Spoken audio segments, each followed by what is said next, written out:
And here we are, Mad Spideyverse live, the first ever Spidey's Outback.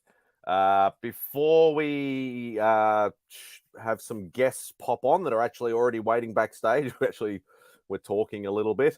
I just want to say a massive thank you to Remy. Obviously, Remy, due to unforeseen circumstances, obviously needed to give up the mantle, mainly because he was doing too many commitments and things like that. But that's just grateful to Remy for handing this over to me. How long I go for? Like, I'm not talking about hour wise. I'm talking about in the future. We'll see. But yeah, I've very grateful. So thank you everybody who has. I can already see people in the chat, but I will introduce our backstage guests.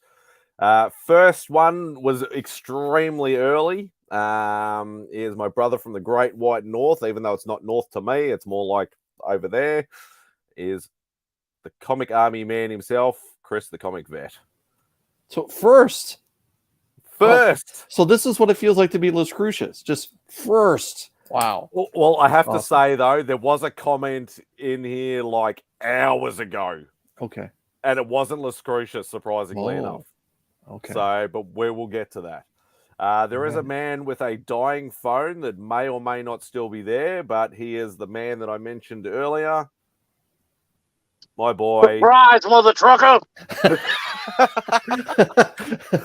Large fries, mother trucker. Yeah. You thought you weren't getting Remy Q. Guess again. Guess again. I want it back. You can't get rid of Remy Q. He's around all the time.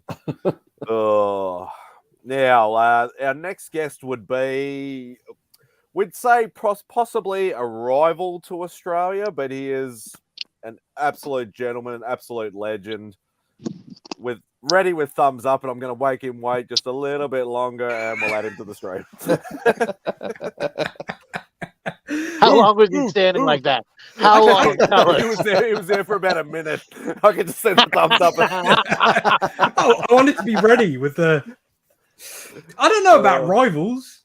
Like I don't feel that way, especially when we beat you like last week. So yeah, it's like we know that nobody else on this panel is going to know about cricket, so we'll just leave it at that.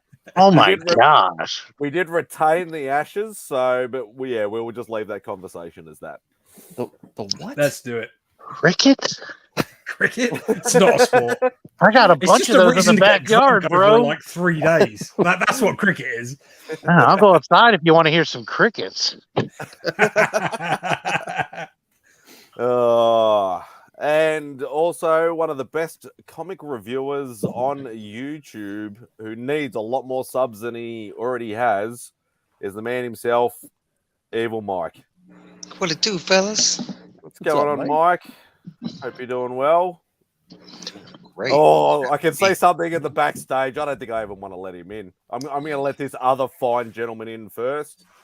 The man with the award-winning show on YouTube that I get up every morning on Sunday morning, 4:30 a.m. for, is my boy from LA. Well, not LA, but California. Fuck you. Sorry.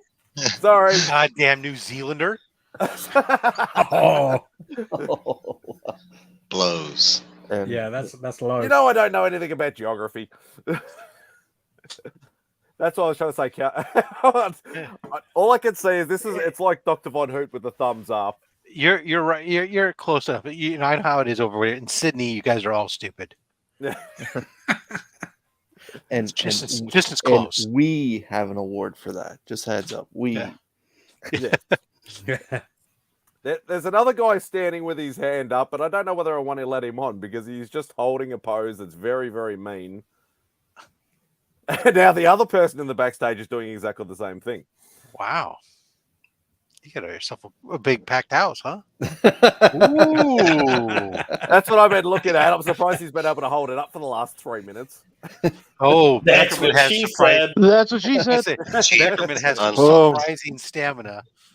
What's up, man? That's what Rob said. And there is more background doing exactly the same thing that Mike is doing. But I do love this guy. He is an absolute legend. Even though he might rub some people the wrong way, he is extremely fun to hang out with. On his Insomniac Theatre, it's CJ, the man himself. Sometimes he rubs Actual me the right Dracula? way. Oh, okay. I thought Dracula. I might be doing the same Insomniac Theatre. gesture. I might be doing the same gesture, but I do it better. I like how everybody's like after me. Everybody came in pissed off. What are you doing, Simon? So what the hell's the whole You gave point of it? me, Chris, Remy, Dr. Vu. You gave us all like great intros, and then the other three guys, you've been shitting on them. What the hell? All I was looking at was people sticking their bloody fingers up in the bloody backstage, except for Rob. Rob wasn't doing What that. the hell is? Why are we hanging out with the kangaroo when not in Remy's hangout when he's freaking here anyway? What was the point of this? You know, I hate to agree with Journey, but it breaks my heart that Remy's place got outsourced to a foreigner. Taking our jobs. Are you calling this a third world country, man? Like, Oh, Remy's phone It just died. makes me sick. Remy's Oh, phone no, died. he's Remy's phone back in died. full stream now. There he is. There he is. Boom. Yes.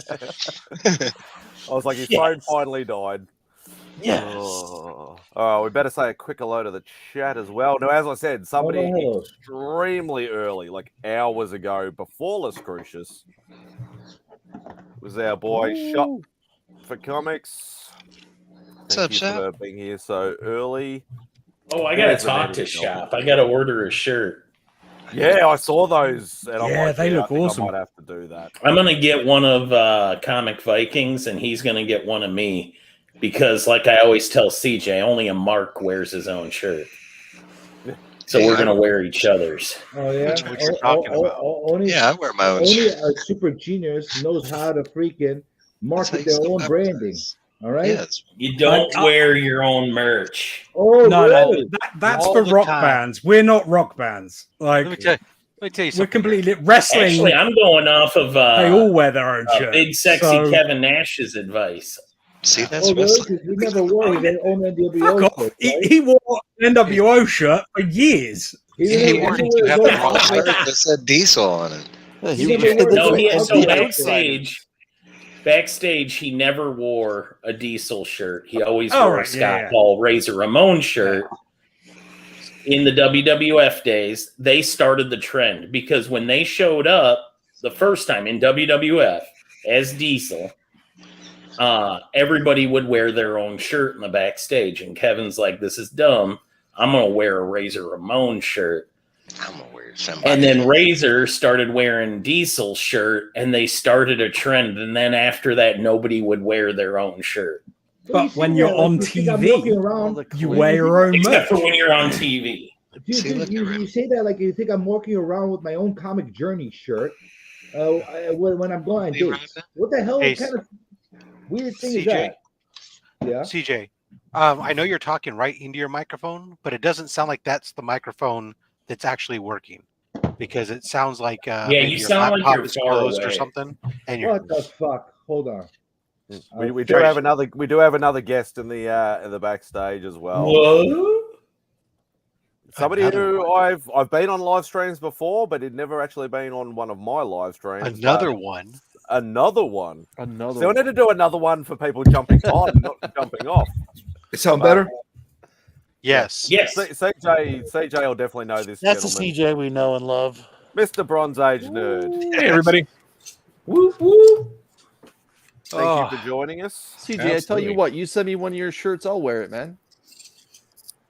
You know what? I will. How's All that right. sound? How's that All right. sound, freaking Beckerman? You don't I'm need to not a threaten us mark. with a He's blade. gonna wear my shirt in Canada. How's that sound? It'd be Hey. international. I'm gonna I send you a prototype. How's that sound?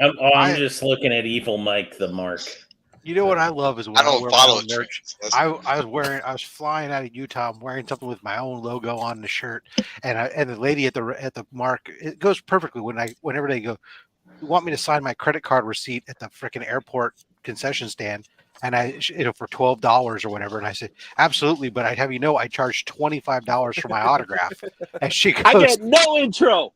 She goes, "Are you famous or something?" And I shrugged. And she goes, "Oh, is that you on your shirt?" Oh, and she thought I was being serious that I signed, but it's great for the joke. Just charge you $25 for my autograph. I was trying to, sorry, Izzy, I was trying to get there. I didn't want to interrupt Rob. Oh shit! Is this Cash Cab? It was a horrible joke. Yeah, anyway. Taxi gonna cab pick up today? confession. That's what it is. Taxi Or is it cab. fake taxi? Oh, Oh, hello. guys, I better say hello to the rest of the chat Chopper too, I here. suppose. Careful, Chopper here, man. Keep it quiet. Keep it quiet. Keep it quiet.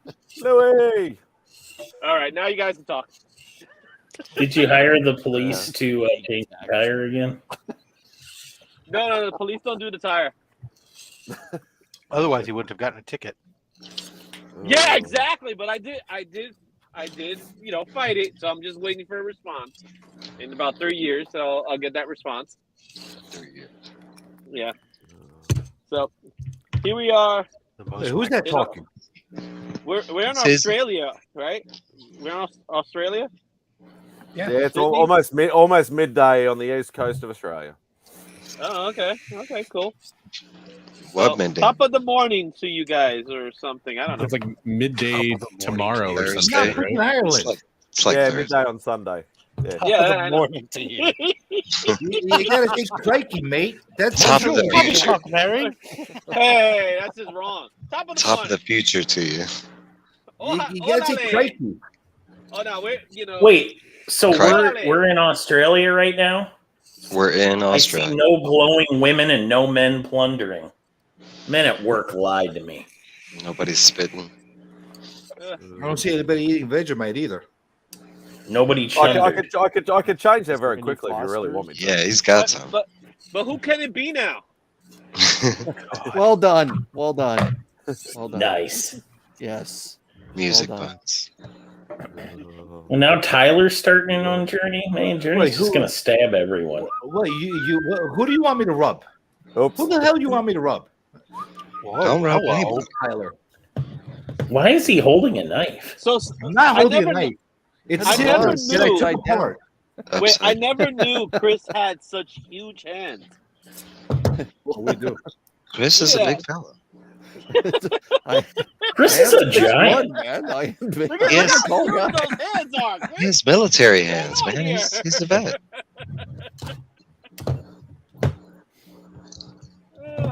So- Token, Joe. I thought you could appreciate. I'm trying to sharpen these knives. That's what I'm doing. Hey. Nice, Bronze Age nerd. Nice. I'm a multitasker. Good day. He comes from a land down under. Hey, How long am I going to have to put up with the Aussie jokes on this thing? I mean, are you gonna live in This is Australia? Australia, man. I've just The rest watched of an your life. Australian How long classic do you plan on living in that I wanted Australia? to ask you about. So how long do you plan on living? Hey, you guys produce Rhea Ripley, so I'm okay with that. I'll do you one better, okay? Yeah. have you seen this film? What film is that? Is that a Serbian film? I don't know, it's too No. small. Hang on. Spidey. I'm Too getting. Oh, you know I'm not Enlarge good at me. this stuff. Serbian film. Houseboat horror. Houseboat. No. I've What the never hell heard is of that. Houseboat. Okay, so this was shot on video in 1989, and Of course it it was. basically, I'm pretty sure it was shot by like the people that weren't working on Neighbours at the time. It's got Alan Dale in it, Oh, and it's hilarious. I just watched it. I highly recommend anybody that likes really bad slasher movies checks this out. I was intrigued because obviously, MadSpidey, you're a movie guy. Whether you had heard of it before, but I also watched this film, which I guarantee nobody's heard of. Tragala. Yeah. So this is an Indonesian remake of Friday the 13th that came out in 1981, and it's terrible but brilliant. Like at the same time, Okay, I 38, highly recommend 38. this too. Hold on. So the big scene from Friday the 13th was Kevin Bacon giving her the bacon, getting the knife in the back. Is there the same scene in that then? That scene is not in it. Okay. To be fair, it's a loose remake at best. Okay. It's not a shot for shot. No. But I mean, it's enough. Like, if you know that that's where they got their inspiration from, you can just look at it and be like, "Yeah, you completely ripped those people off. Like, you stole from them, dude." You know, I question. What's Why going do you on? live in your car? Mike and We have like multiple panels. Yeah, you and Bronze, y'all are like going into each other. Like He does this to CJ all the time. He literally will play a clip of CJ actually moving his hands and stuff like that to trip him out. So if you've ever seen Insomniac, you'll have actual CJ and you'll have Bronze doing CJ. Oh, that's hilarious. Yep, there we go. I pick up my wife every Saturday night. What do you want me to tell you guys? I have to be in the car. I pick up my wife every night. Saturday. I just figured if I lived in NYC, I would always be trying to flee it in a car too. No, I love NYC, man. What's wrong with that? I love this place. There's no rats. And I'm having my taco now. Today's taco. Yeah, but you live in Staten There's Island. no mice in New York City. Izzy, you live in Staten Island. There are no I do not live in rats Staten Island. New That's York. one place we don't. I live in. I thought Bronx. you lived in Staten Island. When Izzy gave us a tour, it was the most beautiful, clean city I've ever seen. Wasn't that Staten Island? I went to New No, York. that's I not never Staten Island. It's the Bronx, man. It was the Bronx. That was the very Bronx. affordable. Like I just, That I was was, the I was Bronx. amazed. No way That that was was. North. That was the Bronx. It wasn't the ghetto. I don't live in a ghetto.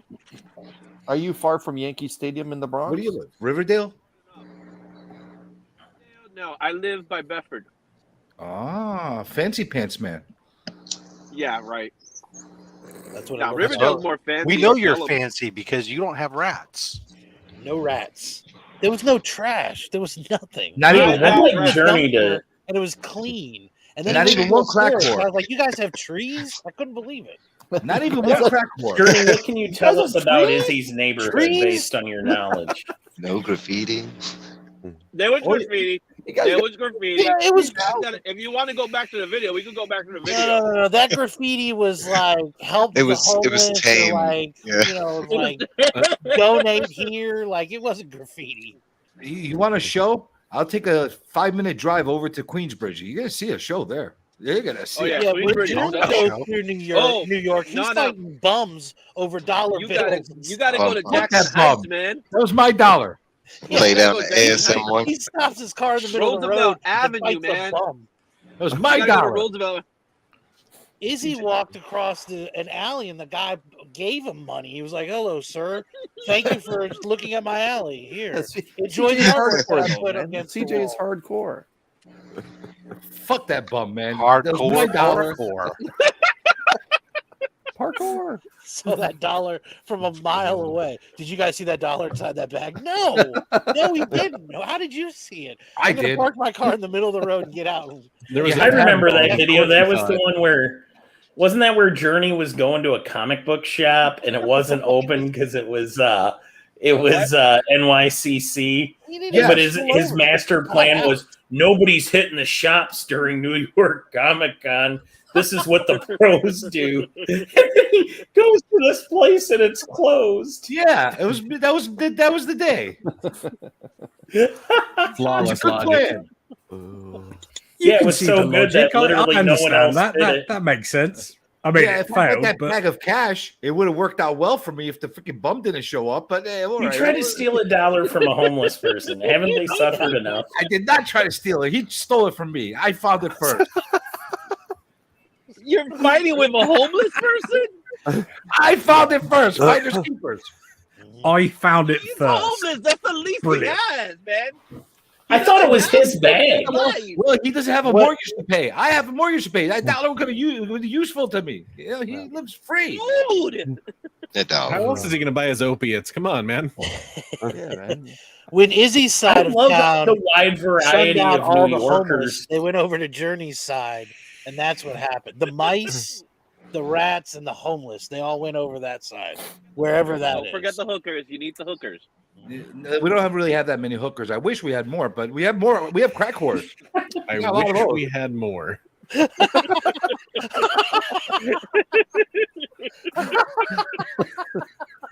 Which one's more economical, just out of curiosity? Crack whores, definitely Crack more whores. convenient. I see. Hookers. But you don't really Man. want the crack whores. It's definitely a tourist attraction, I'll tell you that much. Don't you- something good?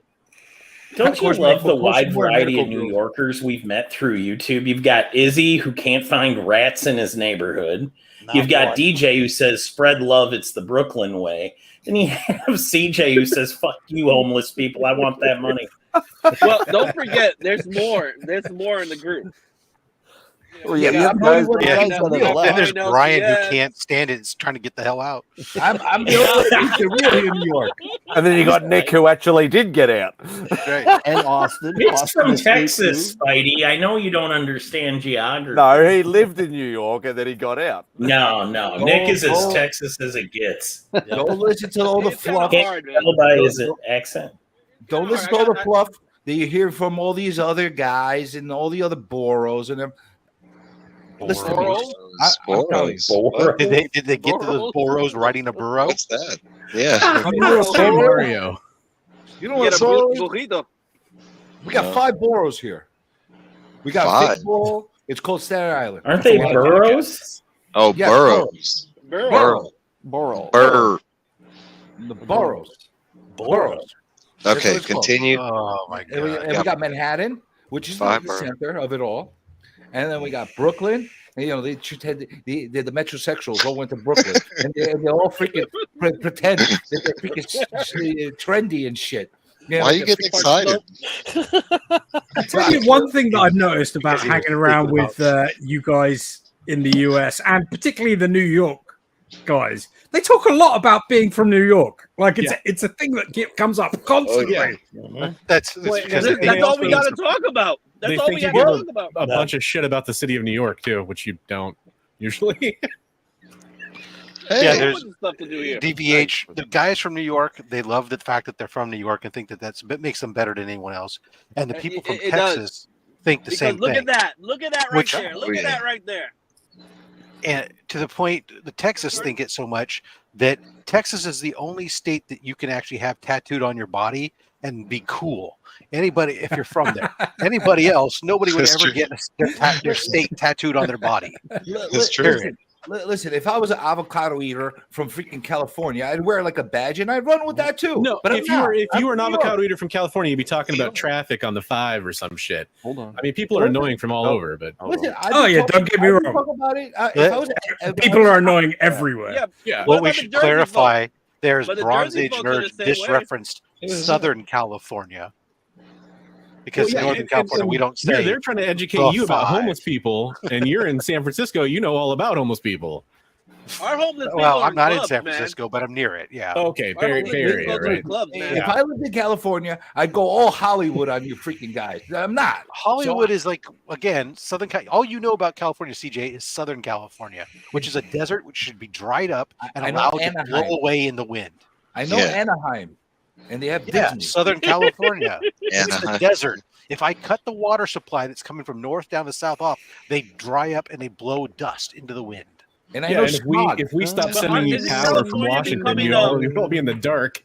Isn't Actually, California we'd be moving to the fine because islands we could someday? put our we wouldn't have to take care of Southern California. 'cause we Blue. dried them up. I know avocado toast. Is that enough? I know avocado toast. That's, I that's know- for young hipsters and Gen Z. I don't. Avocados, We got man. pizza. Are you ripping We on got avocado toast? bagels. Yeah, you We get got skyscrapers. We discriminatory got- on avocado. Now I know Yeah. why Remy has so many clips. That's Yeah, all I'm gonna say. great. Why do you think poor Rob is don't have any of that trying around to here. eat all those meats? Because he's got it so disgusted with all the avocado toast. All he does is cook meats. That's what's going on over there. Yeah, 'cause I'm I not a live in Gen Z Missouri, hipster. where we stare at the sun and get angry. Or a millennial hipster. Wait, what? Whoever the fuck eats an avocado. Stare at the toast. sun and get angry? Yeah, around here we Yeah, go out to right. the well and we scoop up some iced tea from the well, and then I usually I filter it through bullets.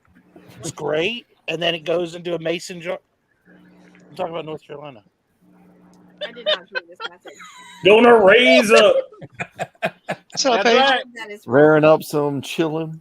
Oh, okay. Remy got scared. Take his shirt What's off. wrong with that? Wave We have around two the wells. head. We have Remy a stiff, man. Look at icy Remy. well Yeah, and a Remy. lemonade well. Not moving. Remy There's was giving people out from too many North Carolina, secrets. and there's Lemonade in one well and iced tea in another well. There's people from North Carolina, and then there's rednecks. There's two Uh-oh. different things. Uh-oh. They got redneck talk now. Facts. I can't tell the difference between those two groups. Well, I will I tell know. you something. It's Tell weird us. because we all have big trucks and guns. I recently visited Driving. North I Carolina. thought that was You every wanna get- American. Does it You, work? you, I thought that was you want Texas to too. Does it work? No, that's not every American, Chris. We don't got trucks in New York. Okay. trucks? We got We don't trucks. have. Not like Yeah, that. truck. We don't got no pickups. No. What are you talking about? You got the bread truck. You got You're the in Long freaking. Island, man. Yes. What are you talking about? I live in Queens. What do you mean, Long Island? I live in freaking Victoria. That's the beginning of Long Island, man. It's a What are you different talking about? I'm like 2 minutes away from the Long city, Island, man. You're part of the island. I'm looking at Manhattan every freaking day from Hey, where I Remy, live. Remy, do you Hold want on, it back? You're looking at Manhattan. Hold I on. just As want to someone say that- congratulations. What, bro? Spidey. I'm in the Bronx. Ooh, look at me. I'm in the Bronx. I'm in the Bronx. I'm in the Bronx. Ooh. No. Listen to me. Listen to me. Be honest, Spidey, Dr. Von Hoot, comic vet. We just look like a bunch of like yelling apes at each other in the zoo. It's pretty much As someone that lives in the second largest city on this panel. I know the one thing I've noticed when I was in New York City that if whatever borough I was in that was not Manhattan, they always referred to going into Manhattan as going to the city. Let me let everyone who lives in New York City, doesn't matter what borough, we all consider it New York City. It's all You one can big consider city. whatever you want. Hey, telling you know you what? how I'm it going is. to hop on a plane. I'm from the New Bronx. York I'm going to City. Queens. Chris is right. The Bronx. I'm in Queens. You don't hear Queens. people You're say, New York "Hey, City. let's go to the Bronx" when they go visit New York. You're Everybody in New York wants to City visit too. New York. Now, we're 5 boroughs. No one hops on a boroughs. plane and says, "Hey, You may call. I'm You going may to call them Staten Island." counties, but we call them boroughs. What's your claim to fame? Chopped cheese in Bronx? Come on. The Bronx. Come on. Talking about Queens. we got a heavy Did this Italian conversation really You know turn what our into the claim- two New Yorkers trying to wait. defend who's the better New Yorker? claim in And the I'm with Bronx Chris on is this that one. New York is just New we York. created Spider-Man. Yep. Oh, yeah. We created Batman. Okay. I I'll love that. settle this for Look, both you of know you. what? DJ You know what? Lynx is better. Spider-Man lives in Queens. Spider-Man lives in Queens. Did you know that? I bet you didn't know that, but he But does. Stan Batman Lee lives in Manhattan. went to the Bronx and lived in the Bronx. Yeah, he lives So in did Manhattan. Jack Kirby. So did I got that one. what's that other guy? Bob Kane. 3 out of 5. I love how this show moved to Australia, and all of a sudden, a bunch of New Yorkers are arguing about New York. That's all the time. right. America. I was going to say, we never had this problem in Remy's place. I don't know what's going on. 3 out of 5. 3 out of 5. But- Yes, thank you, Spidey, Mon I- Comics. There's more than just Oh, New York yeah. City. Spidey, I'm really Libido sad was that this awesome. show isn't you running around in like Yeah, it's a tan lot of- shorts and looking at crocodiles, though. No What borough did Crocodile Dundee It should hang be his that. hat in? Where's the I really- crocodiles? Where's What's the the worst area of kangaroo? Australia? Is it Queensland? Yeah, you got to go far north to see, unless you obviously go to the zoos and things like that. Fuck. But yeah, if you want to see them in the wild, you got to go far north. No, I mean like what's like the area that already make? What's the Alabama of Australia? What's the Florida of Australia? I'm going to assume Melbourne. 3 out of 5. So like, is in like the area that everybody makes fun of, like in the rest of the country. that's Tasmania. Okay. Tasmania is literally a little island state 5 out of that's 5. that's below like Hell yeah. Victoria, like out my state. So it's not actually part of the mainland, but it's still a state. Okay. It's like they have like 2 heads and they've got no teeth and like that sort of 3 out of stuff. 5. Do they marry their sister? Yeah, that sort of stuff. Yeah, Oh, good. Yeah, then that's Right. exactly what we're talking about. yeah.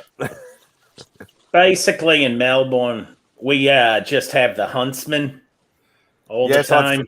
I have seen the castle. Yeah, straight to the pool room. If you remember the movie, you'll know what I mean. I'm just gonna go ahead and assume that it's all like Bluey characters running around now, and Crocodile Dundee and Steve Irwin. And I'm just gonna pretend that everybody's upside down, and the water goes the wrong way in the drains, and all the other cliches that aren't true, and people are putting shrimps on They're not? bobbies and all that kind of stuff. Why now you we get upside down? dimmies and sausage rolls. I Oh, you call that a have to knife? ask him- This is a knife. You know, like all that why, kind of shit. Why are you in 4.5 upside for a down Spider-Man anyway? I'm book. just curious. Because he's in America. This is Australia. Oh, he's in the other. Oh, it's because he's in the other side. He's in the other side of the Yeah, world. well, Oh, okay. I thought we lived in a flat line. well, you're No, flat. I'm trying to Australia is You know what? upside down. You're We're really on lucky top. right now, Izzy, that I don't have control in this channel, or I would have removed you for saying Are something. you outing yourself as a flat earther? Are Izzy? we really Come doing on. flat Earth here? Guys, listen, people all around the world believe in flat Earth. All around the world. Yeah, Around the people world, everywhere right? can be wrong. I mean, it's just Wow, this went off the rails real quick. Why the hell does Chris keep showing fucking comics? Why He's is he trying to Because break, he's he's trying trying to- to break up Is it the New something York other than talk. New York? Showing number fives too? Is that Well, that's the well, thing I wait, haven't been wait, able At to. least take a Chris, sexy pose with out the of five. comics. Do something. Did you just show Daredevil? So Where he's from? this was good. 5 out of 5. Yeah, of course. You have to pick Oh, out okay, play okay, that's 5 5 out of stars. 5, right? Great end to Zdarsky's. Has Daredevil ever been to New York? No, Hell's he's Kitchen actually Oh, no. He's in Montreal. actually, no, that's not true. He's from Hell's Buffalo. Kitchen. He's in the kitchen, man. Yeah, making buffalo wings. The one book I would recommend to everyone would be The Call, issue number 1 by Kelly Thompson. Can we start Good calling things. in New York? Is that a Jenny Frizen cover? No, it does look like Frizen, but it's not Frizen's way. It does look like Jenny Frizen, but I it's not. considered buying that, and now I'm annoyed that I didn't because you Yeah. said it was good. You know what that gets? Is it Yes. still available? Yeah, it I'm just sure came it out will be. Wednesday. Yeah. It just came out Wednesday. Yeah, it's worth the read. Kelly Thompson just came off the excellent Black Widow run from Marvel. I love that book. It was so Yeah. good. Gave me Goonie vibes, the whole quest. Yeah. Are you trying to do a look at me now, CJ? No, I'm just saying oh no to all the comics that Chris is showing. That's what I'm doing. Oh. Oh no. Oh, Yeah. Look, What? Kool-Aid's so disappointed he's filled with piss now So- instead of fucking Yeah, Kool-Aid. I was What about was to your say, like, interpretation of the cull then, Comic Journey? That's my interpretation. Oh no. That's it. Oh no. Just, oh no. But I mean, like, what do you think of the story? Don't like it. You don't like it? Why is that? Because I haven't read it yet. Okay. I It just didn't take place making in sure New you're York. reacting to things you haven't read. All right, fellas. I'm gonna take off. I'll see you guys later. Love you, Where Mike. you going? Where you Thanks for going, joining, Beckerman? Mike. Later, Great Whiskey. Love you, Enjoy Journey. Collision. Love you, Beckerman. Oh, I've been watching it. Love you, Mike. Oh, are you ready for All In there, buddy? Oh, I can't wait. It's going to be Next awesome. week, you got 1 week. Yeah, this is MadSpidey's channel. We gonna talk wrestling talk now? Oh yeah, yeah. No, I won't you'll leave get until we you finish get the up. wrestling talk. I am the only one with controls. Any wrestling talk straight out the door. Well, fine. I'm leaving. Enjoy All In. If I don't see you before then, DVH. I'll give you a call tomorrow, Mike. Make sure you get Thank some you. video. Thanks, Mike. Bye, Mike. It feels weird actually being able to have 10 people on my thing because I only had the basic StreamYard before this, and then I during the week upgraded, and I'm like, oh, I'm getting messages saying there's people in the backstage trying to get in, and I'm like, well, I've only got so many spots. Yeah. Yeah, and like on basic StreamYard, you got to wear Uggs and drink pumpkin spice lattes and shit, right? That's No, I don't Yeah. do that hipster crap. Does anybody have the full version of StreamYard? me. What's not You the mean- full you mean- version? Every all The the, third top tier. tier level? No, Chip. not me. The like What's the 1080p and all that. Yeah, What's the Chip. point? Other than the 1080p, what is the big difference between you the can have two? more guests on at once for You one can have thing. 12, I I'm in. think. You could have like a I guest room or something like that, like a place where everybody hangs out while they wait. I've never maxed it out. I don't want this to sound rude. I don't like to have a ton of guests on at once because I usually try to do smaller shows, so I actually don't know the answer to that. But I mean, it's fun. It's a fun for this kind of a hangout. For the kind of shows I usually do, it just wouldn't work. But Well, I got quite a different story. I got every freaking mental patient on earth that comes into me in the middle of the night that wants to join me, and yeah, I don't have enough room half the time. So I'm trying to figure out what's the most feasible. What's the cap on yours, Journey? What's that? What's the cap on yours? 10 right now. But I 10. used to have Zoom, and Zoom would fit 200 people at a time. Yeah, but Zoom's a different source, though. It's not. Hold on. It's not the same. Let's talk about this for a second. Why the fuck does YouTube not have their own built-in tools to compete with StreamYard? Like, why It's mad. They do. It's They just suck. Well, They have their own. Well, they don't support guests in the same way. They don't support it natively.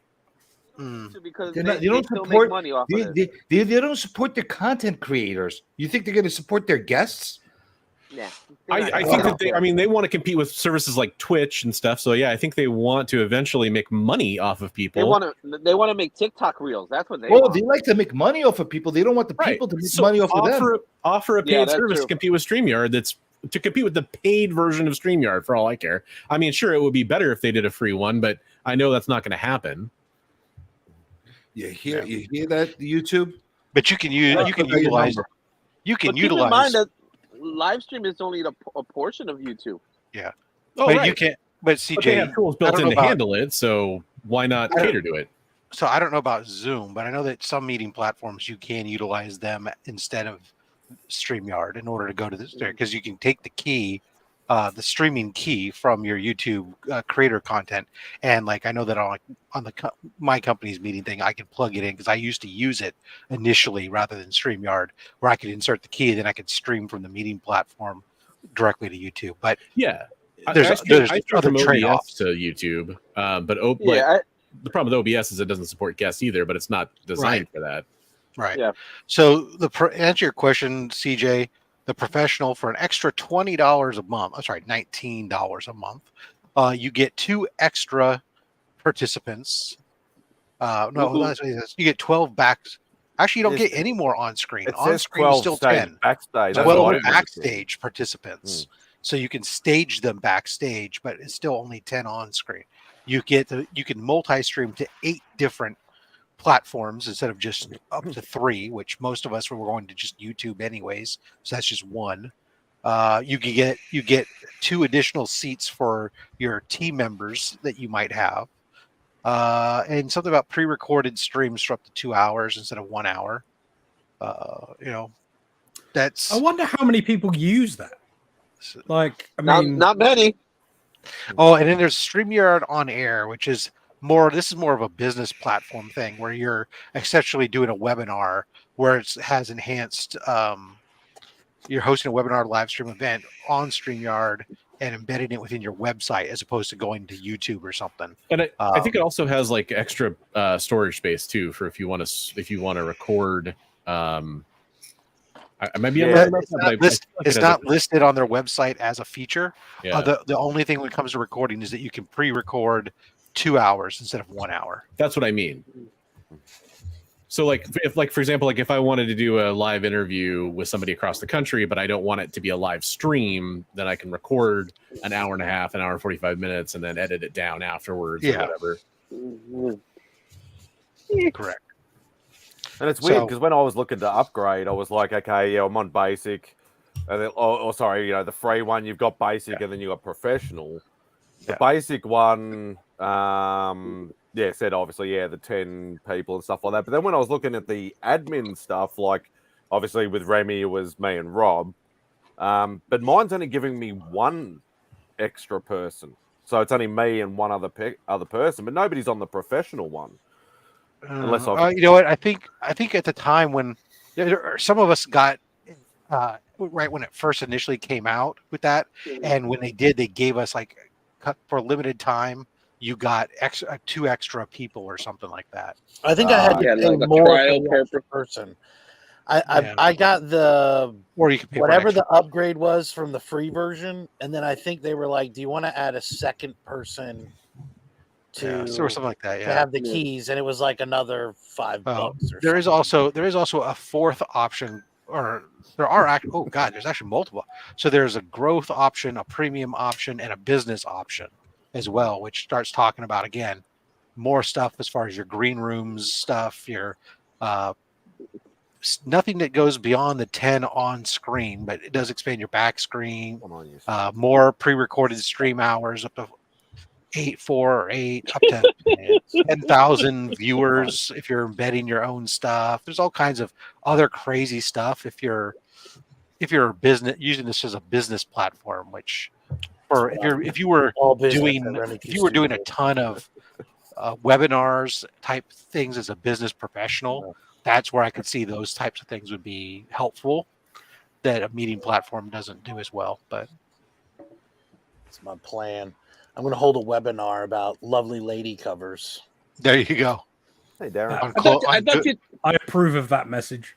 And Are you do you gonna have do it polls? Will you have polls with that? Oh, there'll be polls. Yeah, they will.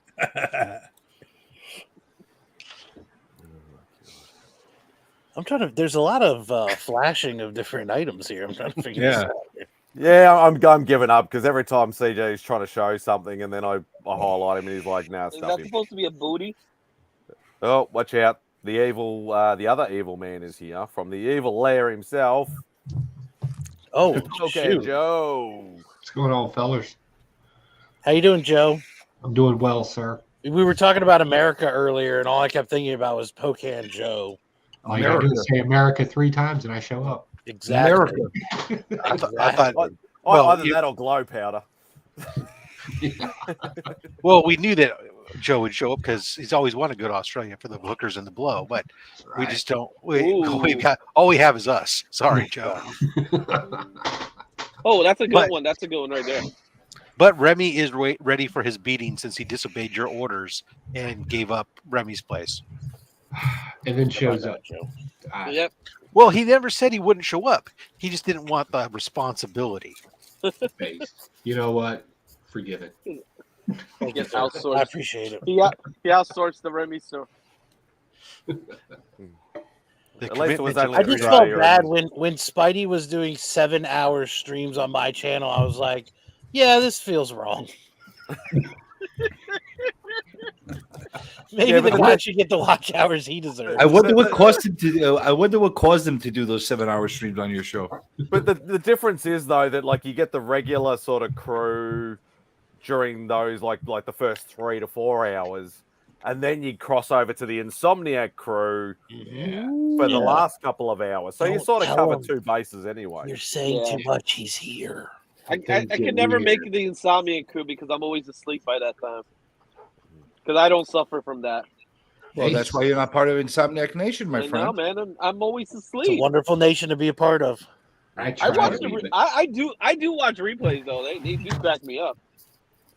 Do you? Do you really? Yeah. I've actually been getting a lot of nostalgia with CJ posting some of the archive stuff lately. It's been hilarious. Yeah, I like the blue pillowcase one came out. Oh, and that I forgot all creepy about that guy one. in the clown Yeah, mask. so did I too. And I was watching it. I'm like, I hear myself saying, "Good thing it's not a white pillowcase." Yeah, right. There's a question for Joe in the chat. I don't know whether you want to answer that or not. I was going to put it in the text, but I'll say it. So what I can Unrelated. do for you Unrelated. is I can bake you a pie and pop a hole in it. And send it to you. He's asking for a friend. I raise Joe. you a hat, Bronze. The American way. For a friend. Warm There you go. apple pie. America. America. Yeah, if you whisper sweet nothings in my ear, I'll make you a cobbler. I'm just saying. Is it a peach cobbler? Gross. Peach cobbler. I'd quite like a peach cobbler, but I don't want to fuck it. Is that all right? Hey. Oh, You really like it Yo. then? Oh. What are you talking about here? They don't talk like that in I Australia. didn't know that's what we were saying. Is that what we were talking about? No, They it'd don't be, talk like that Sorry. there. it would be a lot worse if it was said over here. We don't hold anything back. You fancy a root? Ooh, look at that. Nice. Hey, bitch, you want a shag or something like that? Yeah.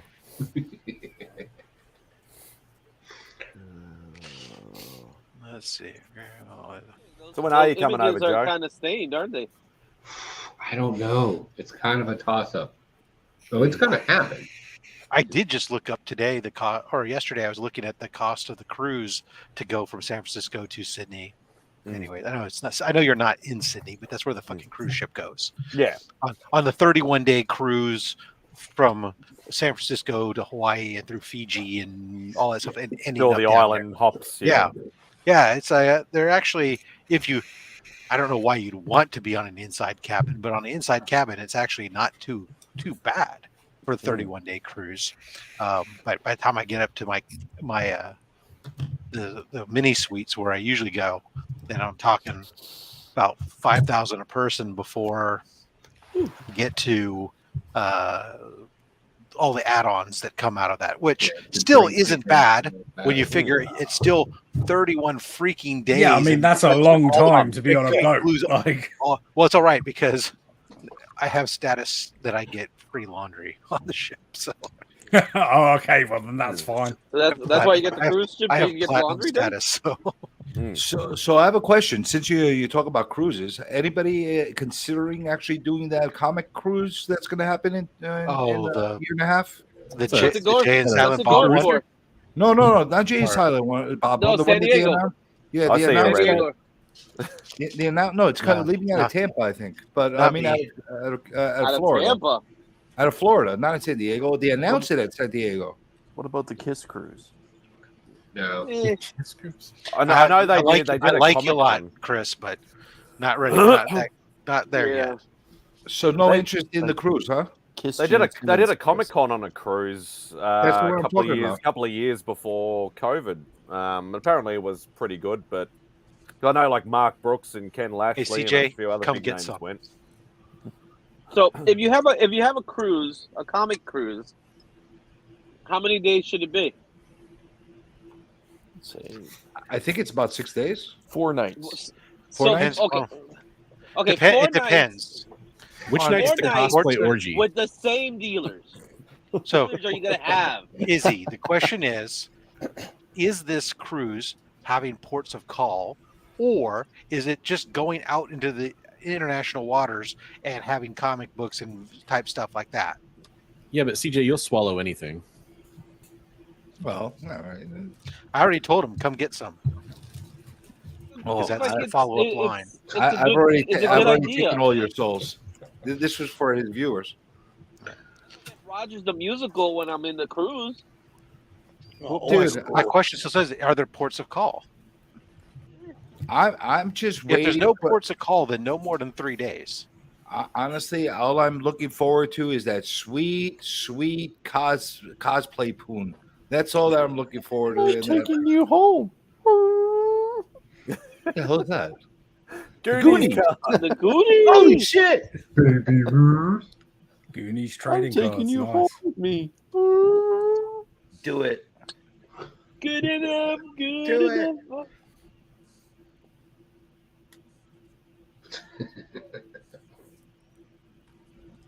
This one.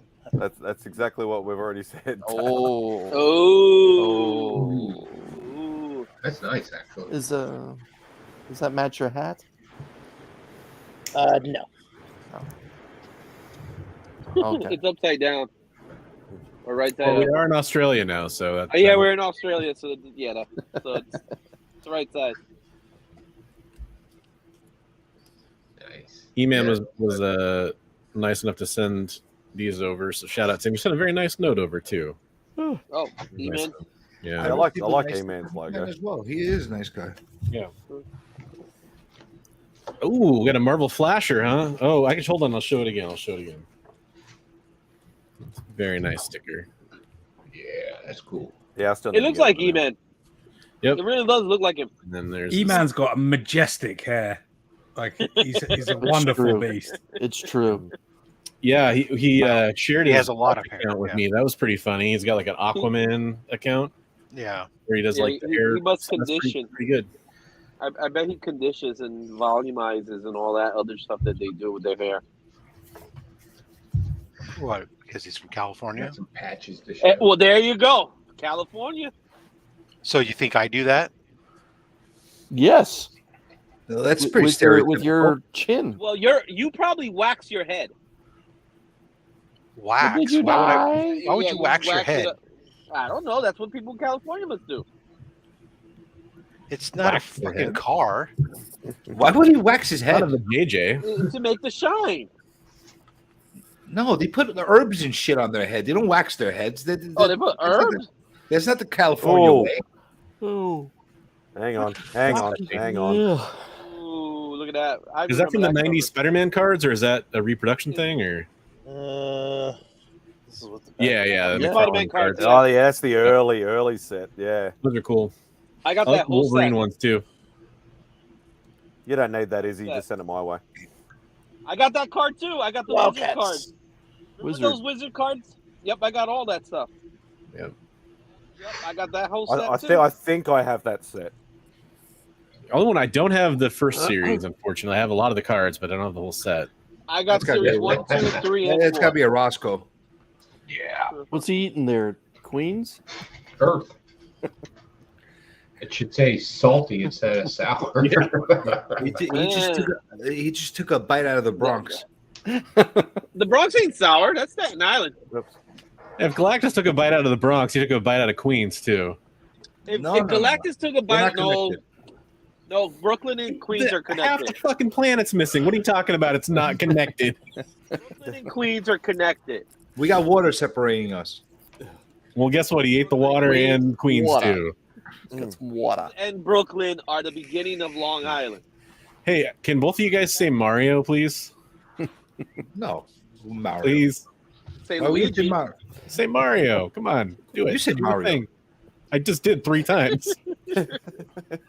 It's me. Why you want to know anything about Mario anyway?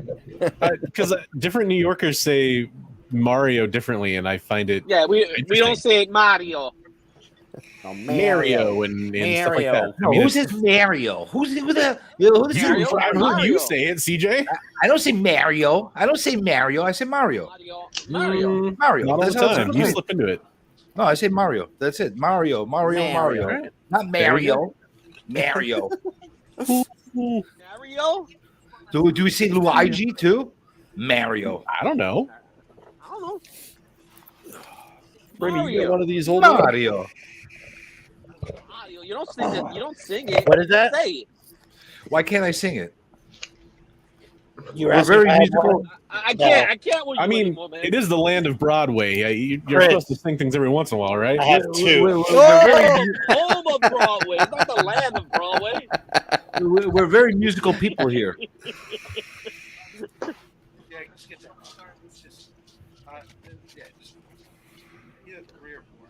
Stickers. Yeah, me too, Kenny. The only way I've got some people's stickers is thanks to Rob sending parcels to me. He's just like, oh, I've got some extras. I'll just give you some extra stickers. Otherwise, if somebody else is wanting tacos, So what? How much a letter to Australia will cost from America? not very much. What's not very much? One forever stamp. That's one international forever stamp. One of these. Okay. It's about $1.20. I think it was when I bought it last. And that's just normal letter envelope. Letter, correct?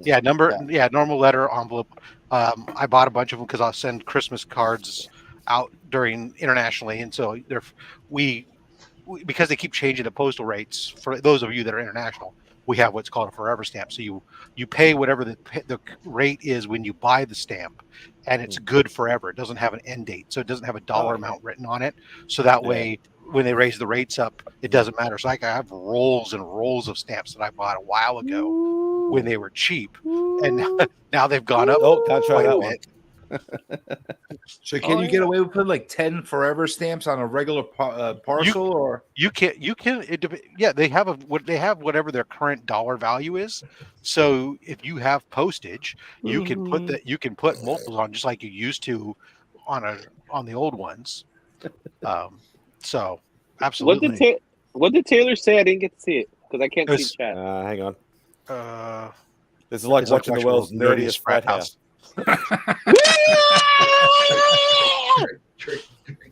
Chug. which nerd would you be? I have. Who you talking to? I haven't tried those strawberry Freddo frogs yet that you sent.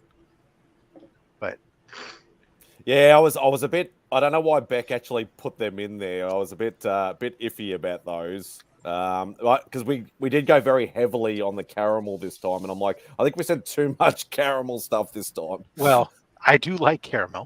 Have you tried the crowns? The crowns yet? Oh, I ate those. Those were hella fat. Gone. Oh, super you fat. like those? Ah, that's good. I did. I was just surprised by them. The biscuit was a lot softer than I was expecting. I was expecting a crisp biscuit, and it was a chewy biscuit. They're very you can't that stop put with. me on- They're like that- Tim Tams. You just keep going. Well, yeah, but When I we say mean, it was a. biscuit, are we talking I'm just saying cookies, that or- I was just saying that it wasn't the texture I was expecting, but it was still good, and so I ate them, very quickly. Right now, I've paused on it because I've got a whole crap ton of maple cream cookies from Canada that are sitting in my garage. So I've been on a kick on eating those lately. You know what I'm talking about, Chris? Those the Dare maple cream sandwich cookies. The Dare factory is actually right beside my new job. I love those. Are like one of my favorite cookies on the planet. Oh yeah, I think they have a factory store. I'll check it out. Well, I got them on a subscription from Amazon. Oh, okay. I get a case of them every couple months. You know, if someone subscribes on Amazon to something, they love that. Like, that's a sign. Apparently I love air filters, paper towels. Whoa, evil! Who was that? Because paper towels are cheaper for me to. This is that the Mike problem Evans? with America, that I can buy paper No, towels. that was a Bronco. have them shipped to me. And it's Albert. cheaper than if I go to the store. A Wagonom? Yeah. Yeah, tight end. Okay. Oh, look, a Bronco. Was that O.J. Simpson? Sitting here. See, I'm going to show this one. Could Super be. small. You know, if he This is didn't kill two people, he'd be considered the greatest Buffalo Bill of all time. But because he did, it's now Bruce Smith. It doesn't suck it. I have a bunch of his cards too. I'm waiting Why for him would to that die change now. anything? Why would it change anything? If he Because wrote the guy comic books, killed it'd be like somebody. Why would it change anything, man? Killing two people? Okay. All right, this is the rarest. So, sticker what you're saying is, drunk is driving. so what you're saying is that he's twice as good as OJ. And I challenge somebody to have one of these. All right, send me one, and then we'll Magic have the glass, challenge. Oh, that's right. Oh, Ryan, magic stick glass. All right, all right. When you started to say that, I thought you were going to pull out one of your legs. Oh, no, say sticker wise. Maybe I'll just leave this comment up for a little bit. Happy birthday! Yeah. Happy Hey, birthday! man, happy birthday. Happy birthday! Right. It's not my fucking birthday, damn it. See, if you know his real birthday, you get a prize. It's a That's where you celebration. suckers are losing out. I'll put out the my Greek connections and see if I can find out when his birthday is. Look, I got all the DJ members together. You know, I got the Illuminati. I got it all coordinated on who sits with who. No, man.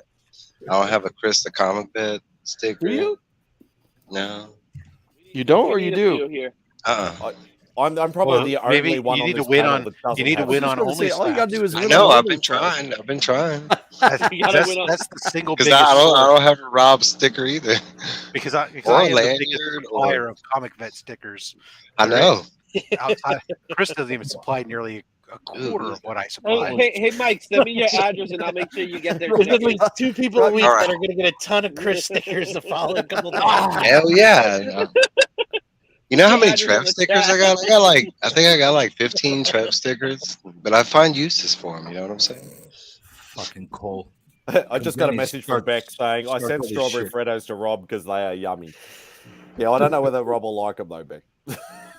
I'll try it. I mean, I'll be honest with you, I'm not a big strawberry guy, but I'll try them. Yeah. I'm not allergic to them because I'm freaking Gen X. I'm not born in a fucking bubble. But Robert tried anything once. Does this mean almost Guesto's Tootsies are now retired? I got to jump off because I got to go No, do it's something. Thursday.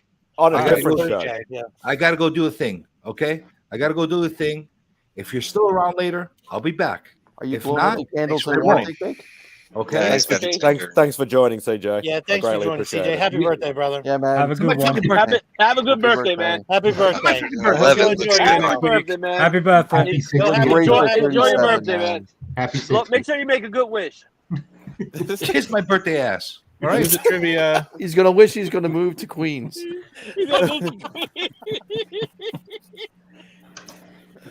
He has to go defend himself on the cold streets of New York while Izzy just lives it up. Hey, John. Hey, Crystal. Bronx. I picked up a couple of comic books today at a Comic Con. You guys want to see them? Yeah. Sure. Yeah, Not really it is. enough to Better than make showing a up random shit. show, but Right. I got Talking about these random. today. I ran out of random stuff to show you guys. The first one is It's Weird on a Adventures. car. Spidey, are you there? Yeah, sorry, Beck was talking to me. I just had to mute this. Oh, no problem. Can you make I'll Joe big? position it in. He's in a show. Yep. Hang on. You got to What do you touch got? the side of them just right. Yeah, so Weird Adventures number. Oh yeah, nice. Wow. That's a Nice. thick cover. I love that cover. Yeah, That's an awesome cover. Super cool. Coming from a Next, Marvel guy, that's a nice cover. to go into my horrors collection because I theme all my stuff out. Chambers of Darkness number 1. No, Oh, nice. Cool. That's a Marvel goodness. Need. Is that Marvel? Oh, I've never You seen know, that incidentally, before. Joe, that Adventure Comics one, Uh-huh. when I get, I have a set of those. Where I got mine was the very first Comics Curing Cancer event. I got them from a donation that was donated by Scott Brown, Yeah. Mr. Hoarder's Hide. Yeah. Next, to go into my just weird shit that I'll never read, we got Marvel's comic Omega, the Unknown number 1. All right. So Why not? It was That's why it's $5. called the unknown. So that's the unknown ending. It's unknown. The No one unknown knows. ending. Yeah. And my 2 big scores, Fantastic Four number 84. Oh, nice. Oh, Yes, nice. sir. Okay, cool. It's got a castle. Are they escaping Disney? That's Yeah. I know. I was thinking the same thing. Boom. It's like, well, it looks more like Universal Studios Islands Yeah, of Adventure. it's Hogwarts up there. I'm glad Mark's not on the panel as well. Otherwise, he would have piled onto that comment, Chris. And the big pull was Fantastic Four number 11, first appearance and Ooh, origin. wow. of Possible Man. Nice. Claim. Nice. With floating heads and everything. Where did those come from, Joe? This Cut was off. at the Richmond Speedway at the Oh, nice. NASCAR racetrack up there. They had a small comic swap today, so I went up there and hung around, met with people. Oh, I talked to the guy from Heroes Con that hosts Heroes Con, Mm-hmm. and we were just chit chatting back and forth. And my wife had mentioned that I had a YouTube channel, and he wanted to see it, so we showed him the Evil Lair. And he was like, "Would you consider making something for the auction next year?" And I was like, "Yeah, I'll make something for the auction next year." So I won't have to paint or draw anything because I thought you only had to paint or draw, but apparently they'll take anything. So I was like, "Sure, I'll make something. I'll make an episode." If it'll sell, they won't care. Yeah, right, Give, exactly. give them some of the stickers we all showed. Yeah, I'll put stickers all over a piece of metal and be like, "Here you go." Hey, you wanted something? Just make another Aquaman trident. Like, Yeah, what- I was just gonna say That's what I would- that that would was be the first funniest thought. thing. They're gonna be like, up next we have this picture of the Flash, and then they're like, oh yeah, $100, and they're like, now we have a life-size trident. A working replica. Joe's gonna make even better. Models walk out with a fucking Joe, I want to because you do rings so well. We need a replica flash ring that actually has a suit compressed inside it that you can trigger to explode the suit out. Oh, that's good. That's good. It's I somebody I was thinking a Doom mask. That's like, a challenge. do a full Doctor Doom.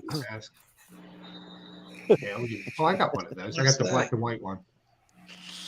Oh yeah, I'm going to a con tomorrow. The local con tomorrow, so that'll be good. Hopefully we'll get some good stuff. There was a lot of good stuff there. I showed up late because we got stuck in traffic, and by the time I was there, I was kind of annoyed. So I just went around and just bought a few things and just talked with people, trying to get in a better mood. And the next thing you know, con was over. It was time to go home, so I went drinking. You know what I mean? There you go. Nice. So yeah. Next up, we have a life-size This is playing on your head. Barbarian sword. And then Joe's gonna be like, "Kill the lights," and then it's gonna glow, and everyone's gonna go, "Woo!" It's phosphorus. That music. Everybody's gonna think it's the second coming of Jesus in that room. You said it's gonna glow as the Lord of the Rings knife or something? No, the lights like glow. Yeah, see, Bizzle, I'm right on it. You know what, Joe? I say you make something incredible, and then we steal it. Make something awesome, and we steal that thing. See, but now We're we're the auction. And then we show it in every channel. We'll do it. But as we do the, Everyone it's makes a important. short with it. This is the important part, Joe. As we do the heist, it will be in the style of the Keystone Cops. I was going to go with Ocean's 11. We can play That's some of what that I was funky music in the background. Quick shots, zoom in, zoom outs. You could do Mission Impossible. Mark will be Well, on. we could do that. I mean, Remy could hide inside of a dumbwaiter, but Lawyers being called in advance. Extra large size. Here's cons. I wonder what they would do if I rolled in there with like a life-size cannon. And be like, want to auction this off. They You wanted gotta me to go build through the metal something? detector first. Just say it's a And trend. they'll be like, we only auction art off. And I was like, that's beautiful. load it with paint, shoot it at a canvas. It's abstract art. It's Heroes Con. They'll be like, all right, put it in the back with the rest of the cannons. It'll still be better than It'll be like the Wolverine 13th Frank cannon Miller. we got today. Another one? All right. What, Wolverine triangles? pile. Put it next Right to next the to the other ones. Wolverine triangles book. Put it right next to the Frank Miller. Right. Put it back there with the other cannons. Like in Teen Wolf when they showed up with the keg. Like, we know you got cannons, but do you have any guns? Got a whole stack of tridents back there. Another guy making a trident. Me and my wife were joking about it on the way back. She was like, you really need to kind of step it up. You know, when you go hunting this season, you know, you bag yourself a deer. And what you do is when you go to take the head off and taxiderm it and everything, start taking part of the skin and start putting like mechanical robot parts in it, make it like half cyborg. Just make it like a Disney animatronic. Ooh, it'll be like masks. Terminator. One of those masks that sings at you. Spider-Man mask on it. If you've ever been to Club 33 at Disney, they have all those type things up on the wall and they're animatronic, but they also have microphones in them too to listen so they can react to the people in the room and stuff. So that would be great. You just have people in you're like all of a sudden the deer turns and looks when somebody says something. Yeah, and just start You could randomly literally cussing do at people by their You could do name. the moose. You could do the moose from Return to Oz. Who's seen that movie? Y'all remember? Oh that? yeah. Just the Very top. young Firuza Balk. And it was just like the head plate of the moose that was on the bed or whatever. TikTok. These are all great ideas. I'll probably Yeah, TikTok. I love TikTok. Having like the singing fish or whatever like that on the plaque, you could just start turning its head, just start singing a song. Isn't that what they gave Mark Hamill in What We Do in the Shadows? They gave him that Bass Pro thing. He was like, yes, I have the only one. What we can do is we can always come up with like human bartender. We'll just come up with 4 ideas and we'll just put it out there in a poll. We'll let the community decide what I make for it. Only if whatever it is, we get to name it Bodie McBoatface. Bodie McBoatface. I like it. It's too many B's. Bodie McBoatface. Well, stuff you throw at your chest when you come in. Yeah, that's about right. The security at Heroes Con is nothing to brag about. Well, they do a very good job of keeping those chairs and desks from floating away should gravity fail in that localized location. It's fair. And they're up to date on their social media. So, I mean, it's good to see. That's right. Oh, yeah. See, it's only a Category 2 storm now coming into Southern California, so who cares?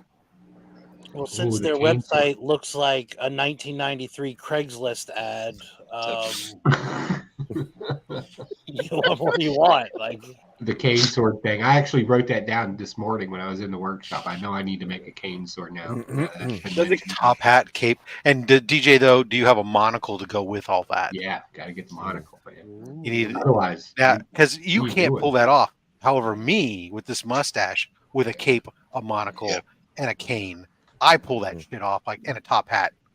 Actually, I've been offended this whole time that you didn't have a monocle and a cane. I mean, I think get out of frail right next to jail free cards. Yeah, right. He's all passing out of cards. Here's my card to get out of jail free card. The funny thing. The funny thing is, Joe, that when I used to collect all my swords and knives and stuff like that, I actually did own a cane sword. Yeah. Cane swords are cool. Well, the Outback, you probably need that sucker. You know? No, you need something a lot bigger than just a pissy little cane sword. you need like Conan sword sort of shit. Yeah. Something that actually a handy bag of rusty blades. Rusty blades on the hat. Ooh, So a throwing hat. Ooh, can that's we kind do of that? This is like odd job. Yeah, odd job in, Who throws a Bond. shit? Yeah, like a throwing hat. Who throws that's a one of rusty my hat? that's one of my How favorite about Mandela no? effect things. Is the Monopoly guy had a monocle.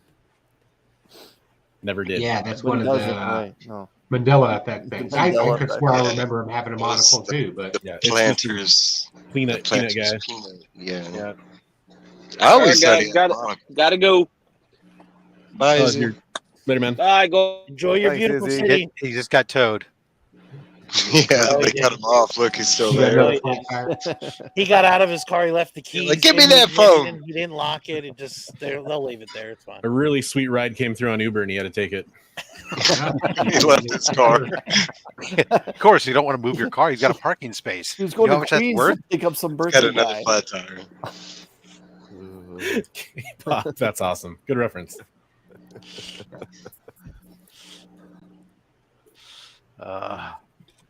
Mr. All right, Brock, Spidey, good you're job on driving your, this upside down bus. We have a topic tonight? What we got?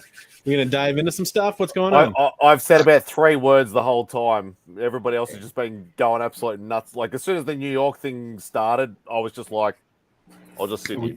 Well, we got rid of that riffraff. Watch hours. Oh, we did clear out everybody. Yeah. All the New You Yorkers need are that. gone. You need the. There's another one clip. You It's know? so quiet with no New Yorkers. I know, right? It's amazing, you need isn't some it? cut clips, man. Do you want me to send you some cut clips? I've Yes. already had a couple of people because I will have an intro eventually. There is a lovely gentleman in the community that will be doing me an intro that was suggested to me, and I've also had some people ask me about do I want any clips and stuff like that. Obviously, I'm going to be one of those people that I don't really want to try and do any like copyright type stuff. I certainly hope that when they make your intro, they steal heavily from the "Welcome to the Tasmania theme song from the old cartoon and adapt that to you instead. That would be great. Spidey, please, I'm telling you, you have to do this, man. Go find some fucking khaki shorts, find a khaki shirt, run out And there, some find some water wildlife, get somebody to film you. Just pick something up and like anything, right? Take a snake and just whip it. Sure, yeah, that happens. Spidey's World. Fucking danger rope. You don't have to say crikey, but you probably should. Produce an eye. Throw a Or Foster's this beer bottle honorary at it. cunt. You can say That's that. not a This honorary cunt. Simon, you Reveal resisted this. it long enough. Give the people what they want. Or Or your entire graphic should be made up like the worst, most offensive thing to Australia ever, an Outback Steakhouse, and you could be A blooming onion. with you serving a fucking blooming onion, Right. because America knows there's nothing more no Australian than an American-made restaurant themed with bad stereotypes. I was Big old surprised can they of have Foster's those there. there. At the same time. I like to Blooming imagine onion. that this is Fuck. just a front, though, and when the cameras are off, he's like shaving his beard with a giant knife. You know, like he actually does that shit in real life. He's just It's like, his pet tarantula. yeah, that's what I mean. It's like 6 feet tall. The wall behind him is just a fake board, and it falls over, and it's just the Outback. Like he's just out there right now. Some We guy have with a no clue didgeridoo. what's going on. Yeah. They're just a kangaroo kicking a koala. That's his alarm. Did you like that, Spidey? I had that didgeridoo track playing on your underneath on your AOK. Yes, I did. I did actually notice that. Oh, what's this blooming rat slices? No, we're not talking about New York stuff again. Yeah. Right. Yeah, Izzy's trying to bring it back to the New York stuff. Every Oh, time it God. reminds me of Demolition Man. Oh yeah, Carne de Rat. Yeah, best fucking rat burger ever had.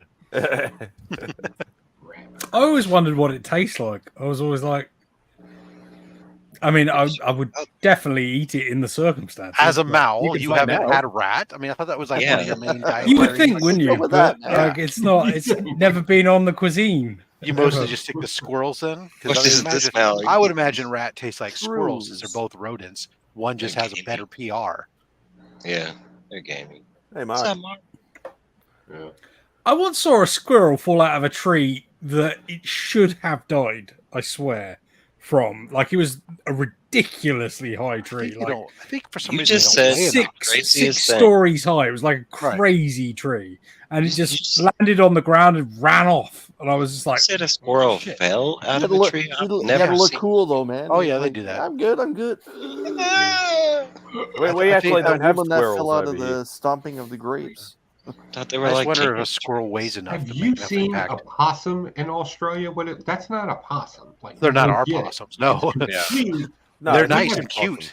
They've got devil adorable rats. little possums over there. They got cute little monkeys. So I'm always thinking, like, when people are like, Australia's dangerous, I'm like, Well, that's what we hear, right? Everything over there is trying to kill you, but we somehow got the "I'm going to kill you, motherfucker" possums. And Yeah, over here. that whole play dead thing that everybody says they do, they don't do that. They attack. that's Our right. possums All, are- all I know is like when you went camping and it were places where the possums and raccoons were, they would tell you, "Don't leave your dog outside." Yeah, I know. This little devil rat. Our possums came from like nuclear winter or some shit. Yeah, your possums are parasites. extremely scary and very ugly. Yeah, right. Nothing like ours at all. Yeah, They're fun to but it's our fuck. only marsupial, so we love it. Right. The only No, we one? don't. Yes, it is. Our only. Yes, Yeah, the 'cause only most native. It's the marsupials only are over native here. marsupial to North America. Yeah. There's only, pretty much Australia has only got marsupials except for Yeah. they're possums. So Yep. I'm is gonna that, come to is that Australia. before or after you've ran over it, Mark? No, that's their defense mechanism. They actually freeze up when you if you go to touch Yeah, it, be go near scared. them or whatever. They basically Yeah, ours, curl up and just like freeze and No, we It's said New still- York too many times.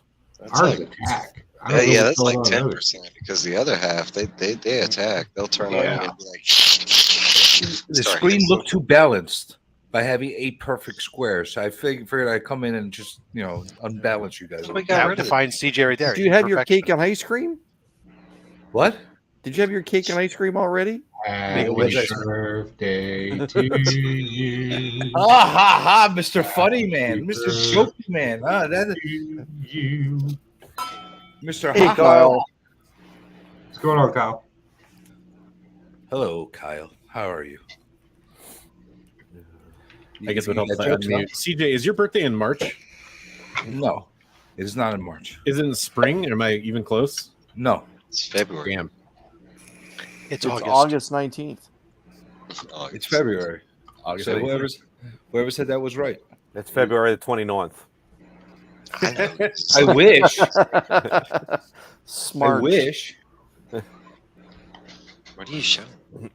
Well, actually, my first guess was March. I'm not super far off from March- February. March No, 14th. but you were cooling off by saying spring, and then Yeah, yes. Well, then I thought maybe it was May because I thought maybe I remembered M. no F. That makes sense. Full Pedro people. No, he's Full a Pisces. Pedro. You're Pisces, right? Full Don't you Pedro. love that, Joe? When you're not expecting to be made big, and all of a sudden you're Oh, that's what you were showing us. in the Napoleon. spotlight. Huge. Full Pedro. As long If you as they don't do have that, a and your card fingers with not up David your nose Tom. or something, right, Joe? They actually made cards for Napoleon Dynamite. People Hell will yeah, collect and they're anything. worth gazillions. Look who bought them. Jeez. And they're worth gazillions, my friend. I'm sorry, I do not care. I can never understand that movie. Oh, it's the Why best movie people? ever. It's 'cause you're Why Gen X. people love it? All you had to do was just vote for Pedro, man. Were you against llamas? I I just don't get it. Why people like that movie? I thought it was a freaking. I liked it. stupidest It's pile fun, of- but it's I not enjoyed that it. good as well. Like Yeah. I saw it. I watched it again after about, I don't know, 10 years Look, this year. I and didn't. I couldn't stand it, and I like yoga hosers. That one I, mean, can't. like- that one's Hold hard up. for I mean, they're Hold two up. different kettles of fish. You like I'll yoga hoses? Yeah, Like very unironically? different. I know. I actually do, but here's why. Because before I watched it, I watched an interview with Kevin Smith, and he mentioned that basically, aside from being a nepotism vehicle for his daughter, which I can Right. respect when you're honest about it, he said it was his tribute to Full Moon Studios. So when I went in to go watch it, I went Okay. into it with the foresight that this was an homage to Full Moon Studios, and loved it. All right. I can respect that part of it. I knew like the thing about his daughter, and it's Johnny Depp's daughter too, right? Yeah. But that makes more sense. I didn't know that at the time. So for Napoleon Dynamite, I saw it before it came out because I was a projectionist at the time, and I had to build the print up and everything. So I watched it the night before it came out, and that was at a time where people weren't talking about everything on the internet 5 days before it comes out, or 2 weeks before it comes out, or whatever. So it literally like caught me off guard, like, what the fuck is this? So that for that reason it was funny, but it's one of those things where it hit pop culture hard and fast, and it just saturated. Everything was Napoleon Dynamite references and Give Me Your Tots and all that Tina stuff and everything, and then it got a little old really fast. I think that just burned out. It's like a hit single or something, and you hear it one too many times and you're done. I think that was the appeal because it's extremely dry humor, but it was just different at that time, and there wasn't a lot of like weird humor. Kind of like, I mean, it is funny. It's just an acquired taste for sure. Not. Yeah. It's not all the way good, as it were. Like it's nearly does what it wants to do, and I think on a second watch, like the best part is the dancing. That's right. They're sealed. They're sealed, my friend. Sealed. That's what sealed the packs. is like. I have sealed packages. Of Where did you buy that? Is that what you took the dollar from the bum for? To buy one of those packs? Listen, it's none of your business what I do with my bum money, okay? It's bum money. That's the perfect answer. Money, huh? Perfect answer. Fucking wow.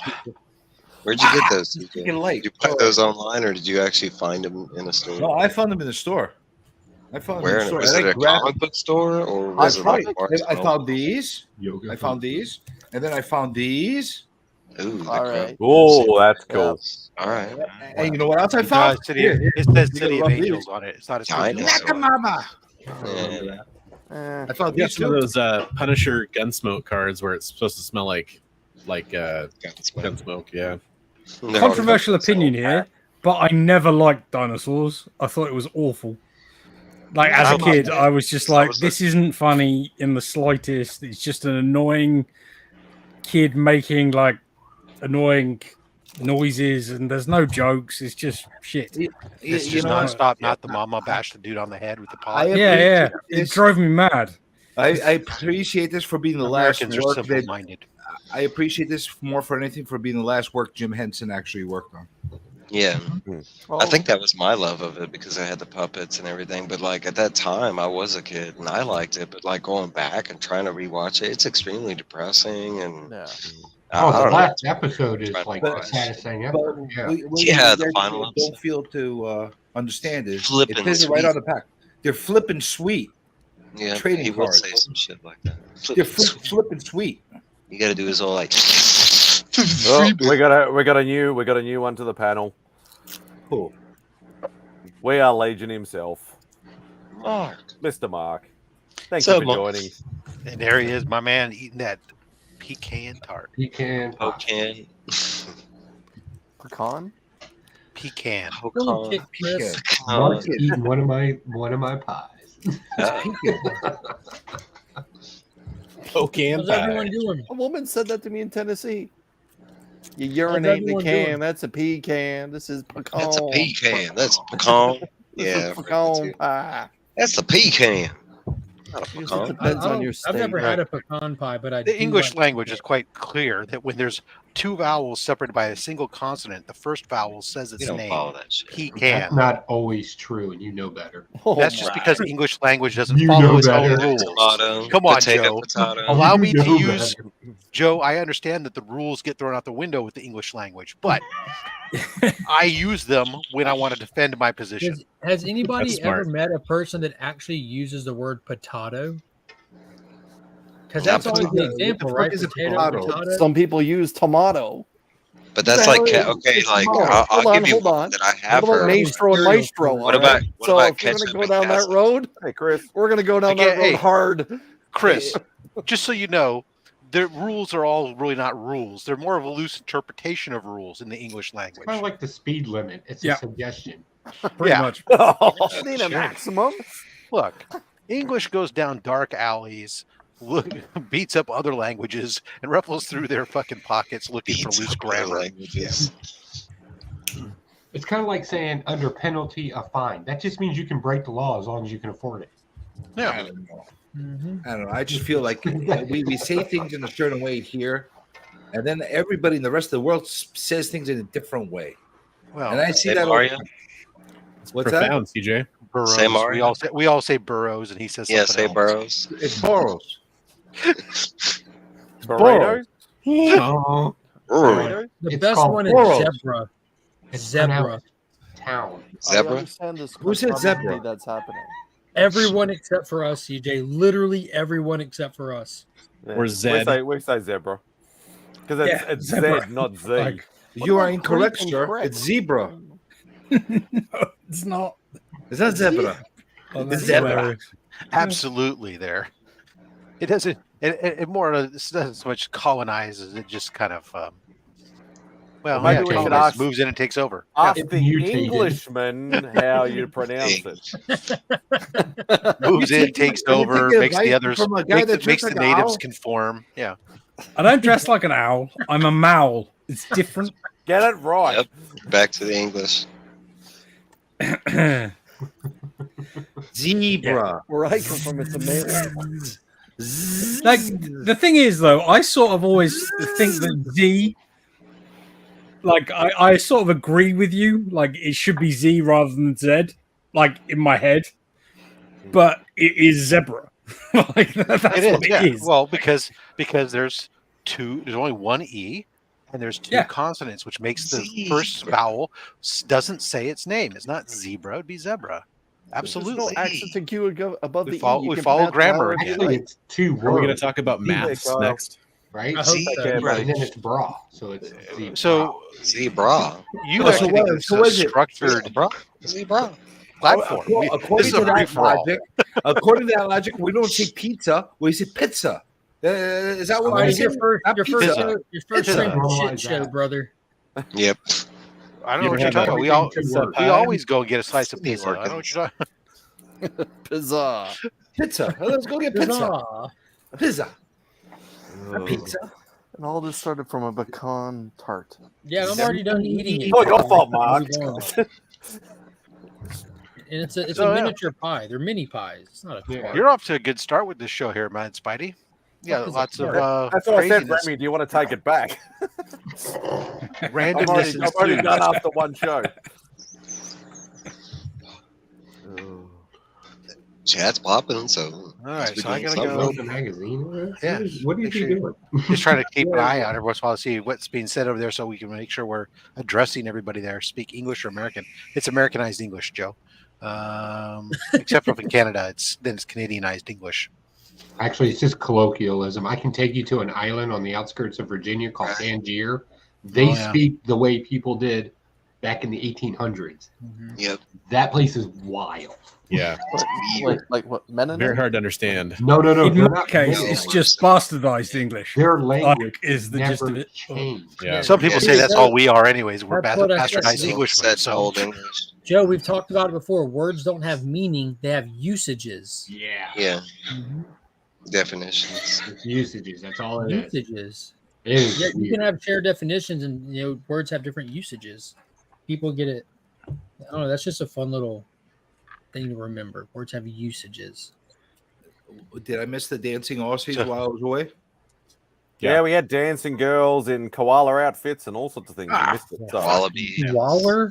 Koala? I just thought, what's the verdict on Blue Beetle, Mark? Haven't seen Yeah, it. that's what I want to hear. You liar. It wasn't very good. it was a movie. You watched the CJ?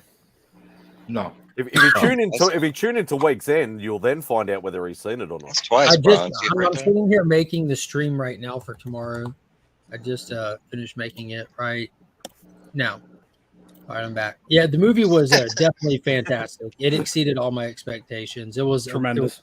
It was just. I just have one question: is it better than The Flash? Oh, by leaps and bounds, light years better. Is it better than Black Adam? Napoleon Dynamite is better than The Flash. Objectively better than Black Adam. And I'm like a stand for like the JSA, and this was still like, even for me, Like, you know, it's like I'm not talking about like what other people might perceive it at, but like for me, like Black Adam's just so fun for me personally because of JSA in it, and this is still above that. This was But was it better? But was it better than Swamp Thing? the TV, the new one, the 1990s, No, we're or talking the about the movie. movies? We're talking about the movie. Oh, which one? The first one or The Return? 1980s one. Yeah. That's the barometer. Is it better than Swamp Thing? If it's better than Swamp Thing, then I'll watch it. I'd say it's better than. I mean, like if you like, I mean that's tough. That's a good movie. Not like, the one with especially- Heather Locklear. Yeah, with Not the Adrian. one- Yeah, the one with the hot Barbieri? chick. Yeah, with Adrian. Yeah, the first one. I'm fully aware. That's really tough though because that has so much nostalgia for me, and I think that's just like legitimately like. Yeah, it's like film. trying to say if it's better than. To put into context, like superhero genre movies have been just straight flaming turds for like 2 years straight, and this one is not just not a flaming turd. It actually feels like we just time traveled to 5 years ago when these shits were like hitting the mark proper in all areas. It was like more balanced. The action was good. It had so much heart. Like Yeah, it did. Like that's what matters. I got one There for was you. there was twice in the movie I had to catch myself where I almost cried. And I know exactly what two scenes you're Yeah. talking about too. Oh, Like, it was a Make you cry, man. I don't want to see something make me cry. No, No, but it was fleeting. It was fleeting. Like- That's why like one of why I them- didn't cry. like you feel the intended emotions. They made the film properly where they're trying to convey an emotion and you feel the emotion that they're conveying. How you react to that emotion. It was is just different for wonderful everyone. storytelling, acting. Like the music was on Yo, point. their sacrifices must be made for the greater Yeah. good. Oh shit! Oh, nice. I love that kind of stuff. It was like dope. I once shed a tear at the beginning of Sudden Death. So like I can emote for anything. I'm there for the emotion. Jean-Claude Van Damme, Sudden It's Death. Jean-Claude Van Damme movie. It's funny. Right at the beginning too. Not even like for the hockey game. Yeah. No, the bit where because right at the beginning there's a fire and like some kids are trapped in a house, and Van Damme saves them, and I was like, oh, it's The real amazing. hero moment. Yeah, I remember that. I thought it was the conversation. I haven't watched Sudden Death in a long time. Ah, Sudden Death's like the fifth. No, it's like the third best Die Hard movie. Like it's wonderful. I love Sudden Death. And Are you talking about the? it's up there. the It's like best? third, maybe fourth best Die Hard movie. Oh, brother, Hi, Sloan. was a great fighter. So you excited to finally hopefully maybe get off of the hot shots topic now? I think you got more ammunition. I will say that I hope that there is a resolution phase that's good for everybody that I can talk about. That would be amazing. Sloan. But I don't foresee it happening anytime very soon. I have a feeling we won't know anything for about another 45 days or so. Yeah. So What a I'm happy fuckface to that not talk guy about was. it until then.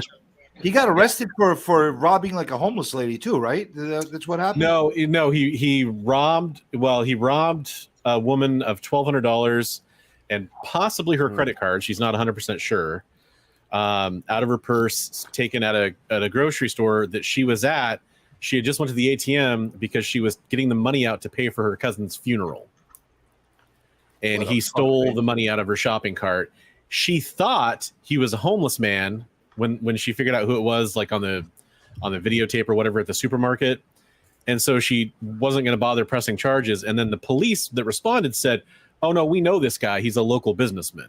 And she said, "Yeah, let's press charges then. If he's not a homeless guy." So, and yeah, it's a crazy story.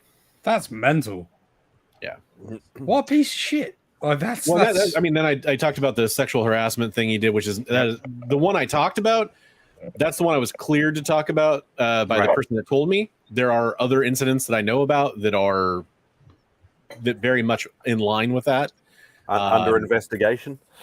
No, the stuff that people unfortunately a lot of times are afraid to come forward because they don't want retaliation. They don't want to they're afraid of the person that maybe they would have to accuse, those kinds of reasons. Relived in the public, all kinds of yeah, things. exactly.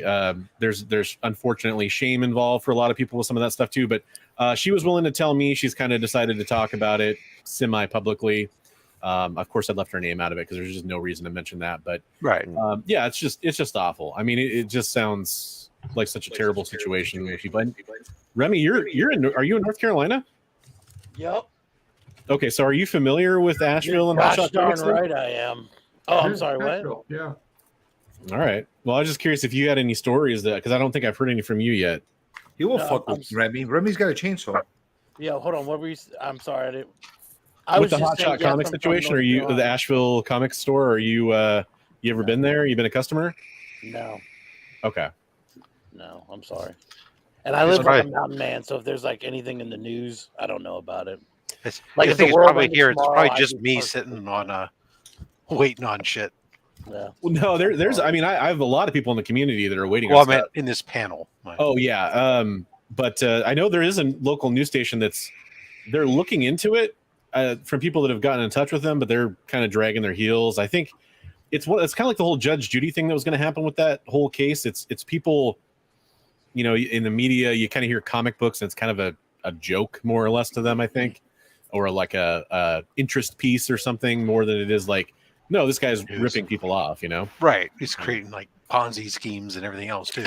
Yeah. It's exactly the same in wrestling in so much as like horrible stuff happens, but unless the mainstream are going to care about it, they just won't carry it on news. And that's probably why you have to focus more on the monetary side of things than the comic side of things. Yep, Because exactly. people go, oh, comics. Oh, wow, he got ripped off a comic. What's it, like $2? But if you say $1,000 here and $1,000 there, it is real. If this guy ends up getting into 100%. trouble and goes through court and it has to go he's going to have to liquidate stuff, right? Because nobody has free cash. Probably he's got nothing to liquidate because it's all at CGC. No, he's got a comic book shop, and I'm going to say That's right true. now, if you spend more than $1 on anything that he owns, you're being a sucker. Like if somebody's going to learn a hard lesson, you come together as a community. You talk about Sometimes we're stupid. Look here, I'll be perfectly honest. I'm stupid. I don't even follow my own practice on this guy. So I bought stuff from this guy once before. I had stuff delivered to me. At one point, I bought something from their eBay store. Had it delivered. Eventually, it got damaged. I sent a notification that it was received damage. They hummed and hawed and played games. I am calling their store, and the store goes, "You can't talk to us because you didn't buy it from us. You bought it from the eBay shop. You have to deal with it." And basically, I was just trying to get them to cover the cost of having it reholdered because the case got cracked, or a chunk of it came out of it. They never did anything. And of course, because the amount of time that went by, I couldn't dispute anything with the credit card company, and eBay wouldn't help you with anything. So I ended up eating the cost of having this thing reholdered myself, have it. And then I said, I'm just never going to deal with these guys again. But then months go better, and something comes up that I want, and it's so damn cheap that I sit there and say, I guess I'll take a flyer on it. And here you are now, where I got 4 books that I'm not probably ever going to see. But yeah. Well, I mean, the thing is that a lot of people are in there for like one pre-order book and they paid, $55-$60, which is not an inconsequential amount of money. I don't want to make that seem that way, but the problem is you have people that literally brought in $1,000, $5,000 books to the shop to submit. Yeah, and those guys people, yeah, those people are the ones that are in harder shape than those the pre-order people. Those of us that were doing the pre-order game, like you said, it's like 1, 2. I got 3 orders for a total of 4 books, I think it is. So it's about $200 roughly. Yeah. And God knows I've been hosed by worse than that, but in the past. But still, it's just one of those things. It's annoying. I don't know. Just the one thing that I want to say about it, and I want to do it over the topic of Kool-Aid popping candy, in the context of Kool-Aid popping candy. The fact that CGC, if they send those books back to Hotshot, and he ends up going into like bankruptcy and just running away with all those books, man, So that's why I keep talking about this, because that's the kind of thing that I want them considering. We can run, weighing their options. I mean, there's so many ways people are going to get screwed here, and not get their stuff back. I mean, like anybody who thinks that he's going to get 600 books back from CGC on this first shipment, and then suddenly he's going to put out thousands of dollars to ship those out to everybody, you're dreaming. Well, rebuilding his shop. He redid his shop. No, he ain't got the cash flow. And everybody's focusing right now on CGC's policies and their feedback and talking back to the people that are complaining about the thing with the applications and stuff like that, and including you, Bronze. You were talking about this the other day. The thing is, we talked about this almost from the get-go when you broke this story. Legally, I don't think they're allowed to give these books back without taking a chance of being sued, unless they're going directly to Doug. That's the problem. Yeah, well, so you get into some interesting stuff there, though, which I don't know the answer. I really don't know the real answer, but I've had lawyers come on and talk, not come onto the show, but come into the comments and talk about this, supposed lawyers, and their opinions differ on it. There could be something within CGC's terms and conditions, and this would have been their old terms and conditions too, not the new ones that they updated since then, that say, like, he didn't pay for these books. He's on a collections deal. That's the key piece to this. Is if he goes, if he's in collections, and essentially he gets to the point where he's not paying them, they've gone through collections and they're not getting anything from him, whatever, then through the process, the books then could become the property of CGC because they didn't get paid for them. Then they can do with them what they want. And if they happen to have a list of people that they go out to, I'm really hoping that's what it turns out to be. But and they could be stretching out, knowing that he can't pay the full amount, because we're talking about $50,000.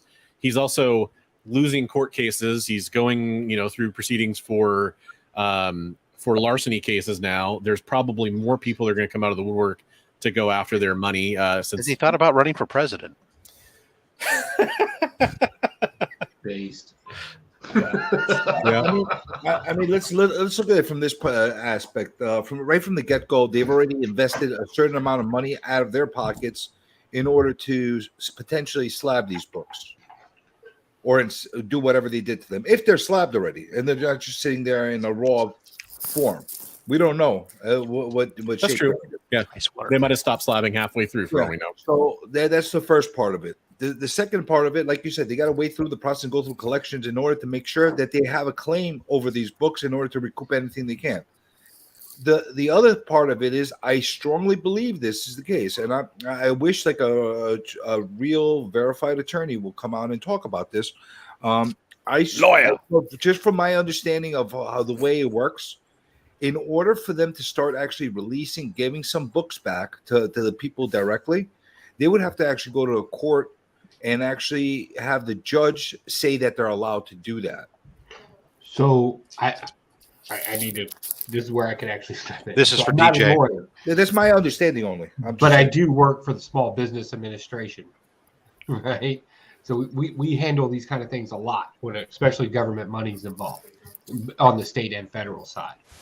So what's going to happen is if CGC, regardless, and first off, terms and conditions, I know people love saying that. Terms and conditions mean absolutely nothing. I don't know why people are always, terms and conditions. They mean nothing. If CGC takes the property, they do not own the property at no point, at no time. Mm-hmm. It has to be requested through some way. Now, because of North Carolina and the way its businesses work there, they don't have to go through a judge. It can actually get mediated out in a business court. That's how North Carolina works. But it would have to go through some kind of court process. No, it can actually just go through mediation. Yeah, but that would still be through the courts. No, mediation is a circumvent to the court. Who appoints the mediator? Both parties or an acquisition from the lawyer. Okay. Yeah, Remy? That's how that would work there. It actually works the same way in New York, too. We, the courts, acknowledge Remy Q Studios. Ask your question.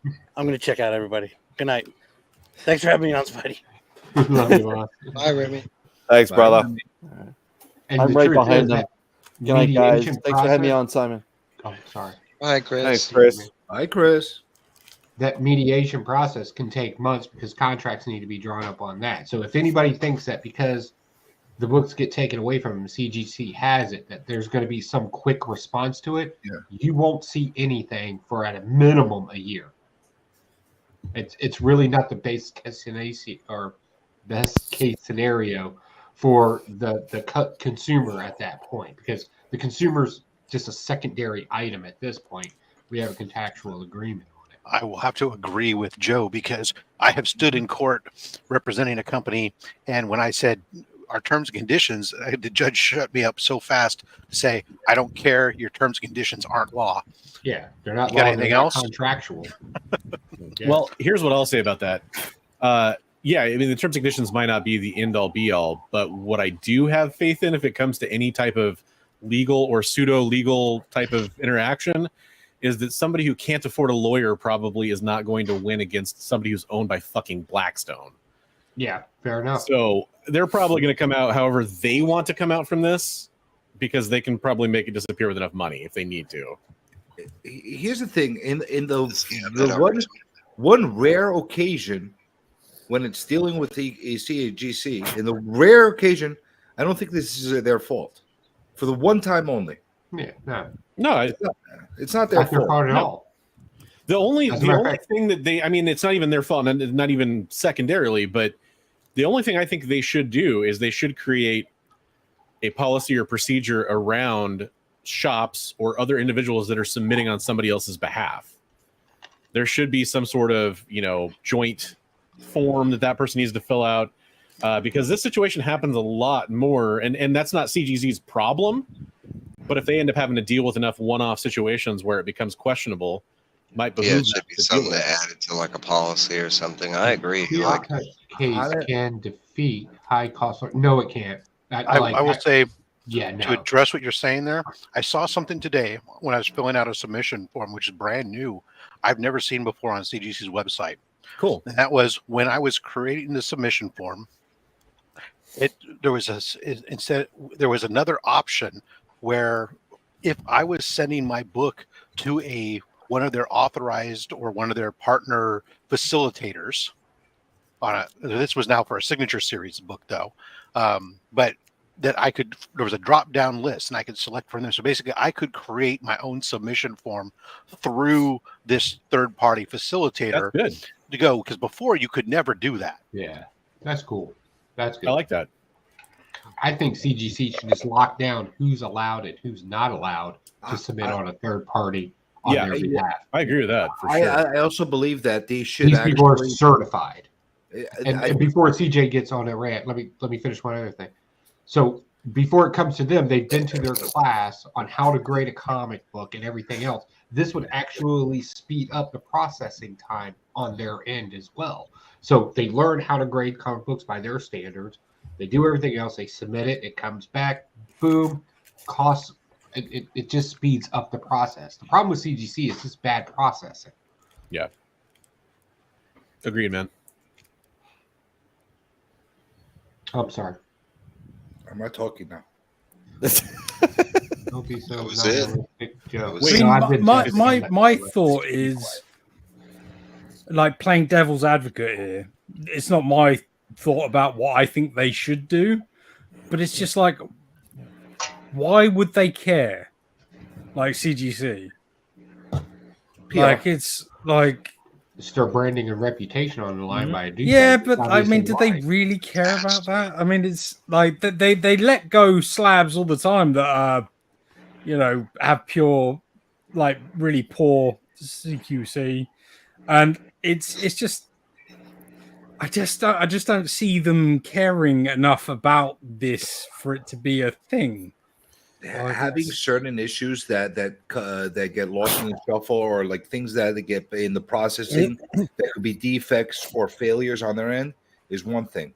You're going to have a certain percentage of problematic things with their product. It happens in just about every company that does X amount of work. They have a percentage, hopefully a smaller percentage or a bigger percentage, of actual defects. Now, the thing is, there's certain things that as a company that they do that could reflect to the public that can be recovered from, and there's other things that could be unrecovered from. That's why they care to get it to the point that it's unrecovered. They don't want it to be yeah. unrecovered. I mean, I think that's a key point, because I feel like there needs to be a lot of talk about this specific issue, or CGC are gonna do nothing. Like at the very least, like they might just send all the books back. That's why he's been. But like, yeah, No, you're like 100%. it has to. You're There has to be a lot of noise about it, or else they're I'll not be going to honest, care. every time I hear about this, like something, like I'll get on it and I get passionate because I hate bad business owners. One thing I hate is bad business owners. Like I will bust out a bad business owner. But then sometimes I get kind of involved in other things, and then somebody like Bronze Age Nerds, who's like, "Hey, I'm not letting this go. I'm the dog on the bone," and then he comes back out with an update and a reminder, and I'm like, "Oh yeah, I remember the bad business." So, I'm at fault for this. A lot of us are, but there are people out there that are a dog on the bone. They're not going to let it go, and they shouldn't, right? Like this. Yeah. No, yeah, 100%. I wholly agree. What's happening is bullshit. Like it's awful. I just don't think that like a large company will care unless there's enough noise about it that they have to care. You said that if they care about it, if there's enough noise about it. I'll give you a perfect example of not enough noise being done about something that could be considered fraudulent that CGC is doing. Okay. And this is my perspective, and I believe if there's enough people and enough lawyers that are interested in working on this, that they have a case. The fact that they're not transparent on the way they grade, and they do not provide notes for anything that's a 9.4 or over in the books, is an issue. And I'll tell you why it's an issue.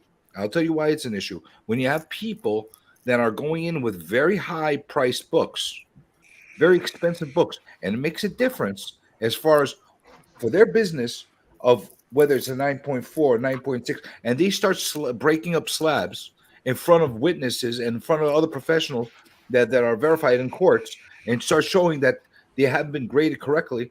What's going to happen then? What's going to happen then? So that's not going to happen in a court. The reason why that's not going to happen in a court is because it's arbitrary. The pricing of the company and the way that it's presented and how they do it, that is strictly up to the business. The So let me ask you something. If somebody goes and buys an Action Comics number one, okay, and it comes in at a 9.4, okay, a super fucking high grade, crazy, blow your mind grade, and they decide to break that thing open, and it's not a 9.4, it's an 8.5. Who's deciding it's not? The company has its own rules and regulations. The problem is they're not providing notes or any kind of it doesn't matter because how they grade is open source. You can look up how they grade things. They have a grader's check sheet out there. They have a book they published about it. Yeah, they have. That's all. Yeah. Okay. All right. So here's the funny thing. I have that book. Yeah. And I could a book. It's a 10. And I could literally start breaking open up slabs and take that same book that they provided, and I could find contradictions. On what you're doing is you're finding a perceived contradiction to them. Yep. You are not certified to grade their books. Well, so who certified them? You are not an expert in their process. Hold on. Perceived. That's the problem. There is no. I tell you what. That's how you end up getting hemmed up in court and in trouble. There is no certification. They're certified. There's not. Really? They're certified. You could go get a license, like an appraiser.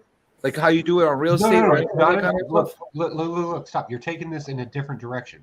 CGC has a process. CGC certifies people in their process. They're allowed to do that. All companies do that. Same thing with the employee handbook. They self-certify. So yeah, every company does that. They train their employees to do their job. Yeah, it's an employee handbook. I'll tell you right now. Back up their own employee and say they're doing it. And I'll be honest with you, and I'll be legit. I understand people want to have an argument about this, but if you crack a CGC and you go through their checklist and you put it out there on YouTube that it's a fraud because I'm not certified, but blah, blah, blah, blah, blah, you start dropping those bones and it gets popular quick, CGC will take you to court because you are not an expert in their process, and they will win that. Like, I know I said there's no such thing as clear cut, but they'll win that argument because they're lawyers. Like, you're not certified in their process. Listen, I don't pretend to be a professional grader. Yeah, you shouldn't. I don't pretend to be it. And that's the reason why I don't sit and break it open. But if I knew a lot better about grading, I could assure you I would do that. There's people that do that all the time. I start my own company and slab my own books. And there's start people that do that all the just time. found CGC's guidelines right here in every edition of Overstreet ever printed. They tell you the grading scale that CGC goes by. CGC has a modified version of that. Yeah, they don't use they have a literal book. I bought that last year at the convention when they first dropped it. Yeah. There is a company that does claim to use Overstreet's pricing. There's actually two companies that claim to. Well, one that does a better job of it. Right. But they of course CGC has their own proprietary method that is 95% the same.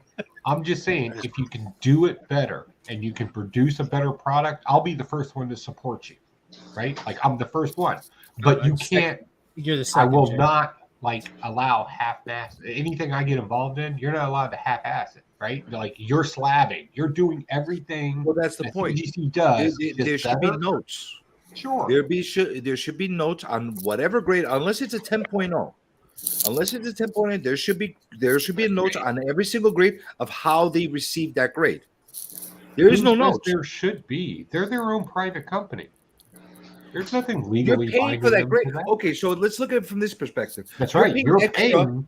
You're paying extra for a higher grade. Yeah, maybe that benefits you, but they're charging you extra for that grade. Don't you want to know why are you getting charged extra or charged less? Right. He's talking about the highest tier where things are based on a percentage based on the percentage of the book and blah, blah, blah. So all of a sudden it's a higher grade. You're not telling me why if you're asking me a personal question, yes. Now, does CGC do that? No. And it's But not they're charging you for it. agreement with the public. But And they're I'll tell you charging right you now, for it. if you do make No, they're it, not charging you for it because they're clear up front that graders' notes are not always going to be Right. there. But I'll tell you right now, up to if the it's grader, something which you is want them to stupid. add, if it's something you want them to add, you can be sure that CGC is going to pay a pretty penny. They will not. If you tell them I want notes on a 9.6, they will not give you notes on a 9.6. No, but I'm saying if it's a service that you want them to provide and they provide it, you will pay for it extra. So I would normally agree with you, CJ, although I did have the last week my CGC submission that I undid, that I unboxed. There was a point where I was saying the same thing. Oh, these are 9.6s, so I'm not going to know. And then I actually looked one up, and there was grader's notes on a 9.6. Now, most of them did not have. Most of the 9.6s that were there did not, but there were a couple that did. Again, it's just it's hit and miss, and it really is frustrating. random. It's really frustrating. I mean, you are right. if they were to guarantee you would get graders' notes on everything, then you'd have a point. But they don't do that, do they? Right. They say they'll. But yet, if you're going for the higher, That should they? Yeah. But if you're going for the higher, I think they should, but they don't, and they we're just state happy that everybody can see the graders' notes now. I mean, there was the longest time where you had to pay, basically. Yeah. If you didn't submit it, or you'd have to pay for it, which was more ridiculous. work means more money. But I'm on that board. But DVH has got it. He doesn't really need to complain too much because he's right now using the most trusted facilitator in all of comic books out there, the Fat Stacks submission company. I've got the Fat Stacks guarantee. Baby. That's right. Yeah. One of them is here, and the other one's en route back from CGC right now. Tremendous. And once we get here, we'll be able to get your package ready to ship out to you. It's just extremely convoluted the way they're doing it. All they had to do is add the grades on every single book, and there would be no question and no reasons for people to go after them. You know, because like you said, it's subjective. They could write whatever they said. I don't like this has a little blunt. That's what they wrote. Okay, so that's their reasoning for it. But when you don't have any reasoning for it, there's a problem, and you get charged. The problem with graders' notes is, and this is where you get into, it's happened in the chat, and people have mentioned it, right? They think they get something back, they can crack it, and they don't recognize it or they don't see it. So what happens immediately? Now you're getting caught up in a bunch of frivolous lawsuits, not clear cut. I want to be clear on this. There's no such thing as clear cut. Frivolous lawsuits tying up businesses and CGC and everywhere else. I would imagine, and I'm speculating on CGC's behalf, which is wrong, but I'm going to anyway. I would think the reason why it's probably a bad idea to do it is I don't want to have to constantly get into an argument with some guy in some random place because he doesn't agree that I believe that's a shade 3 on the white versus a shade 4. Right? I can't think anybody in this room right now or even in the chat wants to constantly have to argue that simple fact and why you got bumped to grade or something like that. It's like a lot it's easy easier to to beat up a digest. business and say that, oh, they can do it cheaper, or they can blah blah blah. But the truth is, most people are talking from a place that they don't really understand. Like, you're only making change on the dollar for everything that comes out, so every penny counts. You can destroy a business tomorrow by demanding to add something that costs a business money, right? Dropping it. You figure payroll's 30% on any given day for any small business. Like, I get it, right? Everybody wants a cheap deal. Everybody wants the good thing, right? But the problem is businesses like CGC, comic book stores, and stuff like that, they don't really make as much money as most people think they do at the end of the day. Well, I always said that they should charge more. So if you want better something quality extra, product. I'm just saying, if the argument is you want something extra, right? The correct argument would be, I want something extra, and this is what I'm willing to pay for. Yeah, exactly. If that's not part of the argument, then you need to stay out of the conversation because you don't care about that business. You just want I'm them with to you. You got be you got charity. if you have demands, you have to be willing to pay for those demands. Yeah. Okay, I'm with you on that. I would think that would be something that all of us as a community can come together and actually agree on, and we can make I'm that 100% argument. with that. I'm just curious, like more about the hot shots sort of side of things. Like over here, I know, like, because I've seen it plenty of times on the news and things like that. Basically, what happens here is obviously if somebody's got a dodgy business, they're ripping off people, whichever, like that. Pretty much what they do is they just file for bankruptcy. They close their ABN number, which is, Australian business number or whatever like that. EIN number here. And then just trade under a new name. And then they basically get away with ripping off people. Can you do that sort of thing in the US or not? Sure. No. Bronze Age, No. take it away. No, you can't do that in America. How many names has he used? What do you mean you can't do that? The guy uses several names. Yeah. I'm sorry. Go ahead, Bronze Age. I didn't mean to. Well, it's the problem with what's going on specifically with Hotshot. So for people that don't know, or they're tuning in now, this is a guy who's been doing cards and comics for 25, 30 years, and started off with cards, sports cards, and he was doing that on eBay under a certain business name. Well, according to his ex-girlfriend and the mother of his child, who he left on the hook for a bunch of eBay fees, according to her, he had to change that name and get rid of that. And that's actually a well-known, if you talk to people in the Florida area, they're very familiar with Pedro games on eBay. It was a big thing. Since it's from like 2003 in eBay, good luck finding a lot of references to it online today, because it's a little difficult. There's not a lot of people that were talking about it back then. Those places are still around. So he started off with that name. He's jumped to several different business names. The first was Haywood Comics in North Carolina, which is also in Asheville. Right. And he screwed up the business there from the person he was leasing the business from. Decided that they decided to basically kick him out of the business and give the business over to one of his managers. And now that comic shop is now Morgan's Comics. And she's an awesome person. She runs that store really well from everything I've heard. So he got kicked out, found a new financier, we'll call it, which was another woman, and took his logo that he paid a lot of money for, which was the H and the C, and had to come up with a name with an H and a C because he didn't want to pay for a new logo. Found that out from an ex-employee, and he became Hotshot Comics. But Hotshot Comics was the eBay and website store name. The actual store was Asheville Comics. Asheville Comics also had other locations, Asheville North, Asheville East, and now the whole business is actually morphed to Asheville Cards, which is a sports card shop, which is the same location as the comic book shop. So there's all these different names that he's run through because people are onto him, or there's enough allegations or suspicions.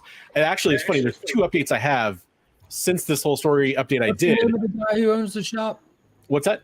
What's the name of the guy who owns the shop? Doug Siegelis. Doug Siegelis. So Doug Siegelis, all of his Asheville, I just looked it up. All of the businesses, this is interesting. And I'm sorry, am I interrupting? I don't want to interrupt.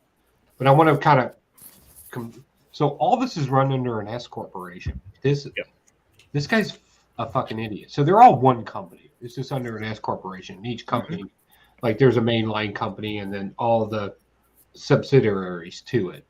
I don't know why he did this. This is what bad business people do when they don't understand S corporation. This guy's a moron. He could be. So there's all these companies. But really, they're just all under an S corporation, and they're under the mainline store. The problem, so there's no problem. So if anybody wants to seek legal action with him, I would probably just hit it in a civil suit. I wouldn't go after the company itself. I just picked this up on a 5-minute Google, right? So. Like I wouldn't go after the one company that sent your comic book to CGC. What I would do is, or what the SBA would recommend, or your local EDA, is just sue him directly. Yeah. Because if the one little company goes out of business, right, it doesn't affect everything else. But if you sue him directly, which is you can sue. It doesn't matter how many your business or whatever LLC. If somebody has incompetence, malice, or intent to fraud, you can sue the person directly. You don't have to sue the business. And the person who took him to small claims court and won the initial verdict, although it's under appeal now, he took Doug himself as a person to small claims court instead of the company, which is, that's a good route to go down. But I was going to say, it's not like a huge deal, but it's kind of a funny update to this. A huge deal. His Google if this guy does account it over and over and over again, then it continues over and over and over again. Exactly. The only way to stop people like this is to really just hurt them. And I'm not saying violence, right? But just people that get money quickly overnight don't deserve it. Take it from them. Yeah. They don't deserve it. Take it from them, especially when they're in This cat's, oh my God, this guy's filed bankruptcy 3 times. And the thing is, the S corps don't provide the same level of protection that a C corp has. So he has open things that could be with the right lawyers. No. His S corporation is under a C corp. So he does have a C. Good learning point here. I'm glad you brought this up. An S corporation is not a business identity. It is an attachment to a business. You as an individual can have an S corporation and not be a business. You can have that. And I'm sorry, let me go back. In 38 states, you as an individual, because if you think about a trust, several trusts can be filed under an S corporation. They're not businesses. They can just be taxed under such. So what this guy did is he thought, and he didn't talk to a lawyer, he was trying to be savvy and thought that if he threw everything under an S corporation, right, that he would be 100% protected. You could only go after the business. But what he's forgetting is if you have criminal activity, you can actually be sued personally, which is weird. I don't know who, somebody's advising. What I'm looking at, there's 3 bankruptcies on this guy. This guy's got a long criminal history. Yes. I've seen his background check. It's pretty rough. I'm not putting this out in the public. Here's one you can put out in public, though. It's kind of a funny. So, you know how good your business has to be for you to go on Google and leave yourself a Google review? Yeah. To try to get your ratings up? He left himself a review for his card shop under his name. Mark's heard me say this. I'm sure Rob has, a few others. I have often said there are certain things I have no faith in our species, right? And then after a while, you get involved in the community and you kind of hang out with people and you do good charitable stuff. And then you look at the rap sheet of somebody that's in the community, and it's just like, God damn. Yeah, but if you want a good time, I suggest Google Asheville Card Shop in North Carolina and just read the reviews. And what you're really reading, by the way, is the responses to the reviews. It's hilarious. Well, yeah, he thinks he's a tough guy. He thinks he's smarter than everybody else. Like, exactly. There are people out there that will tell you I have an ego. All right, fine. I'll accept it. So is this another Pete? Go read this guy's reviews. Yeah, that's what he was sounding like to me. Is this like the evil version of Pete? You want to see what nihilism looks like?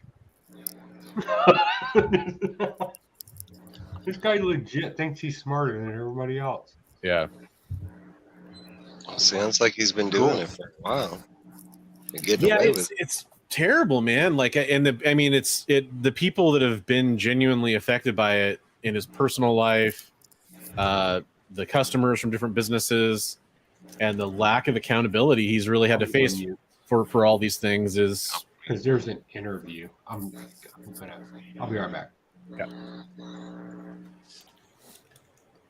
Wow. Yep. But it's been entertaining.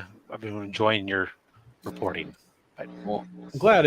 I'm hoping that people are finding it entertaining enough to keep public awareness up on it and keep some pressure going on powers that can actually influence change here. Well, I know that you're putting a lot of effort into it, and that's why I said, your coverage on this and stuff is exactly why I became a member on your stuff and stuff. Because this type of stuff, this kind of support, I know it takes effort other than just opening up a box and or just sitting around talking for a while and stuff. And I appreciate the effort that you're putting in on this and everything else, and because it does need to be talked about. So, and I will also give you credit on this, Bronze. Unlike other self-proclaimed journalists out there, you don't have any conflict of interest and you don't have any bias towards this situation. And the fact that you're going in it as a neutral source, I think is a really, really good thing for the community. Because a lot of times you have people ranting one way or another, but they have conflict of interest. They have biases. They have either they're endorsing somebody else that's a competitor, or they're doing something else, and you can't, even though they have an honest message that they're giving, you can't take it at 100% because there's always going to be that doubt of conflict of interest. I like that. I like hearing from people that have no skin in the game whatsoever.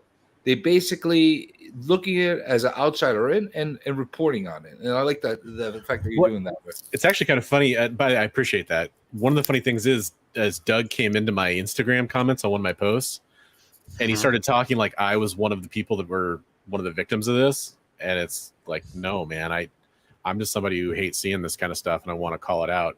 And on the flip side, look, I'll say this. I've reached out to some pretty prominent people in the community we're in to kind of get some help on this, to try to get in touch with people at CGC. And I just got to say, like, I'm not going to name names, but I'm really disappointed in some people and like their apathy towards the situation. Name them. No, I can guess based on certain conversations I've had with some of these. We'll put them on the shelf with Doug that way. Doug and who else? Which one of his cronies? Nah, I'm not going to do it, man, because it's not my style. But what I will say is you won't see me supporting those people anytime soon. Let us continue to get grifted by these YouTubers. I'll accept. Well, I wouldn't say they're grifting anybody. They're just not. They're not using their power to help for them. Other people. There's nothing in it for them, so they don't care. You DM me their names, and I'll community. I've run in that myself a couple times with a couple of people. So I have a feeling I have at least of one or two, and they always do that. It's always like there's nothing in it for them, so I don't care. They don't remember what it was like to be a small channel. And I'll do the flip side though. I will praise the person who did actually try to reach out. Shout out to Brian McClay for he's had Matt Nelson from CGC on his show before. So he's one of the people I naturally reached out to and said, "Hey, I know you've been in touch before. Now, let's go ahead and let's go ahead and see if we can get in touch." And he's been trying to, like, now Matt Nelson is the freaking CEO of CGC. Whether or not he would ever come on and talk about it or release any, but I'm also not asking for that. Right. I'm saying, hey, can I get somebody at CGC to get in touch with these people that you aren't, like Rob? You placed your. I hope I can say this right. Yes. Like, No, you can't. Absolutely. You placed your claim with CGC. You sent them an email, and within that night, you got a form back. It was like at 9 or 10 o'clock at night Pacific time.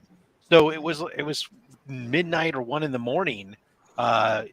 In Florida time. I got a response back on an email with the claim forms, telling me to fill it out. Now, since I filled them out and sent them in, other than thank you, right? That's it. Right. And now I wouldn't expect anything because it's they say a while, 60 and now it sounds like that there's 15 legal issues that are going on, and which is probably why, as you reported, that people aren't getting responses and stuff now on this topic. Is since they've gone and retracted some of their own statements on their message boards. Yeah. It sounds like that there's certain legal maneuverings from either and or one or both sides that are in play that they're now having to go, hey guys, shut up, because this is an active legal issue potentially. Well, I totally understand where you're coming from. Where I disagree is these are people that reached out to CGC before you did and still haven't heard back. Right. So oh really? Yeah. I don't know then how come I got mine so fast. It was really some people bizarre. just fell through the cracks. Like I don't know if they just have. Joe was talking about their procedures. Yeah. Let's be realistic, though. I know how Rob is. I'm special. Yeah. No. I know how Rob is. I'm sure he put a well-articulated email together to send to them that they responded to. I'm sure there's a lot of provided all the information that they asked for I'm sure there's a lot of half-assed emails that were sent to them. They don't know how to make heads or tails from it. I be honest. Assume that's the case for all the people. Let's be honest, though. That happens a lot. It does happen a lot. It can happen, but I don't know. That's a weird place to jump to assume that some of these people it's not like they were messaging me like, "Hey, I like comics. They're missing." No, they sent me a cogent message that I could understand. I'm sure they sent one to CGC too. I didn't tell you they're all boneheads that are sending these emails. I'm just saying they don't know how to articulate themselves well on email. I don't speak New Yorker, so maybe that's it. Maybe they were from New York. No, I'm just being honest because I've seen that happen a lot. I remember. I'm sure that in some cases that happened. I'm sure a couple of them had the wrong email or whatever. But I've also talked to those people, double checked the email they sent it to, made sure it matches the ones from people that got responses. I will say this, if I can use this as a small PSA. One person who never heard back from anybody up until I made this post. I made a post talking about how CGC has a text helpline now.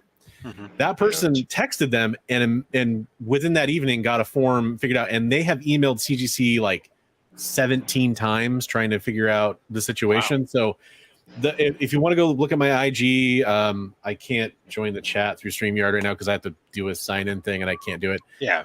It's 855 grade 10. Text them if you've been affected by this and you happen to be watching this and you haven't got a claim form, and hopefully they'll reach you that way. I'll give you a perfect example of CGC and sending out letters to them. With the signature witness series for artists, there's a process you have to go through with them. You have to fill out an application, you have to go through that whole process and stuff like that. The first time I did it a while ago, I did a half-assed thing. When I took it more seriously, I actually put a well-articulated letter together. Okay. I sent them all the information, and guess what? I got a response within 24 hours. It's how it works. That's how CGC is. If you're going to send them something, you have to send all the details, everything that you need to have addressed to them. Because if it's partial, if it's not complete, they're not going to pay attention to it. They just get too much detail. You've watched Jerry the Jitterbug, right, Journey? Yeah, of course. I know you have. And you've watched when he's sent stuff into CGC, and sometimes they respond quickly, and sometimes his emails just get overlooked. Well, they're scared of Jerry because Jerry's a lawyer. Well, not on. Well, okay, like in the beginning, if you go back, they didn't know that until he started advertising that. And that was like a year into that. So like, I mean, and that's every HR. Like he was saying, they sent 17 emails. What's that excuse? I mean, stuff gets overlooked, or sometimes it doesn't have the right keywords that the company was looking for. And I don't want to discount the fact. I mean, I'm sure there were a few people that didn't receive responses that, like I said, maybe they sent it to the wrong address, or maybe they did not word their request correctly, or maybe CGC bumped it up to another rep and then the handshake there failed. Sure, I'm sure those things happen, but I'm also sure that the number of people I've talked to, that's not the case for the majority of them. So maybe it's a thing where so it means it really comes back to the first. They just don't want to touch it. No, it just comes back to the first statement, which is that I'm special. Yeah, that's true. I will say, my mom CGC told me has that not all responded my to me life. at all about this, but they did say we got Rob covered. Yeah. Let me ask you something, Rob. When you send out that email, did it have your CGC ID at top of in the header? Not in the top in the header, but it had it in the signature below my name. Okay. All my correspondence to CGC always includes my member number. Okay, so clearly you do a lot of submissions with the CGC on a yearly basis. You're not like some guy that's in one a year. I'm nothing compared to a lot of people, but I do more Your than fair the share. average, more than the average collector, I would say. Do you think that plays any role as far as your response rate? I seriously doubt it has anything to do with it. It's just more of, look, I've spent 20 years in the customer experience business, dealing with customers in some shape or form and communicating still to this day, even though I do contract stuff and I deal with stuff internal. Mostly my customers are internal. I deal with certain things. So when I send emails, I do structure them though certain way, right? The subject is short, but it is concise and tells you what we're going about, that you have a structure that you're presenting. You're making sure you present all the details the person needs to be able to answer the question that you're asking without them having to do a bunch of research to figure out. And then I'm at the end, when I'm closing out my closing statement there, or your signature at the end, because I'm old enough that I still fucking basically sign my name even on an email, where I'm putting whatever my signature is. And in this case, I'm not nobody special. I don't care about my YouTube, but they might care. Here's my membership number. I'm a paying member. I pay at the $200 or $300 a month rate, whatever the hell it is, right? So does that mean anything? It shouldn't, but if it does, I'm going to include it. You pay for it. It does. It does. You pay for it. Here, my favorite thing about that, Rob, is I worked in customer service for a long time as well, in the first half of my career or so. Don't you love when you do that? Like, you cross every T, you dot every I, you include all the information, because you're like, hey, they're just going to ask in the follow-up email anyway. I may as well do it. And then the first thing they ask in the reply is, do you have your case number or whatever? I already gave you. Yeah, I gave it to you. If you look on, that's what I will get, especially I have stuff all the time. I write back to people where I'm snippy then at that point. And I go, well, if you'll see, as I stated in line 2, or, and it drives me nuts too, because I get the emails. I get the emails that come to me all the time where it says, hey, what do you think about this? See below. And you have to scroll through 12 different freaking things, and then you can't. I get that crap all the time. And whereas whenever people, this is my public service announcement for you. Whatever you do in business life, if you are going to engage somebody new onto a thread for support, whether it be external or internal, summarize what's going on. Don't just say read below. Let them read below for details, but give them a summary, a cliff notes, what's going on. Guess what? Anybody can read below. I will say this. So I popped our boy real quick. Just popped him real quick. He was denied an idle loan, and he was denied PPP, paycheck, during COVID. So the government's very picky about legitimate business. Just because you have a business license doesn't make you legitimate. Federal government knows that. So he was denied all federal funding. And he launched it under each business instead Jump on, of John. under like his S corporation to take care of everything. People that have S corporations generally try to do that. He decided to pop one for each one of his little businesses, even the one that was out of date, which is weird. Like that automatically is going to get denied, but it doesn't matter. He applied for federal government funding during the COVID for relief. He was denied for all of it. Now we don't just randomly deny things. The SBA, all of us we want to see businesses succeed. It's in our name.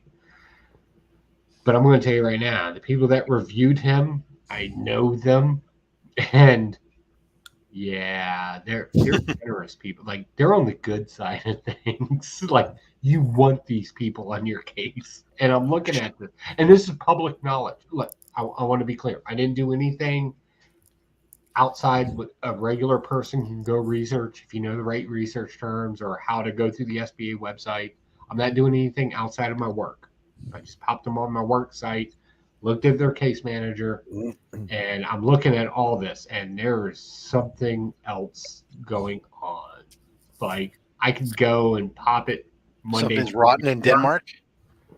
The whole thing's a fraud. Like I'll just say it. If it gets me fired, fine. I can get another job. But his whole deal being denied. And like usually if you get denied, it's because you didn't bring in the right paperwork. You didn't do He submitted paperwork. He submitted this. He submitted that. It was reviewed, and somebody was like, "Nah, you're full of shit," because the amount of money he was asking for does not qualify for what he's asking for. Interesting. Yeah. Oh, yeah. This dude is not. This is bad. This is like not just comic book fam type stuff. This is like it's only a matter. And the great thing about this kind of thing is the more barriers you put up, just the worse it gets when you get Dude, caught. the guy robbed a woman. Like he robbed a woman in like freaking daylight out of nowhere. Feed the dog. Yeah. So you think the guy is a douche? He's got to be a douche to do something like that, you know?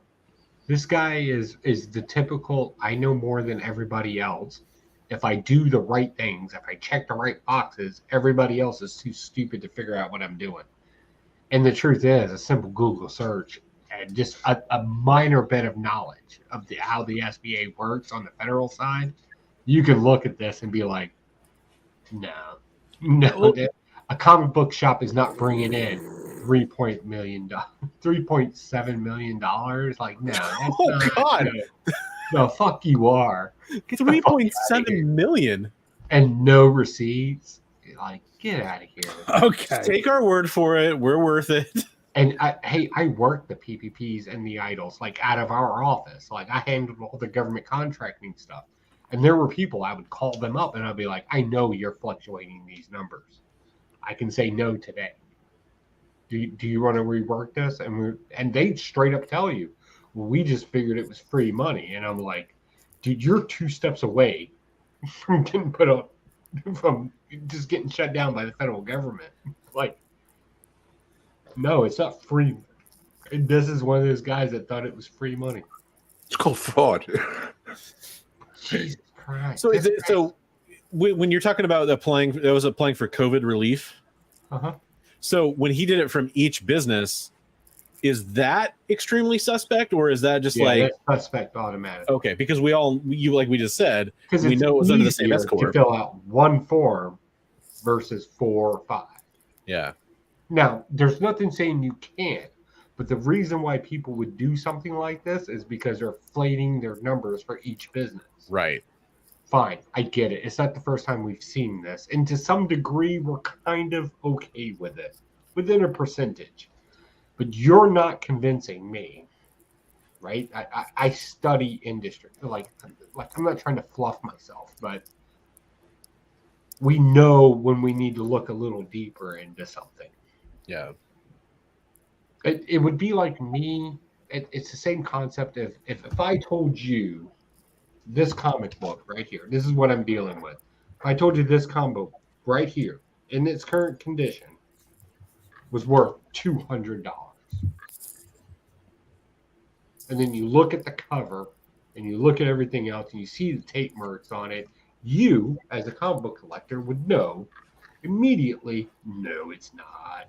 Like, no. You would know that. And that's how we at the SBA kind of review businesses. So what do? You break the book out, you start looking through it. You gave me reason to look deeper into this subject. And I'll be honest with you, I'm kind of scared because if this guy was in Virginia, well, it doesn't matter if he's I'm federal. But if I looked into this guy tomorrow because of a complaint, I'm almost kind of scared what I would see because us getting involved is a totally different thing. Interesting. Like, I get it. He's got a business license, and people think a license is legit. But then again, people have driver's license. It doesn't make them legit drivers. Like, interesting. Yeah. So I mean, check your DMs at some point on IG is what I'll say, Joe. I got you. The plot thickens. It's why we shine light on this shit. The plot thickens. Only in the Outback. Go get it. Mate, this shit was happening in the Outback. You would have got kicked in the nuts by a kangaroo by now. Yeah, like how do you guys handle this stuff in Australia? Like somebody tries to fuck somebody over. Do you just kick their ass and feed them to the crocodiles? How does it work over there? Do you send like the Mad Max crew after him or something? You send them out in the Badlands, huh?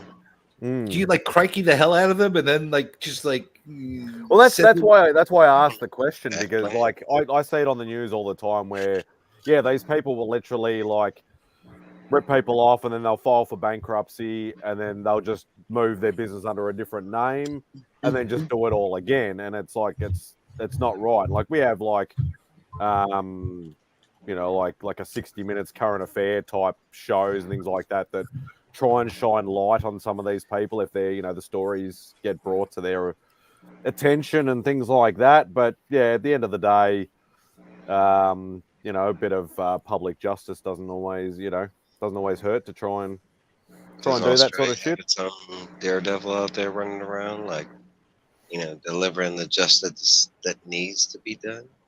Whistleblower. Yeah, it would be nice if we could. And that's the thing. Like every country is influencing other countries, and we over here talk about Americanization and things like that. Like in the old days, it literally would be you'd go around to somebody's house and beat the absolute living shit out of them.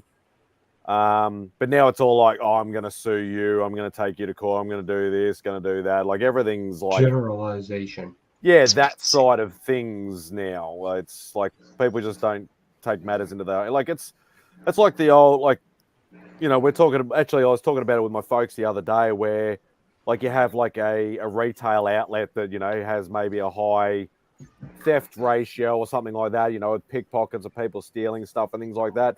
There's a security guard out the front. They can't do jack shit anymore. Unless you're an actual police person, you can't actually.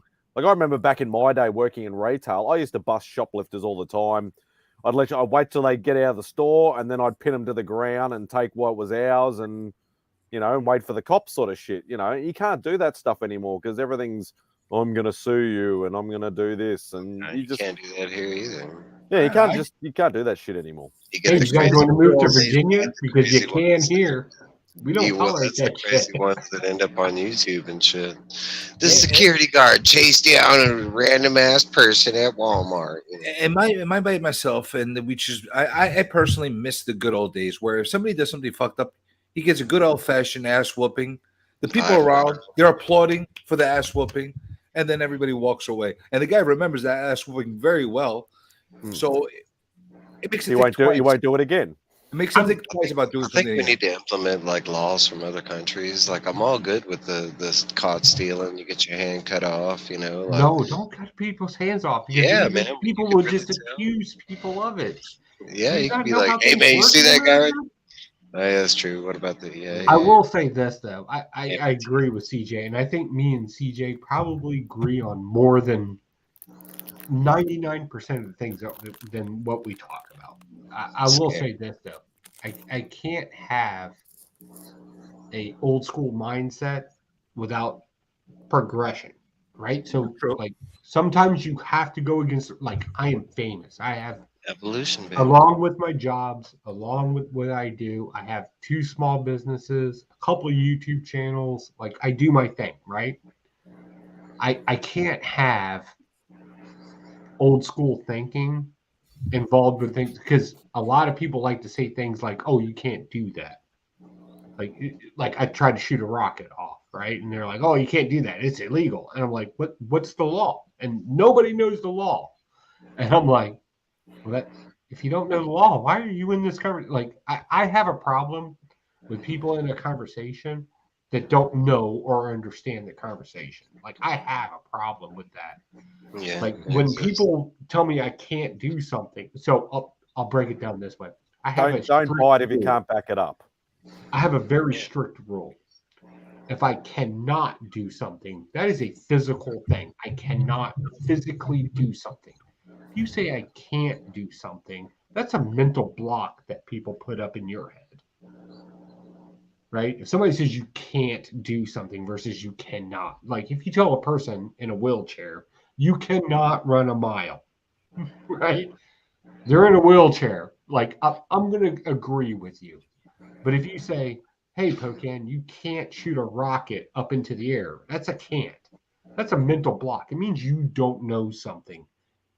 You are the one that is talking outside the subject, and I ignore it. And that's why that's when you step in and say, "I'm not Pocant Joe. I'm Pocan I'm Pocan. Joe." I've actually said that. I'm Pocan, not Pocant. Get out of here. I get it, right? Like, we all want to be, and especially in the comic book community, I've noticed this. We all want to be very concerned about other people and the things that they do. But the truth is, I don't think they realize when they're concerned about somebody and the things they can do, how much you're actually compressing somebody. Now, whether it's America, England, Australia, I don't really care about that shit. I've been around the world now. I've been on every continent. I've damn near met some of the most worst and best people in the world. Right?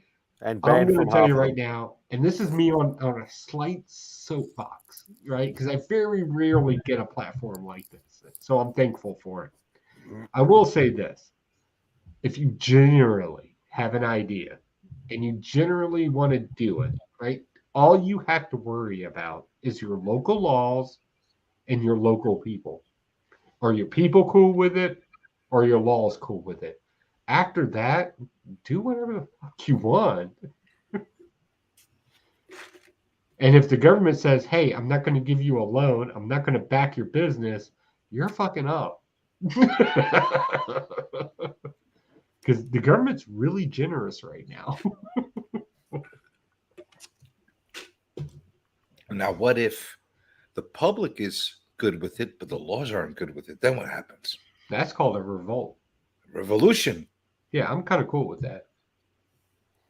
Like, I'm that guy. What about if the government's good? What about when the government's good with it, but the people are not good with it? Then what happens? Yeah, You're an asshole. Same word. Same word. Same word. You're just on the losing end. Yeah. That's it.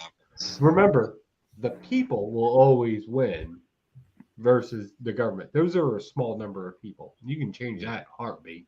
I do have to do one quick thing. Are you still awake, DVH? I don't think he is. I think I'm just listening. I'm at the Church of Pocan. No, it's I was not just making church. sure No, you I'm had sorry. I fallen didn't asleep. read that.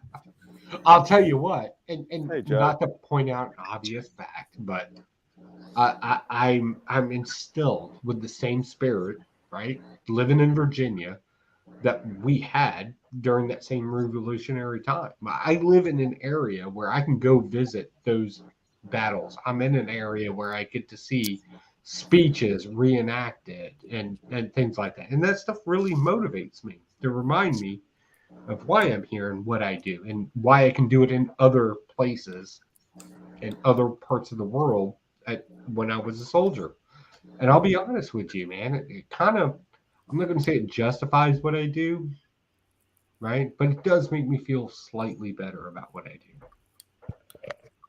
Or did. I don't do it anymore. I need to be clear on my English. Allegedly.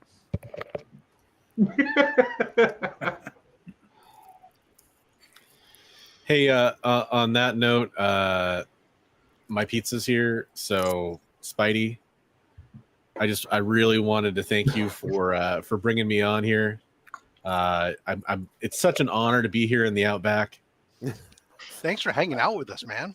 Super cool. Hanging literally from the ceiling. So and thank you for bringing awareness to the community.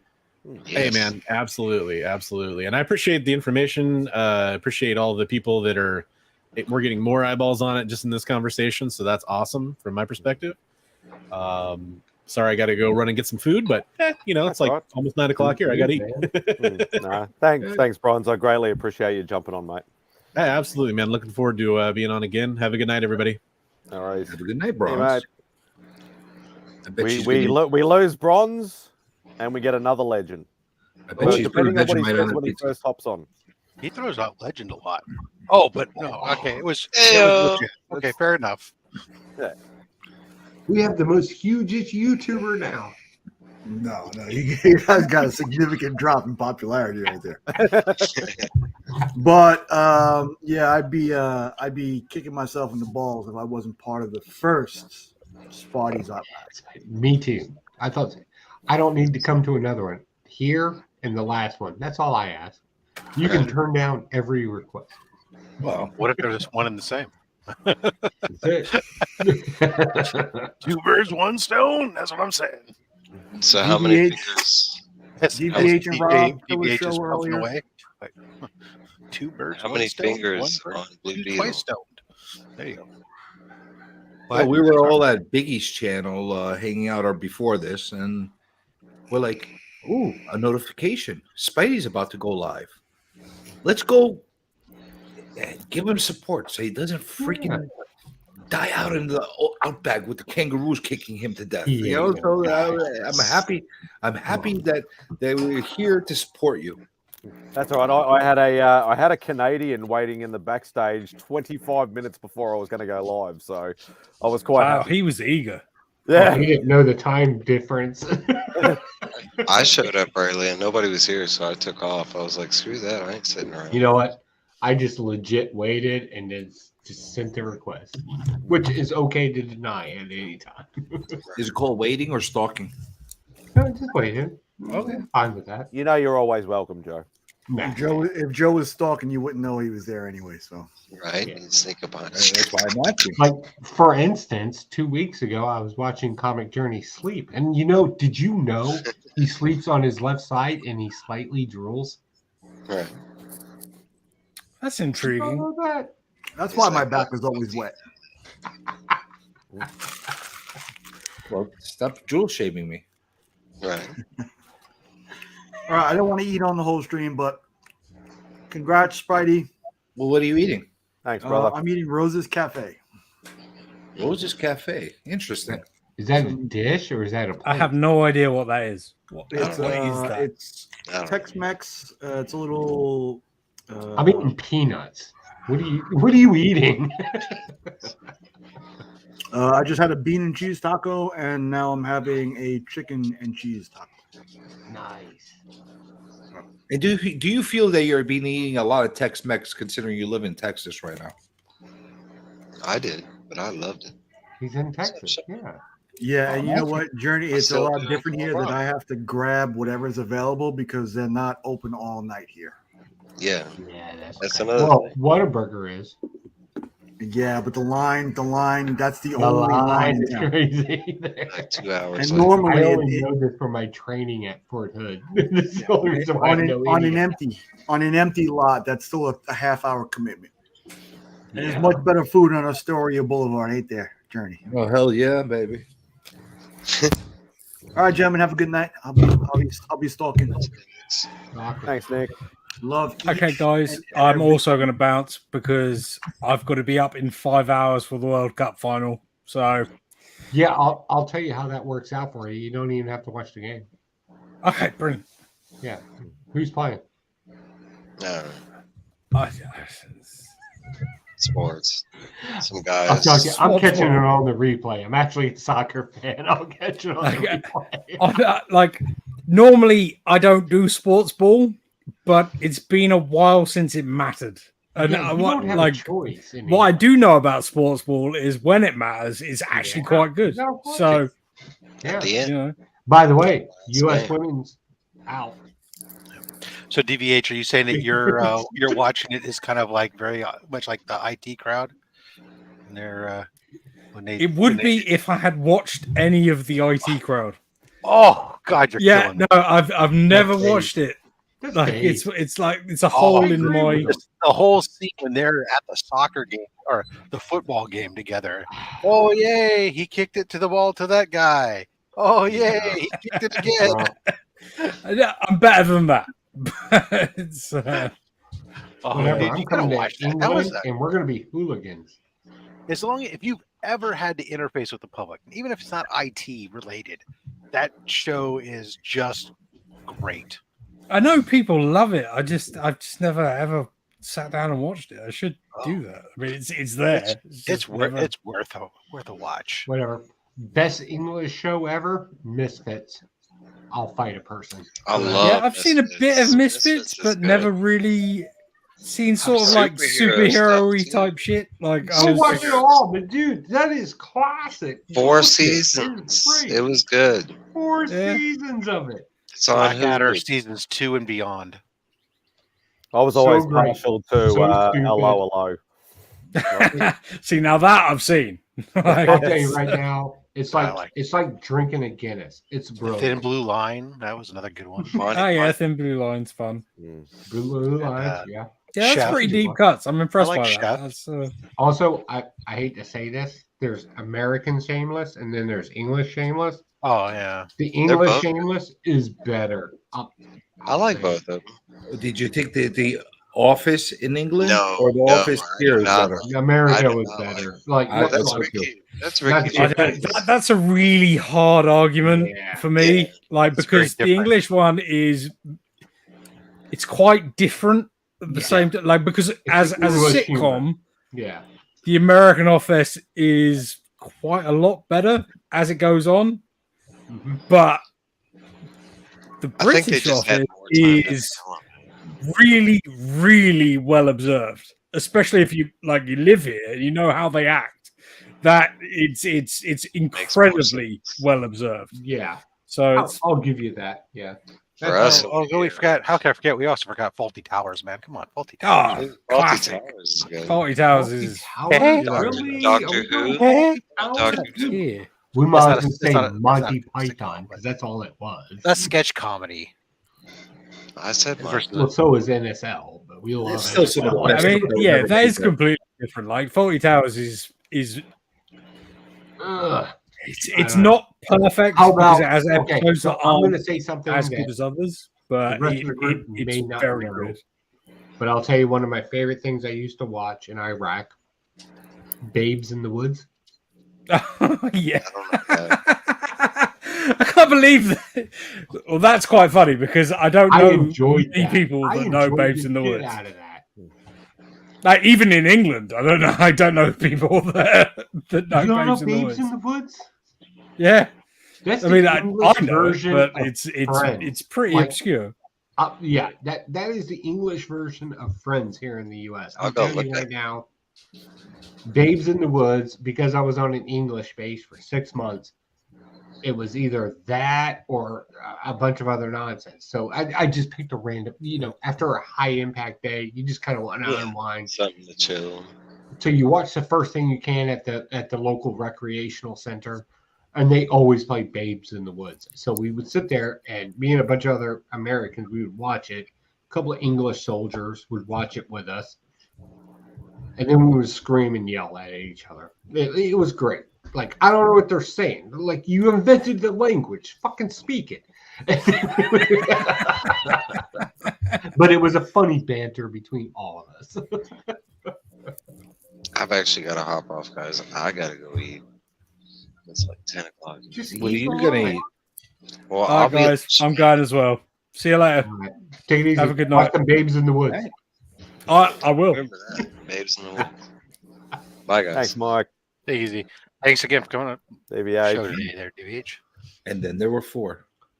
I need that another one. Well, it's the best looking guys. But wait. I can't disagree with that. Okay, it's the 3 best looking guys. Well, no, Kool-Aid Man's there. It's not nice to be my Spidey's a nice looking guy. Don't offend the guy. I'm he's cool a very with he's a very handsome hobbit. Bear. Hobbit? There's a hobbit? There's a yeah. He kept saying hobbit, and I said I'm 6 foot. I'm not a hobbit. He's a hobbit. Listen, You're- don't hobbit shame You're me, a guys. giant dwarf. He's a very handsome hobbit. You know, Or maybe you're a dwarf giant. all the lady hobbits love him. Based. Are you saying that he's got hairy feet? Sort of. I am going to I'm just gonna piss. I'm gonna grab another bottle of wine. You guys need anything? No, I just refilled. Thanks. Bourbon and Coke. I'm quite all right. Thank you very much. Thanks for asking. Christ, you guys are weak as fuck. All right, I'll be all right. I appreciate Wait, that. I just refilled? I'm joking. All right, fine. Get me some heroin, man. Jesus Christ, what the I'm over here drinking wine. You want heroin? You know what? I'm impressed with the fact that you said that. Smack that bitch up. Keep an eye on your mailbox. No. So Spidey, now that the chaos is somewhat subdued, how do you feel during this stream as being the boss? Now you're the boss. This is your stream. You run the show. How do you feel being the boss man? I don't see myself as a boss. I just see myself as the ringleader that doesn't have any control. I see. I think he feels more like he invited a bunch of people over. They took him hostage, tied him up, and put him in the broom closet while they ran amok and threw a party in his house without him. Yeah, something like that. It's pretty much like I've stated, like my whole YouTube thing, how I got started, and a lot of other things that I do. It's all peer pressure. I just fold like one a of us. like a One cheap of suit. us. You say peen pressure? Is that what you said? Peer pressure. Peer Oh, pressure. peer. Yeah, he lives in a bay near, and there's a lot of boats, and so he succumbs to the pressure of the piers. Okay. I thought he said peen pressure. No. Wow. My ears are failing me. I'm getting No, older, man. it's been good. Like and you know, like everybody who knows me, like I'm not the greatest at doing. Like I love going on live streams, but I can't run them for shit. It's only because I don't always if somebody gets me started, I can talk, but I won't come up with my own stuff. I'm not a natural speaker like a lot of people in the YouTube community, but Which is bullshit because you can't stop talking half the time you're on other people's streams. So why don't you use the same talent on your own streams, man? Because I'm feeding off other people. I can't feed off myself, sort of thing. Like if I have a topic and I know it very well, obviously I can do it. But if I'm just sort of like when I do my bagging and boarding streams, I'll literally just sit there for half an hour, and not say a word, and just bag and board. I keep wanting to click on and highlight frickin' people's comments. Yeah, I caught myself doing that a couple You should, times. you should take the opportunity to promote your shitty channel, he says. Yeah. I'll do it for you. Hey, guys, if you're watching this right now and you aren't already subscribed, you can check that, by the way. Just look right down here somewhere. And it says subscribed, you're good. Awesome. If you're not, it says subscribe. Press that. You'll then be subscribed. You'll help this guy get over 500 if he's not already. And while you're at it, if you want to know when we're going to be on next time or next other whatever content he's going to put out, hit that bell over here too while you're at it. That's going to let you know when he drops new content or goes live. So there you are. I have to say this much, Spidey. That's not like what he said. Honestly, I enjoy your awkwardness when you're doing those solo streams. You are one of my favorite people to watch squirm sometimes. Yeah, that's part of the part of the entertainment. I like that. Which you can always do is for these things, you can always come in ahead of time with a couple ideas of topics written down just in case it starts to get stagnant. Fizzled out. Yeah, you go, oh, hey, you guys see this in the news? And I know, like, Well, you what do you two think are of this? probably the best ones at not letting, because obviously Rob coming from a radio background, like dead air on a radio station is a big no. Yeah. And CJ just loves the sound of his own voice, so we No, know no. he cannot stop talking. So I don't have an extensive radio background like Rob does, but I do have experience in radio. Well, let's be honest. Extensive would be a very loose interpretation of the meaning of the word. I did it for a couple years. It's not exactly extensive. Yeah, but you did it for a daily basis. But I wasn't on air on a daily basis. So See, my did it on-air stuff was like once a week and stuff like that. And that's then kind of like me. in college radio, I did do all the critiques of all the on-air talent and stuff. But it was what I studied. From that aspect, and I did work in professional radio. I wasn't wasn't for a long time, and it wasn't on a daily basis. I was long enough to learn, wow, there's no goddamn job security in this business, and it's not what I wanted to do. So, Spidey, you want to get a punch in the nuts, and you want to get like yourself to get past any kind of awkwardness. Go on the radio for a few weeks. And do a show by yourself, and just look at that phone not ring. You say, the first caller that calls in to get some free tickets, and nobody calls, and that will get you going like nothing else, and get you past any kind of awkwardness, any kind of shyness, any kind of anyness. I'm telling you. Yeah, because when that happened to me a couple of times where nobody was calling in, I'm like, what the fuck? You try to give stuff away, they won't even call in. You're like, okay, I'm gonna take all the callers off there, and you just come back and make up. All right, congratulations to Joe Smith. He won those tickets. and my thing was business related. I had stuff to talk about. It was all real estate, and I'm talking about stats and all that kind of stuff. So I didn't have a lack for words, but it gets so cringy and so awkward when you're sitting there and you're like expecting somebody to call and you don't know what to do. You're texting people at the office. Come on, call in with some stupid question. Yeah, and that's what I mean. Like, if I have either written down or in my head something to talk about, I'm pretty much fine. But if I'm doing anything that's like I'm just going to do a live stream, because I need to do, like, because I always say, like, I do these baggy and boarding streams for my late night thing because it makes me do it. Otherwise, I'll be like, I'm too tired. I won't bother doing it. I'll do it next time. But if I do the live stream, even if I don't talk, it'll make me do the bagging and boarding.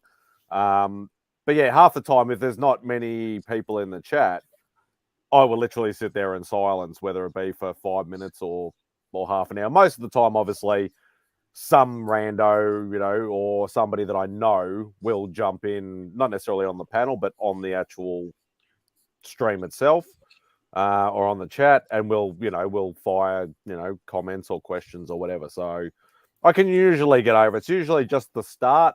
Once I get rolling, I'm okay. Here's a suggestion: invest on a cheap koala hand puppet or a kangaroo hand puppet or something like that, and just have conversations with yourself, and you'll see how fast you get past all that stuff in the beginning. I'm not going to get my Kool-Aid man. No, I get a Vegemite man. I have had quite extensive conversation with Kool-Aid over here on stream by myself, and it worked out gloriously for me. Where's Punchy? Kool-Aid man kicked his ass for taking his place for a couple of weeks. Oh, God. Now Punchy's in recovery. I don't know what to do. He didn't break can't get along anymore. They're gonna have to go to couples therapy. I think so. It's been a problem. I got Funko problems over here. What are you gonna do? The question is, who would be their therapist? Spider-Man Bagman. He's sitting here. For some reason, I'm thinking Grimace. You know what? I was thinking Mo from The Simpsons. Is there Grimace? Yeah. Funko? Yeah. There is a Grimace Funko. Yeah, there's a whole line of the McDonald's ones are. Yeah, I gotta imagine. Because the next Funko that's supposed to join my family is the Noid. Oh, nice. He's the next Throwback one. reference. Yeah, well, yeah. Listen, the Noid takes precedence over Grimace. You do have to avoid him though. Well, he's the Noid. Yeah, there's a whole line of like mascot type things for food and things like that. Like I know there's like I don't know much about obviously like American retail over there unless they're over here. There's a whole line of the McDonald's ones. I know there's been like Colonel Sanders ones. There's an Eggo's one or something. Is that like a waffle man of some kind? Or I didn't know there was an animated. I didn't know there was one either. But it was always just this tagline was always just Lego my Eggo. I want to see this waffle man. Some sort of waffle man of some might not have been Eggo's, might have been something else, but there's some sort of waffle man looking thing. There's a whole line of them. Like it's just I wonder if there's a Mrs. Butterfield Funko. That'd be cool. Actually.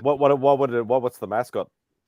Mrs. Butterfield is a syrup, and it was for like pancake syrup, and it was the whole bottle was shaped like an African American woman that was, a mother, like a mother was there to serve you, making pancakes, and Mrs. Butterworth. She had. Okay. The bottle used to be animated. The bottle would come to life and was animated and stuff. It probably is no longer a real mascot anymore because it probably fell in the same swoop as Aunt Jemima and Uncle Ben. They all got laid off recently. I thought Uncle Ben still was around. The brand name is, or the brand, but picture isn't. The gentleman is no longer there because it was a servitude rather than inappropriate. Canceled. Uncle Ben. No Uncle Ben. No more. So I hadn't seen it, but I would imagine that Mrs. Butterworth is probably gone along with Aunt Jemima. Well, it's only fitting. I mean, Peter Parker's uncle has been dead for years. Might as well take him out of the race too. That's how it works. See, I made my attempt to a bad comic book joke. It didn't work. It was a bad comic book. I tried for all you freaking comic book freaks to make a comic book joke. It doesn't work. I'm cool with bad jokes. I'm gonna have to stick to my perverted jokes. Okay, sorry guys. No, the Colonel employed by his Butterworth. Yeah, the Colonel. Hamburglar got bad rap. There he is. I did not. I've never seen that caricature. Oh, so he's the waffler. What was he called? The waffler? What is he? The waffler. He can't make a decision. He's a fucking politician. Let's not call him. Let's not do a Google search on the. I'm curious. Well, McDonald's McNugget as a drummer. I remember that thing. I don't remember that. I remember the Fry Guys. Remember the Fry Guys? Well, yeah. Chuck E. Cheese. Chuck E. Cheese sucks. Yeah. I mean, it's just funny. So, like, I remember telling my kids, like, I remember when nuggets were introduced. It's like before that, they didn't have them, and my kids are like, "What do you mean they didn't have nuggets?" I mean, McDonald's used to be just burgers and stuff, and then they had the one fish sandwich. And my son goes, "Well, what would they have in the Happy Meal?" I said, "Cheeseburgers and hamburgers." Do not look up the waffler. Don't look that up. Don't. Oh, there's a different Kool-Aid man. Well, no. It's like a packet. What? That's not the Kool-Aid man, because it has the Kool-Aid man on it. That's the Kool-Aid packet with hands and feet. That's how you get the Kool-Aid powder. An individual. It's like there's a Lucky Charms one, and those aren't mascots, because that's got the mascot on the box. That's just a box. Yeah.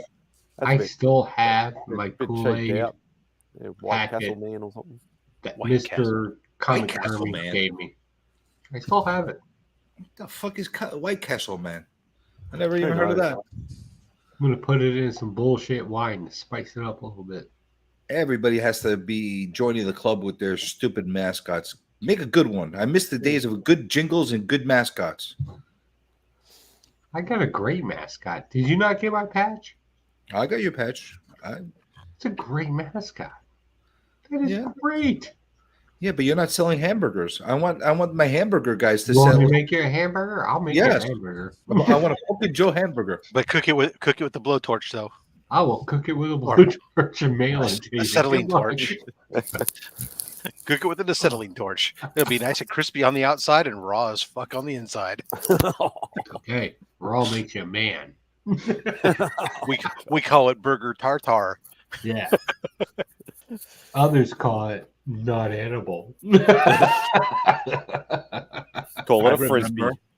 I remember when I got the first time I was served steak tartare. Yeah. I didn't know what the fuck I was eating.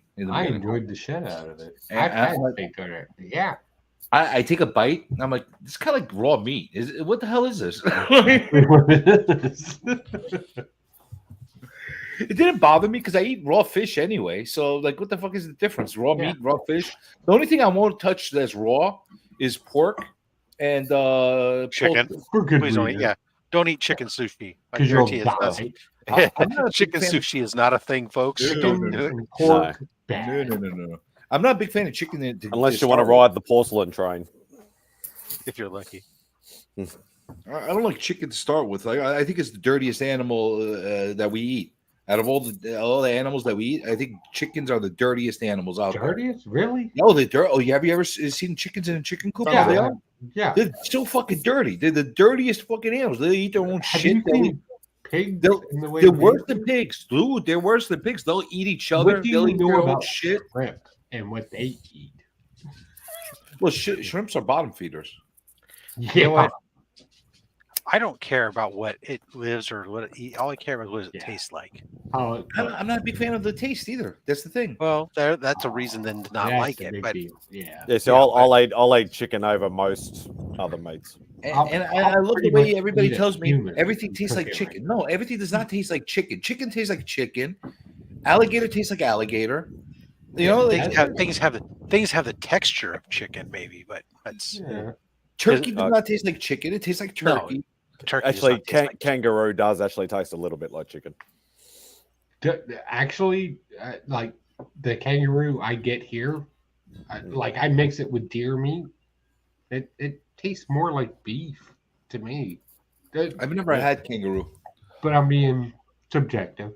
I've never had kangaroo. kangaroo. Have to add fat and things like that, or other meats to. Did you say add fat?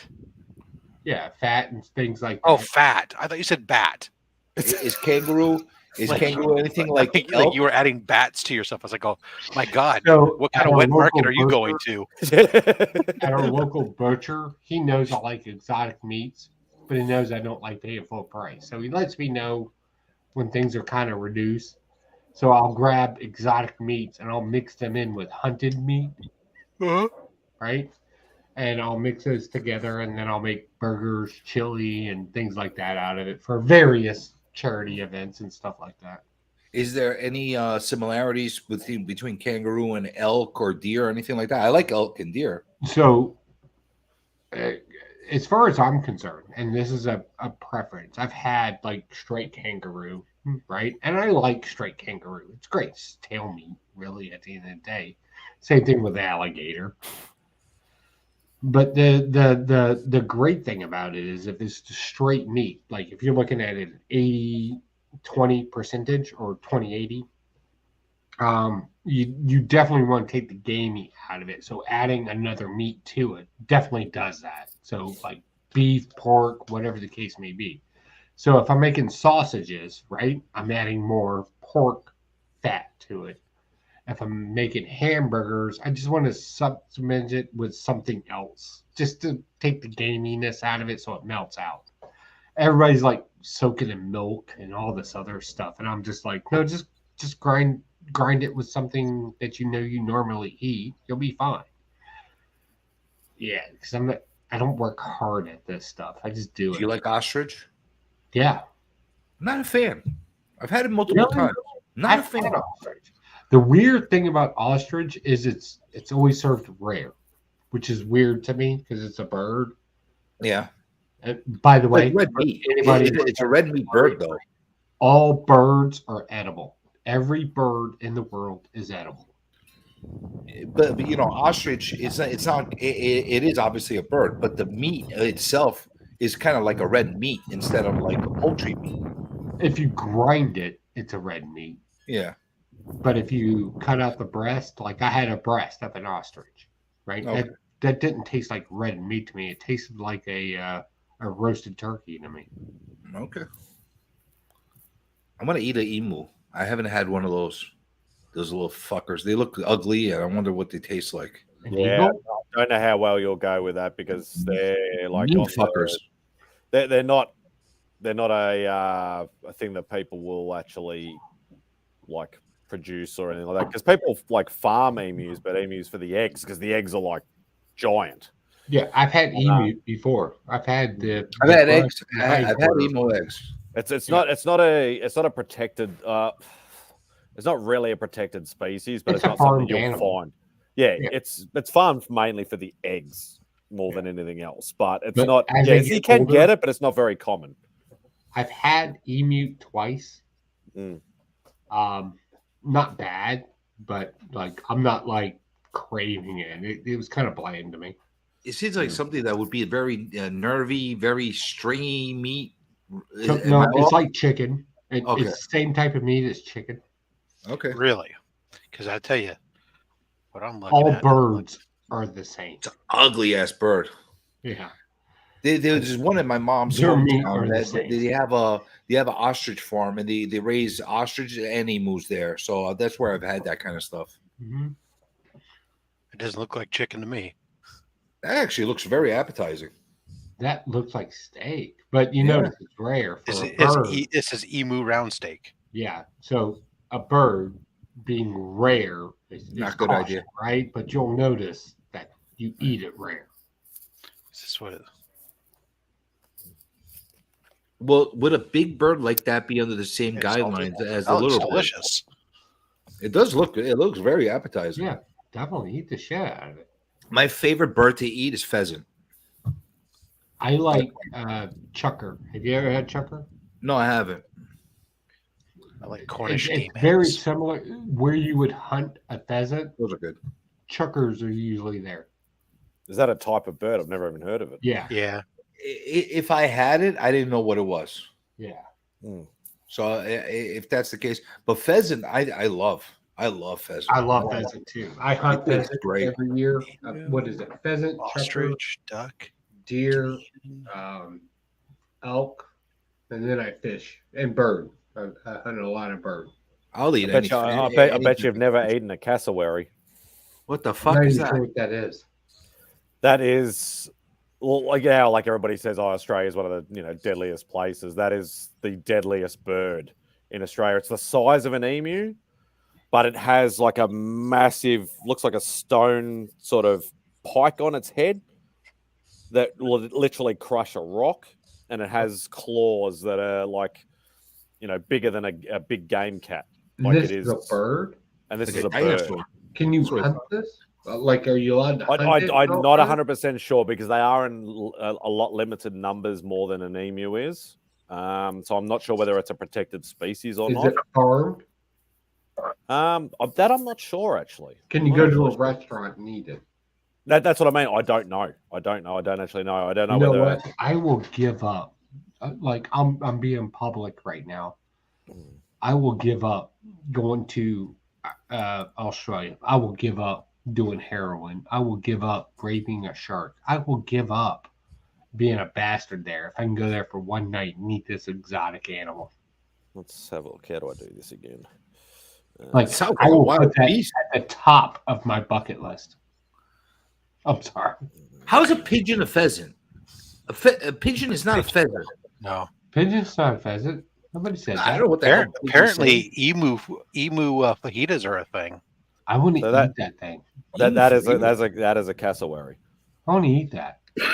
So you got like as you can see, it's got that big like hard thing on its head, and like the claws on it are just ridiculous. That was like a cross between a turkey and a. You know what? I weird take that back. freaking I want experiment. to hunt that. Oh my 'cause that- god! That's about the closest thing to a dinosaur we Yeah. have today. Look at those Yeah. freaking feet of it. And they're very territorial, and like they will go you if you Yeah, get near them. I'm all about colonialism. I will take over its land and eat it. So who wins, that or emu? Oh, cassowary, hands down. I would say yeah. Those things are aggressive. Now and I you've got to be will really say careful. between the red kangaroo and the what are we looking at? Well, kangaroos kick.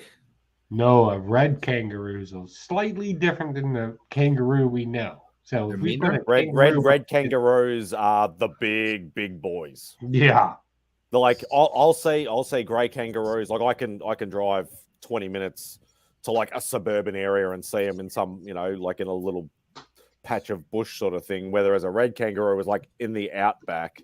And these things, like when you see them when they're all like jacked and stuff like that in pictures, that's generally the red kangaroos. That's a red kangaroo. They're the kangaroos that you say, "Oh yes, sir," whatever you like. Where would you like me to move away to? No, I will fight that thing. I don't flex. Which one's tastier? And then we knew that Joe as the guy who was raped by a kangaroo. I'm just saying, man. Hey, look, I don't need shreds. 6 people to carry my coffin. I only need the one motherfucker that's willing to break his back to do it. Whatever. Well, he never said he'll win. He said he's going to fight it. Yeah, I'm just going to fight it. Like when you go to like the zoos and the sanctuaries and stuff like that, you generally only find the grey kangaroos and wallabies, which is obviously the miniature version of a kangaroo. You hardly ever see the actual red kangaroos, especially the open range places. Them things are flex, dude. Yeah, and they flex in front of you. I saw a video with things like, yeah, and I'm like, I will fuck you up. I'm telling you guys, I am sold on this emu shit here. I'm reading this here. The description is, it is a delicious red meat. Emu is similar in texture and taste to high-end beef, but with less fat. Dude, let's go. So I'm looking at these things, these drum steaks, the round steaks, the flats, the burgers. These all look amazing. You cook it, we'll have a good meal. I want to freaking order some of this stuff. This is freaking. No, they even don't made. order Oh, it. Joe. Oh my God. Let's go on a hunting trip. Hold on. Let me show you this. Hold on. They made goddamn chicken fried emu steak. What? Get out of here. I guess you can fight anything. It's better. Yes. Oh, my God. Ooh, I like the asparagus with the Brussels. Those are not asparagus. Brussels sprouts. Those are Brussels sprouts. Yeah. But Dude. I'm like, dude, that is badass. Rob, you want to go on an adventure? Is this a restaurant in No, California? this is a ranch. They have ostrich and emu and duck and so all kinds of birds, and you can order meat directly from them. Oh, my guy, you want to go shoot one of these things? Let's go take care of the business. I think the comic community would love to see 2 comic bookers trying to survive in the Outback. Yeah. Can you imagine? Netflix will pick that up. Listen, ostrich. I said this to Spidey a million times. All he has to do is go around the Outback and try to feed comic books to like alligator, crocodiles, and freaking emus and stuff like that, and people will freaking just eat up that content. You know how long it would actually take me to drive to the actual Outback? The actual Outback is like in the middle of the country. It would take me like 20 hours to drive there. I'm going to look into some more of this stuff, because I'm thinking this is describing 2 Americans with very different opposite ends of the United States coming to Australia, right? Talk about comic books because we're comic book fans, and then happen to survive. One can cook, one can hunt. Oh my God, we will destroy the internet. I'm just really curious on this stuff, mostly because, oh my God, ostrich pastrami. Interesting. So the reason I'm really keen on this, not only is because I've not had it, it looks really good, but also my mom, for example, very much loves red meat. Unfortunately, my father, due to medical conditions, can no longer eat high-fat meat. has to eat very, very low fat diet, and due to pancreatitis and such. And so something like this, every once in a while, they could introduce potentially that would allow my mom to have, because all the flavors are being described as similar in taste to grass-fed beef and everything else. If that's true, and I taste it, and I find out that it might be giving her an option where she can have something like that has that flavor stuff that she wants. Well, my dad can eat it too without being subjected to high-fat meat, because it's like 98% fat-free. So that's why I'm really interested. I like it. Listen, So listen, the other red meat. Hey Rob, do you want to go to Australia and make this happen? Look, listen to my pitch. Here's my official pitch. Rob's just saying, I'm just going to order this shit. I don't care. I don't have to move. I want you to. I think this is the best pitch ever. 2 comic book nerds. The opposite ends, opposite spectrums of the United States. Can they survive in the Australian outback? No. We'll do fine. We'll do fine, dude. We'll do fine In winter, sure. No, I'm not down for the summer. No, we're cool No, whenever. definitely not. Like they don't have real degrees there. It's fine. It's all Celsius. It's all fake. Yeah, Is that you're saying? Okay. I'll just tell you, dude. Yeah, well, 40 degrees out. Why you being we'll see how you go on a 42-degree day at 75 to 80% humidity. We'll see what happens. Dude, I did 113 Fahrenheit in Afghanistan. But that's dry heat, though. That's not humidity Okay, heat. I live in Virginia, 93 degrees with 110 humidity. They're close. I'm okay. I'll be okay. Meanwhile, I just felt awful at 54% humidity in Utah. Well, you know what? I'll tell you what. Maybe I'm full of shit. Maybe I need to step up and find out and come there and do it. This is And this is what's great about Maybe me I and have to Rob. watch it. This is what's great about me and Rob. We're completely opposite ends of the spectrum. Like we like not the true. same things. We like the same things, but we have very different experiences. Sure. Rob knows how to cook. Rob knows how to cook. I've been told that. Rob knows how to survive. After years of scouting, I can survive a little bit. He'll Yeah, I'd figure watch. it the fuck out. I'd watch. Yeah. I'm good at hunting and I'm extremely good at navigating. I cannot get lost. Dude. If I really have to, I might be able to remember how to call in an artillery strike. It's been a few years since I had to do that, but Don't worry, I know exactly how to do it. I can't hit this kangaroo. He's moving Can too you fast. imagine Artillery from the comic book? Look, can you imagine from the comic book community 2 guys surviving in some random fucking Australian outback? How that would work? Dude, I think it'd be awesome. It'd be entertaining. All this I'd be time like, you guys are talking about this, I'm just wondering how ostrich pastrami tastes like. I know camel pastrami tastes right? awesome.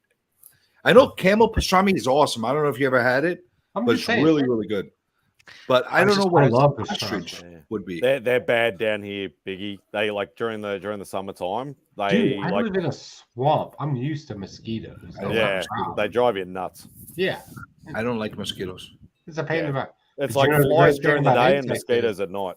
You can always eat an insect, and I've got a guy that can cook them. We have some big insects. We have some big insects here too. Yeah, you can eat a Big bug. We have like those giant like centipedes and stuff like that. Like I've up eaten a north, bug they have before. a lot of those. I'm not above eating a bug. And we have things that the Aboriginals eat. They're called witchetty grubs. They actually live off those in the outback and stuff like that. I would Apparently, they're supposed to love- taste all right. I've never tried it, but apparently Rob. it tastes all right. Rob, hear me out, man. We may be out of pocket on this, right? Maybe. I'm just saying, we may be out of pocket on this. But oh my god, dude! Not can you on a imagine the C1. experience? Not if you fly C-130. Can you imagine the I fly a little bit different experience of that these days, MadSpidey. Joe's like, Yeah, I want "John, to see Biggie. I that's want like to see $100. Biggie have a bunch of like crocodiles run out of the saltwater crocodiles run at him, and I want to see how he'll deal in Ohio with that. In Australia, is a different boom, boom, boom, boom, boom. I've shot hunt. Like, what do you want me to do? Do you want me to have a bow and arrow? You want me to have a gun?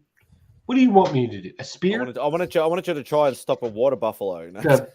I'm not off phone. I'm making a spear, Slim. He's gonna kill it with a toothpick.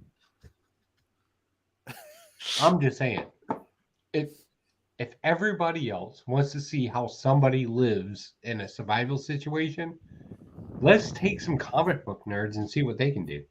I think they'll realize real quick that we're just like everybody else. I'm sure if you take 100 comic book nerds and throw them in an environment like that, the next day you might have 2. That's pretty much what's going to happen. You know what? I would argue that. Oh, there's emu pastrami as well. And the only reason why I would argue it is I don't know where you're gathering the 100 from. Several military guys love comic books and they collect comic books. No, I'm talking about the general masses across the U.S. You know, Yeah, so am I. We're talking about the guy that sits in his You basement. know, the whole jeweler market that looks like the guy made towards military guys. I'm talking about the guys that look like the guy that's in The Simpsons that sells comics. That guy. Do I look? Get 100 of those. What do I look like? Can I be part of that 100? That's what I'm asking. No, because How about this? I'm going to try this It'll be one. less interesting. I'm going to get some of this. Emu ground meat mixed with 15% duck fat for taste and moisture. Oh, That sounds We good. can go Rob's hunt that. eyes are like lighting up and looking My at this guy, stuff. you're not hearing me. We can go do that. I can You also have to do it. order I can also shit. do that right from the comfort of my home. Yeah, but because it's we need America. YouTube views. Who would expect a couple comic book nerds to go to Australia and do it? Come on, buddy. I think You're the maybe only stick guy with the Comic-Con idea and sell books and make a lot of money might be the better idea. Will you be taking Spidey as your tour guide? I ain't going in the Outback. I hate. No, you got to take this guy as your tour guide. He can film. It'd be funny if they take the Australian with him and he's the most cowardly one. I'll be should in be the air conditioned car watching. 2 comic book Yanks survive in America, or what? We need to own it.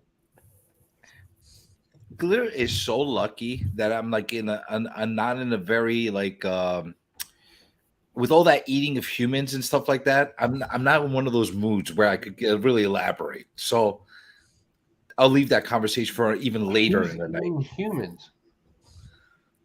Yeah, you got to read the comments. Hang on, Joe. She posted. Oh, people are doing things. Okay, well, not everybody's vegan. I get it. In a survival situation, hey man, you gotta do what you gotta do to survive. Listen, I got no problem. Listen, we're in a situation. I will not hesitate to eat any one of you people. Yeah, I have I'll no eat a problem human with being. that. And I will pick the plumpest one I'll out of all eat of a you. root. So, You know what the funny thing about Australia is, and this is gonna sound weird, but Australia is one of those weird countries that doesn't have pine trees. Yes, we which do. is weird. Yes, we do. No, it's not natural to you. It's very rare. No, actually, my street was the fence line of my street had 80 to 100-foot pine trees in it when we first got there. They're planted there. If I go to They're a not natural native. place in They're America, not native, no, but they're everywhere. Just like MadSpidey, I can drive up and down here, California. I got eucalyptus trees all up and down in California. Yeah, if we go out, but not a single to one the of them is outback native. to survive. There's no pine trees out there. They're not native, but they are everywhere. Right. It's like a weed. Like we have bamboo here. It's not native here, but it's everywhere. Yeah, we But have if we bamboo were to here. go to a certain spot, and the problem I have with that is I know how to use pine very effectively. The sap, the bark, everything else. So the cool thing about Australia. All right, is it has that been we're ordered. kind of I have environment. 2 emu steaks, 2 ostrich steaks, and a pound of ground emu coming My my way. guy. Well, look at that. Fucking this up. Now you got to give us an update on how the email is. That's right. I can talk about it and prep it and grill it, and I can get YouTube views out of it. Hey, all with the comfort of my home. we were supposed to go survive there. What the fuck are you doing? I can taste and try it first, and then once I go, oh, I do like this, then I can say, okay, Joe, let's go. The fuck? Next on Rob's Fat Stack. I don't think you understand how teamwork works. You'd eat me because I smoke Marlboro. You like that smoked meat taste, Biggie? I'd actually avoid the smokers because they're more toxic. I want the naturally fed humans, the ones that eat like more, balanced. The vegans. Yeah, 4 out of 5 cannibals agree the vegans taste better. Yeah, they're grass fed humans. I'll eat those. I'm a secondhand vegan. I'm a carnivore. All the animals I eat vegetables. Ask me what month I'm on. I'm like a woman. It's monthly. You know what I don't mean that to be Whatever's rude, available. but legitimately, I go on a carnivore diet for months at a time. Right. I'm actually a big believer of everything in moderation. Everything, like eat a little bit of meat, eat a little bit of this, a little bit of that. Yeah, everything. Everything there to eat. Do what you want. Play with your habits. You'll be all right. If you're not, Just congratulations. Don't eat a cauliflower steak. Yeah. I don't even know what that is. Yeah, I was about to say, what the hell is that? If somebody told me we have cauliflower steak, I'll call you a goddamn liar. Well, that's like if you ever watched that was if you ever watched this was Hot this Ones? was a If you've ever watched Hot Ones, sorry, Rob, go on. No, I was saying that there was a clip I posted the other day that I'd run across a reel or something. It was like this guy saying that some people believe in God, some don't. Some people believe in there's more two genders, some don't. All this stuff. Some people believe in cauliflower steaks. Well, there's not. So throw that shit in the trash. And that is not a thing. You're just eating cauliflower. Stop Yeah, because I was going to say, like, because I watch Hot Ones a lot, and like they get like the vegans, they actually have like cauliflower wings. Yeah, Mark swears by those. What the fuck is that? Cauliflower wings? What the hell, man? Hey, Legion of Comics swears by them, but you know what? I'm not. I'm not being. They weren't even in the glitter shape and of duct tape. wings. I totally get it. There's a lot of people that have various reasons, and I'm not. In my statements, I'm not meaning to disparage anybody and their food choices. It's entirely their choice. It's just being kind of silly for the sake of being silly. He could eat his cauliflower wings till he's blue in the face. It's not going to convince me that it's good. I don't like these things. I'll tell you I've what. tried them. They served them. I ate one. I said, "Hey, that's cauliflower.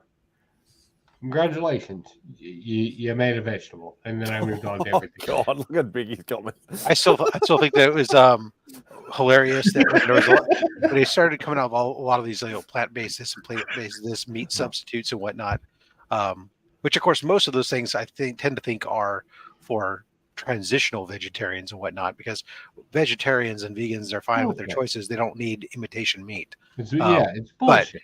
But you don't need. I thought it was hilarious when Arby's came out with the meat-based carrot. They turned around and made something that looked like a carrot and tastes like a carrot, but was made from meat.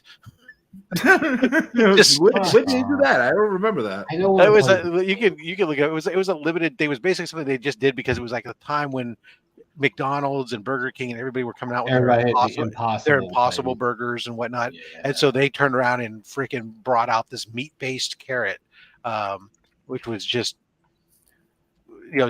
just asinine for the sake of being asinine. Arby's hilarious though. They were just being confrontational, but I thought I took it as comical. Right.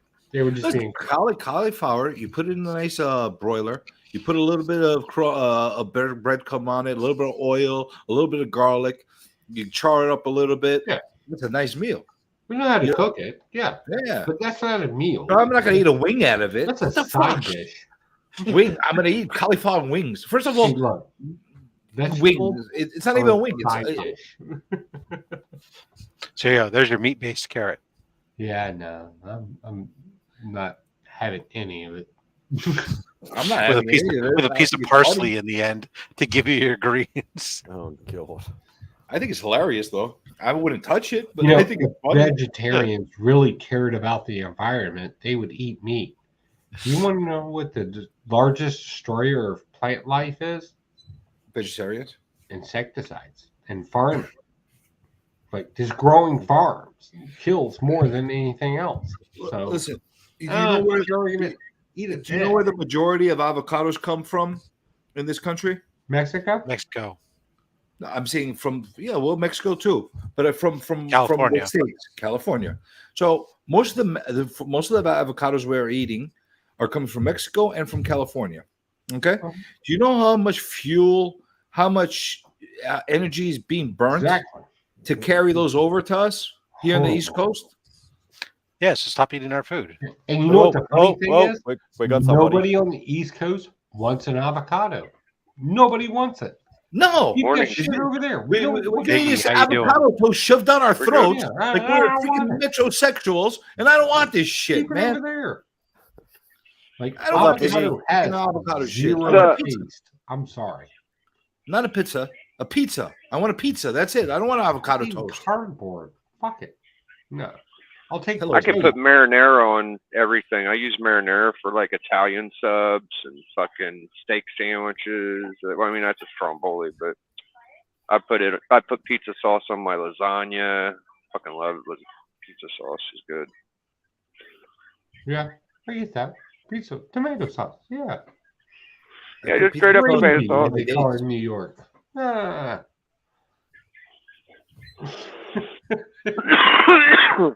Well, it's a very. Yeah, I think, sorry, Biggie, go on. Oh, I'm sorry. No, I was just gonna say I think that like Australia gets a bad rep for, or maybe a good rep for being like super hardcore wilderness and shit. But we'll find out. You know, me and Rob are going over there. It's a hell of a journey to find out. Like you gotta go 40 hours plane flying or some shit. But not a problem for me. I've done worse. Like the swamps in fucking where was it? Louisiana and shit like that, dude. Fuck, Yeah, I've been bro. there. It's called JSOC. Yeah, I've been to JSOC. There's no surviving in that shit. You just sink and die. Like get dropped in that shit. You know, you make it. Okay. Okay. What do you think is worse? Meeting a saltwater crocodile coming out of the water, or the crackhead down the corner? What's worse? What's Me scarier? with a knife. What's scarier?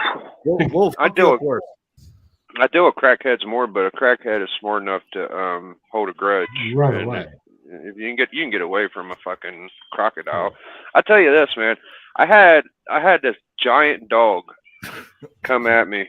Right, it was about the size of a Rottweiler, and I thought I had pepper spray, and this was like my coolest against animal moment. So I didn't have my pepper spray because I was going to spray that fucking dog. It was like 4 a.m. and it just comes at me. It's just like the fucking dogs from Fletcher, that Chevy Chase movie. They're just sprinting at you, you know. And I'm just like, well, fuck, I'm gonna die right here in this fucking alley. Fuck it. So I go down on one knee and I do like a baseball pitcher punch, and I punch my hand at its face, and it opens its mouth, and it didn't even scrape my hand. I just went to the back of its throat like, wah! And that fucker ran away, and I didn't even have a scratch, man. So, like in a cartoon? It was very cartoon-like. It was unreal. So you punched right through its mouth into its I throat? I punched down its throat like a fucking, I don't know even how, like a puppet. Like a puppet. chip. Yeah. I didn't feel bad about it either because it's going to kill me. Well, congratulations. You just left the whole panel speechless with your dog throat punching story. What the fuck?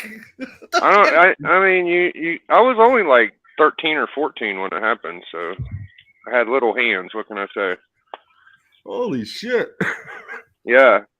Yeah, I mean, I don't fear dogs. Like, a dog comes at me, dude, I would just knock the shit out of a little fucker. I mean, what can they do besides bite you?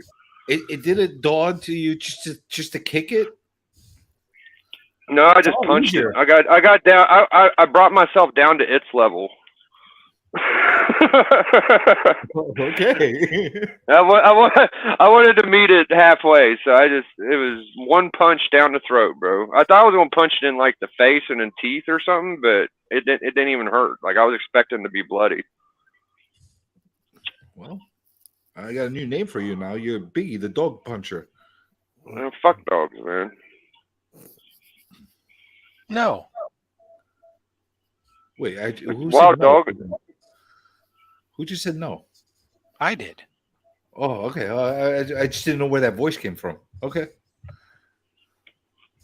My Bob got mauled by a dog at Columbus, so I don't feel bad about punching the I shit out usually of a just dog. run away from them. That usually works for me. I run really fast. You might not think There was no fucking running away. That's the mistake you make. Unless you're fast, like you're just gonna get your legs spit up. You have no idea. Running from a dog induces the prey instinct and it just exacerbates. I'm a very deceptive person. You might look at me like, oh, this guy can't run fast. If I'm scared and I'm pissing my pants, I run faster than the freaking Flash. You will not catch me. I'm like freaking Speedy Gonzalez. No, we got fucking Bobcat. We got bear. No, that would be scary. Like you run, even like just a fucking deer. Like wildlife animal strength is very. I saw a couple of teenagers try to tackle a deer. That's stupid. And it wasn't that easy. It wasn't that easy. Humans are remarkably one of the weakest animals on the planet based on for their size. It's our survival is purely active, amazement because we're the weakest, slowest. We have no teeth that really they can fight back with. We have no claws. We have nothing. We walk around with all of our vital organs exposed, and we take forever to grow to be sufficient enough to be able to fend for ourselves. It's only because in our natural state that we smell like shit that nothing wants to eat us. Damn. I didn't know that they didn't like us because we smell like shit. That's pretty extreme. Yeah, I was about to say, if you shit your pants, they'll run away from you. Yeah. What will? They will run away from you in a heartbeat. You shit your pants, they're like, oh, fuck this guy. I'm not going to eat him. It's like sharks. Like a lot of people go, oh, you're going to get eaten by a shark like that. Sharks actually don't like the taste of us. They just think we're a seal or a dolphin. They'll take a decent bite out of you. Like, that's obviously enough to kill you, but they won't eat you. It also depends on the shark, too. Certain sharks will eat anything. They don't give a fuck. Bull sharks will eat anything. Well, bull sharks Usually dogs only chase the people running. Like if you just stand up to them, they usually kind of back up a little bit, unless they're fucking crazy. I'm just glad I've never been bald. I'm just glad, like it could happen. I just tell anybody that's in that situation, just fight the fucking thing. Fight it like it's a death battle. Here's the thing: if you're gonna fight a one-on-one battle with a freaking big dog, I suggest don't going and punching it. Try kicking it. No, it's probably best to kick it. I was drunk and I wanted to punch the fuck out of it because. Or like there's a video of the one guy who's like somebody was being attacked and they got the dog to stop and they took a finger up the dog's butt and the dog let go real quick and. Now you're fucking with me. No, dude. There's a video. Oh my god, there's this thing. The guy was like, he said he wasn't even thinking. This lady was being attacked or something, and people were trying to get the dog off, and the dog would do it, and he just walks over and fucking sticks his finger. Are you fucking with me right now? The dog stopped like instantly. And it's like, there's a video of this. Yeah, I gotta see this. I was in a cop class in high school, and they let the German Shepherds bite us in the suits, and everybody was like freaking out and rolling. I just held it up. I was just like, "Whatever, dude." Well, you're they can't hurt you. Yeah. Huh? Yeah, I was in a dog suit. Yeah, if you're a dog suit, what the fuck? I don't know. People get all freaked out, But I strongly suggest. Maybe Rob's got onto something. Okay, so if a dog ever attacks you, do not punch it. Stick your finger in its ass. You will fucking. I say get down there and punch it in the face. Punch it like you would a boxer. Stick your finger right in its ass. You see what happens. There's better. Best case scenario is you punch it in the throat like I did. Dude, I'm running, or if I'm stuck in a corner, I'm gonna start kicking at it. That's it. That's what I'm gonna do. Or if I have a stick or something, I'm gonna like. I haven't been in many dog fights. Like I think like 2. One of them I kind of kicked a little dog, and the other one was a big giant fucker. That's I get. See, Glitter's gonna remember. Glitter, remember, if you ever get attacked by a dog, you just stick your finger in its ass, and you'll be okay. There's supposed to be some other things that you can do, but still, it's always nothing's 100%. Well, you got to think like they got little dog arms, they got little dog bodies. All they got is their head and their teeth. Like besides them being able to chomp down on you and tear your flesh off, like they're not really equipped to fight a human being. Unless you're a wolf. Wolves will fuck you up. They got those claws. They got the teeth. I kind of wonder, man. I know human beings are like fragile and soft and shit, but we're not dumb. Like we're smart. Wolves will wreck a guy, a human being. You think so? Wolves, yeah. I think bobcat would tear. I think a bobcat would be tougher than a wolf. I don't know. The problem with the wolf is that there's usually more than one of them. It's that's the problem. Just one at a time. Just one at a time. It's like I can beat 56-year-olds as long as there's one at a time. Otherwise, the combined might of 50 of them all at once. Bobcats are like 75, 80 pounds, but they're meaner than shit, dude. They will rip you apart. That's like my biggest fear. Like you just said something. Like one time, some little kid was like trying to act all like try to rob me and stuff like that. And then all of a sudden, I saw a whole army of little kids around him. And I'm like, the first thought that went through my mind is, I'm going to get my ass kicked by little kids. Not that I'm going to get robbed. I'm going to get my ass kicked by little kids. Yeah. And fortunately, cops were coming by at the same time and they all scattered. But like, could you imagine getting attacked by a horde of little kids or a horde of old people, geriatric people, and getting your ass kicked? That's the worst fear I could possibly think of. The worst. I got a million of them, dude. I remember this one guy. He was like twice my size. I was probably like 7 years old or something. And he was racist. And he was like, he didn't like me because I wasn't racist. And he goes, I'm going to give you to the count of 3 to get out of my fucking face or some shit like that, right? So I'm like, I had to do like the Mike Tyson Little Mac power punch to hit this dude.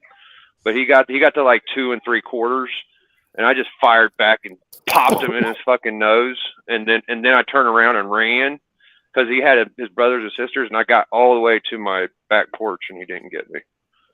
Well, I was glad I did it. Next time you should have shoved your finger in his ass. You see what it would have done to him. His brothers and sisters would have. If you shoved your finger in his ass, like his brothers and sisters might have ran away. You wouldn't have to run. Or they're not. Yeah, not all my stories are like that. Like when I used to think I could just hawk up and beat everybody up until I was in like 1st grade, because I just legit whipped everybody's ass. And then I met this 4th grader who was picking on my friends, and this fucking kid kicked me in the ass so hard I thought he broke it, dude. I was like, this fucking guy broke my ass. Oh my god. Yeah, that's how I learned I could get my ass whooped. Listen, I don't know. When I was a kid, here's the everyday story. One day we got our ass kicked. The other day we're kicking somebody's ass. The other day we're getting our ass kicked. The other day we're getting. This was the story of our lives growing up. That sucks.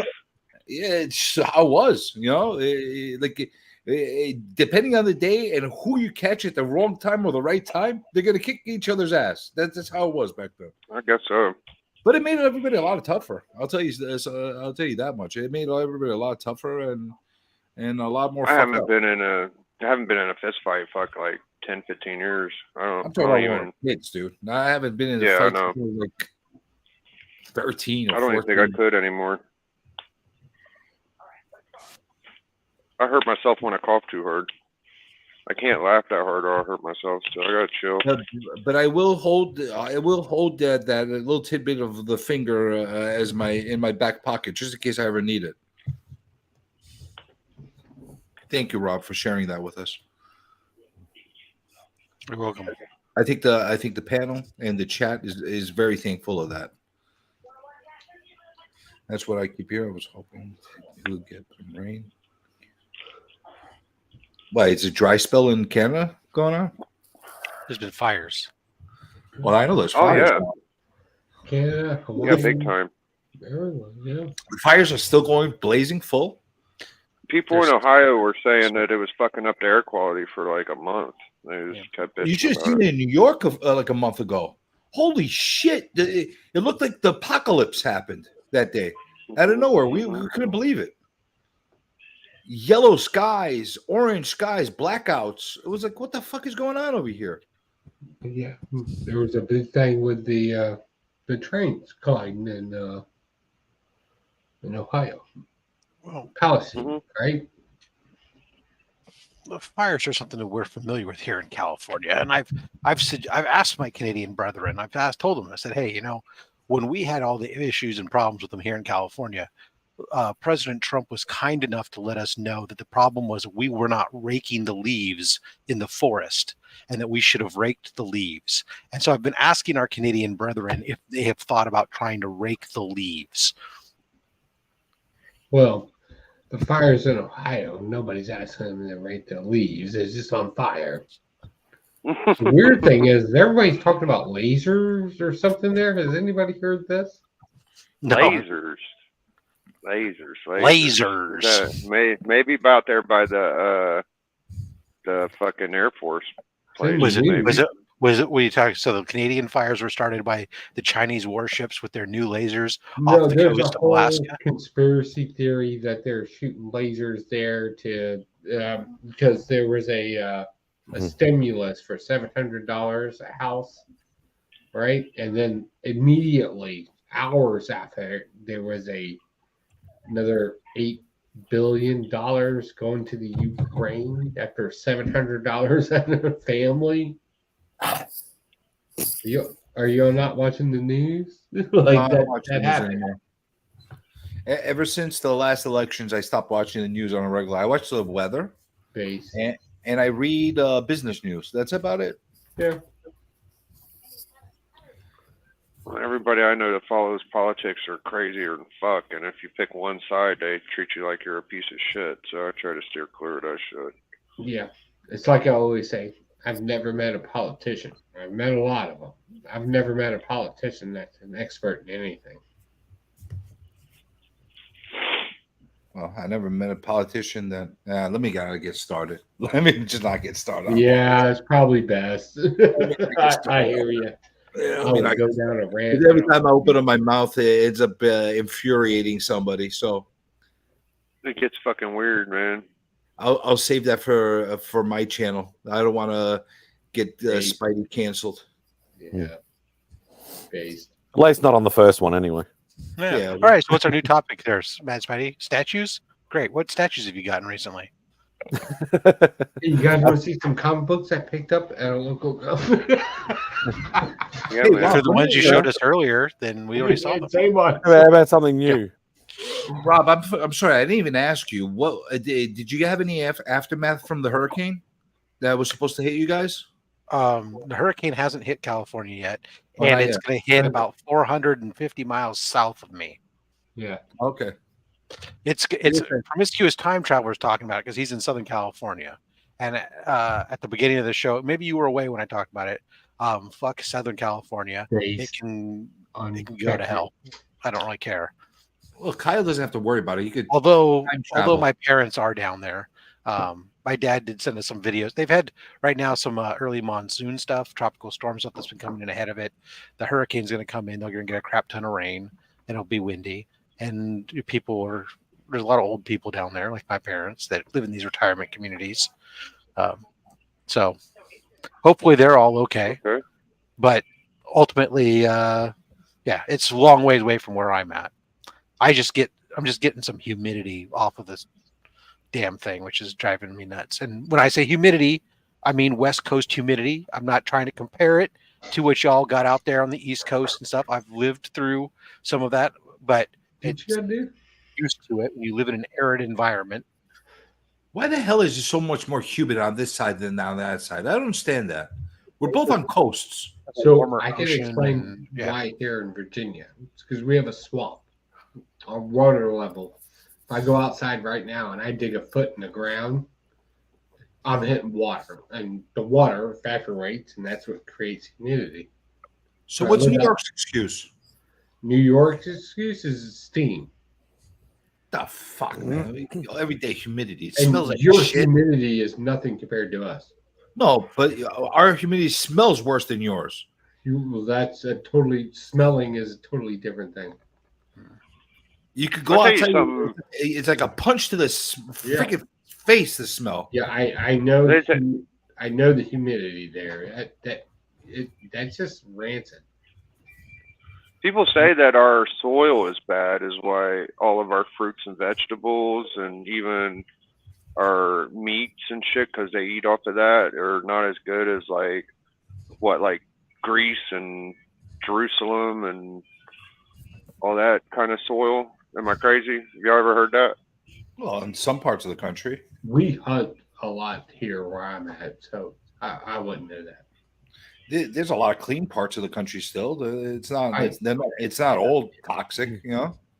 I think the older stuff's better. Listen, I wouldn't go fishing in the East River here in New York and eat any of the fish. I can tell you that's not a good idea. But if you go further out or down south or on the West Coast into those waters, I'm sure it's a lot cleaner than what it is here. The only time we don't eat hunted meat in this house is when we go out to eat. Now, we go out to eat way too much than a normal family should here. But in my house, mostly our freezers are full of game meat. But, even in New York, if you go upstate by where Gary lives and all that stuff, you get some wildlife over there that's relatively... Yeah, I've been to Fort Drum. Yeah, I've hunted Fort Drum. Yeah. Yeah. I was stationed in Fort Drum. There's a lot of land here in America. Yes, we fucked up a lot of it, but there's a lot of it that still has been unmolested. So it's 54%. The only place I haven't hunted legitimately in my time in pre-retirement, I've never hunted Australia. Yet. I've never gone hunting, period. I've never gone hunting. I never had the desire to go. I fish. I like fishing a lot. Yeah, fishing's fun. I fish. I love fishing, but hunting, I never had the drive to go. You know what it is? I don't know. Like if I had to go kill an animal to eat it, fine. I have no problem doing that. But I go to the supermarket, I eat it there. That's fine. Or somebody else goes hunt to give me meat. That's fine. Fish, I get a different satisfaction because I go catch fish that I can't find anywhere. Yeah. So that's kind of, and I get peace of mind when I'm out on a boat on the water. Let me ask you a question, a legit question for the community. If tomorrow you had to go hunt or fish to survive, right, for a week, could you do it? Yeah. How many people could you do it for? Depends on the abundance of game. Well, it's a hard question to ask. How many people? Like, how fat are the people that are around me? No. How comfortable? It doesn't matter. They get 8 ounces of meat, so it doesn't matter how big they are. Listen, it doesn't take a rocket scientist to go get a shotgun and kill stuff. It's not as easy as making out to be, but you can kill some stuff. Do you want to go to Australia and do a survival thing there? I have no like you. That's the beauty of a shotgun. It spreads. Yeah. Shotguns are great. Do you want to go to Australia? And who, me? Yeah. Rob doesn't want to do it with me. Do you want to go with me and do a survival trip over there? For how long? I don't know. No, Rob wants to come to Australia, just not to do that. Let's do a week. A week in Australia, and we go survive. Yeah, a couple of comic book nerds. Will Spidey be our tour guide? No, it's you and me, baby. But I want Spidey to be our tour guide so you can like cry. Why? Like, why you guys make me take me to the Outback? I don't think he's the one that's going to cry. Like, I'll be honest with you. I've lived with these animals in my country. Listen, I'm used to them. you might listen. I probably won't cry, but I could promise you this: I will probably complain from the minute we get into the outback all the way until we leave the outback from all the mosquitoes and all the shit that's eating me. I'm cool with complainers. It's fine. I'm married. I will complain my ass off, but it doesn't mean I won't survive. I'll complain the whole way through. I want to do a comic book survival. I just need to find the right partner in the weirdest place ever. A couple of comic book nerds. I think you need some kind of savage human being to come with you that enjoys that, like genuinely enjoys that. No. I don't want somebody that enjoys it because I enjoy it. I need you always need, for good filming, you need the opposite. You need one that's comfortable with it and one that's not. We'll take the dog puncher with you. He can fucking punch the dingoes. I'm going to take some random guy from New York City. I think that's the best case scenario. Can we bring Biggie so he can punch the dingoes? No, I'm not. I know a guy in Ohio. His name's Lawrence, the king of comicdom or some shit. He had a deer hunting channel with his grandson, and he's pretty good at wilderness shit. But I'm not good at any of that shit. I probably suck. I shoot like squirrel hunting just because it's good target practice. But Yeah. that's about it. That's the skill set. I like a good, like, you could bring the most minimal thing ever. And I'm not saying what I'm good at or what I'm not good at. I've been kind of bland about it. Listen, I'll tell you this much. If you asked me about 3-4 years ago, I would have said, no fucking way in hell. I think you and me are about the same age, my guy. Dude, we can go do it. But 3-4 years ago, I probably would have said, no way in fucking hell. Right now, you got me at a level of, I'm at a certain level of crazy and a certain level of Scott would come and do it. That with the right twisting of my arm, you might get me to do it. Yeah. I think two opposite guys. No, hear me out, right? YouTube is a great platform. And when you do something crazy on platforms, right, you have two opposite people doing a weird thing. And the fact that they survive or not is not a factor, right? It's the interaction with the two that overcome obstacles. What happens if you don't survive and I survive by myself at the end? No, I can't die. It's fine. Well, what if that happens? Then I'm gonna be all alone in the freaking outback with the Aborigines and the I Wallabies. don't understand what you're saying. No, Unless you take his head, yeah, Joe can't die. I can't die. This is There already could be been only proven. one. Historically, this is already been. I can't die. You have to take Joe's head. That's the only way. And good luck. So it's gonna be the Australian version of the Highlander. That's basically what we're doing. I'm just saying, man. Like, All you right. gotta bring some skill, right? So maybe you're the planner. There you go, you got or another one. Maybe you're the leader. Or I could cook. whatever. You can cook. I could cook. I Whatever could the yell. thing is. I could yell a lot. I could yell at people like Whatever nobody else else. can't do, I can do. So let's go do. Scott's all in with you, Joe. Yeah. So, and if Scott's going, The Barbarian. problem comes, is he's going me too. and Scott are basically the same guy. That's the bad part, right? You should take There's the worm no with you. conflict there. Oh, polar God, opposite? no, Take he wouldn't last 2 minutes. Take the worm with you if you want polar opposites. I don't He get would it. not last 2 minutes. You want to talk about complaining? This guy will be farting and complaining the whole way around. Yeah, if me and Scott went, we'd both be like, no, do this, no, do this. Like, it would just be a back and forth. I need somebody that's kind of like the opposite of me. Papa's ripping you a new one in the This chat. guy's such a savage human being. You know, like I never do anything. All he does is berate me. That's all he does. You know what? Based. I like Papa Willie. Based. Yeah, I'll keep the cocaine bears. I could fish too, though. I could fish too. You could fish, right? In the desert, that would be useful. Yeah, I could fish. I could fish with just the line. I don't even need a pole. We're going to the There's outback. lagoons and stuff in That's the a desert. Yeah, but I could throw my line out and catch things with it and like I think Legion would be a good teammate because he would just be eating like berries and twigs. shit like that, right? In the desert? Grass and shit. If he knew what to eat there. But base, yeah, I could get that. I think we need an opposite survival type scenario in the comic book community. Just two random dudes. Bah. The worm, man. I'm telling you, you need the worm with you. I'm going to tell you right now. Whatever channel it's on, that's fine. Whoever feeds off of it and gives their commentary to it, that's where the views are going to be. We could actually do something kind of weird in the comic book community where we can be like, hey, we're just like everybody else. We can produce the same content that everybody watches. But what is it when two comic book nerds are stranded someplace? Can they survive? You get the ex-Army Ranger, right, and the other guy.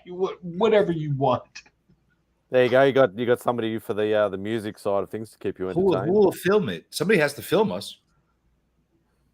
Well, you can do the self-camera thing. Yeah, but that's kind of shitty. You want to get good angles, No. Have you seen Alone? They Alone on Netflix. Oh my god, Austin, how you doing, brother? How you loving the humidity right now down where you're at? Fuck. I still think Rob Fastfax should go with me. I think so too. I think Rob is a better candidate. I think me and Rob. Because I can do it, but I like not to do it. No. I think me and Rob would get along. Because, I'm going to go do the thing, right?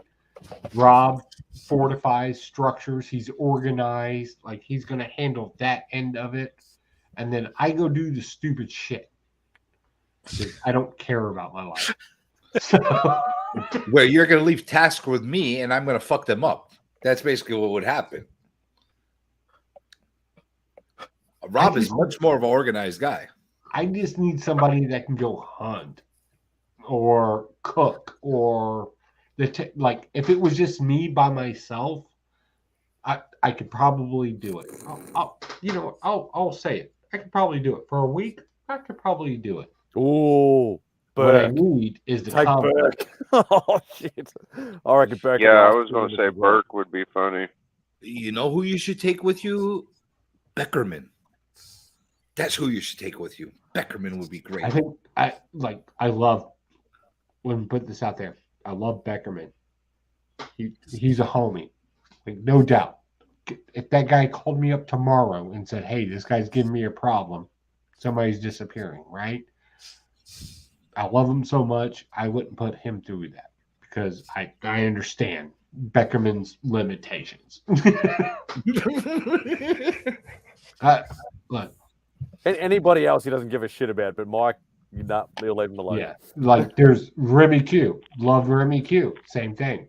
I'm not putting him through that. I love Remy Q. I'm not putting him through that. But me, he's put me through that shit. Yeah, I see right there now. I'll put Comic Journey through it. Fuck, MadSpidey. Oi, you're the expert of the area. Let's go. Yeah.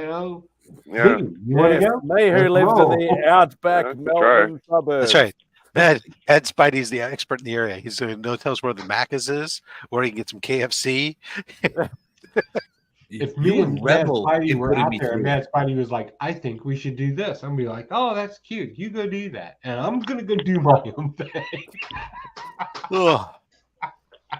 That's the thing. You would revel in putting me through it. That's the problem. You would enjoy it so much. Revel in other people's pains. I'm a nice guy. Oh, you're going to be giggling to yourself all through the whole trip. I'm not a vindictive person. You've met me. You know I'm not a vindictive person. Send them around the mountain to go get some wood. Get pass out in a bar. So no, you know I'm not a vindictive person. You see me running across the freaking outback away from freaking dingoes and shit, and you're like, I got the New Yorker running from dingoes. No, I'm not a redneck. No, by no means.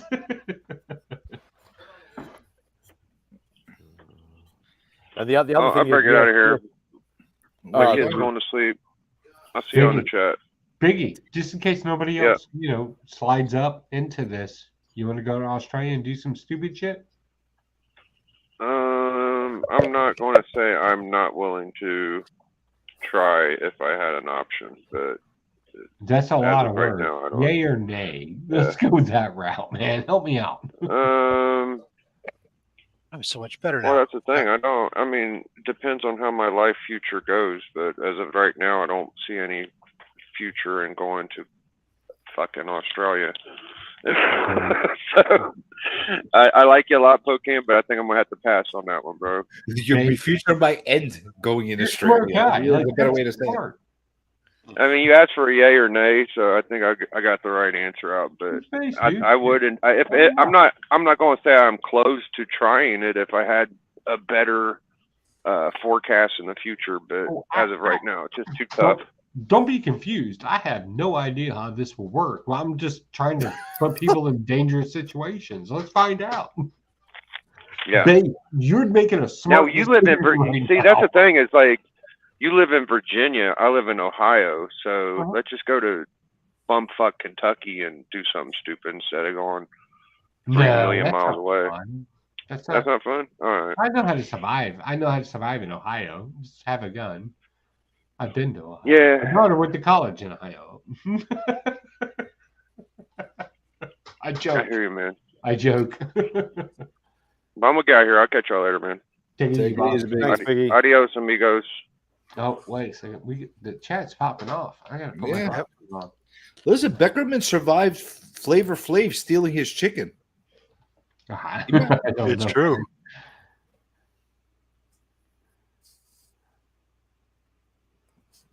Hello.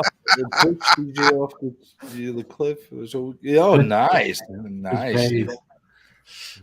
Beckerman knows more about me probably most people. That's fair. Fucking guy, man. He's so ruthless to me. You see the vile things he writes about me? And what he wants me to like things that he wants to happen to me. Hey, all I show is the guy love. Hey man, welcome to YouTube, man. Love them Yeah, all. you know, I'm still gonna hate you, man. you know, I like Papa you Willie. Like he's one of my favorite guys, and he doesn't even know it. You know, for such a loving community, everybody's like kumbaya and stuff like that. I put out freaking thank you videos to people. I'm continuing to put them out, and instead of being like, hey, oh, that's nice, I get people saying, oh, you asshole, you put me in the second video, you put me in the first video, but I'm not in the beginning. And you put me in, I wasn't seen long enough. I'm like, what the fuck? Fuck you. I'm surprised you put me in one. Thank you. Well, how many appearances have you had in Insomniac Nation? Many times. 3, 4. No, you'd be shocked how many times you actually showed okay. up. You'd be shocked. I've been going back through the archives and looking at how many times people have been on, and you actually were on a lot more than I remembered you being on. No, apparently. Shocking. Well, either way, still. Thank you. Yes, Beckerman, what you said in the chat, absolutely 100% correct. I come to people's cities and they're like, hey, let me take you to a place. And then I'm like, cool. So we're sitting at the place and I'm like, hey, let's go gambling and do some bullshit gangster shit. Like I'm that guy. Yeah. That's Beckerman in the chat. I just wanted to recognize him. Yeah, I'm that guy. I tell you, I was burning up here. I felt, man, it seemed so hot. And I finally realized, I got up and looked around. The fans in my room were off. Somebody had come and turned off all the fans in my room. No wonder there's no airflow. Turn them all on. Now the air's moving around. I feel much better. Well, don't hit your wife or anything like that. I don't know who did it. I'm irritated. It was probably your wife, but don't do it. Don't. I know. Yeah. Holy crap! I just realized how white my face is on this. I need to change my lighting here. Use I look like you know what? I don't look like the public. You know what you should do, Joe? This is what I do. Is I installed a plugin to do dark mode on my monitors, and so everything runs in dark mode. So I have black background instead of white. So it cut down on how much monitor glare is projecting on your face. You've seen me in person. I do not look right. Well, I can see how much because I can see the reflection on behind you on how much white's coming off your monitor. Yeah. So this what I'm telling you is before I put on the black mode, what I used to do, because I have a really big monitor, I used to put on like a full open up YouTube to like 14 hours of black screen and have that be the filler, and then I would open up just the window that I was. So it was small, so I could black out that much glare. But now running dark mode. This helps. is only on the lives. Usually when I film, I can just auto enhance, and it kind of clears everything out. But oh my god, I look. This is horrible. I look pretty white. I'm just saying. Look, folks out there. I'm Got not news this for you. white. We are. But I'm actually very tan. On a normal summer, I'm probably a lot more tan than I am right now. But well, that's because you're some place in the world that nobody cares about, like I don't know, some Mediterranean, some false religion or something. No, I'm usually going out more during the day, and I'll go on like little outdoor things and stuff like that.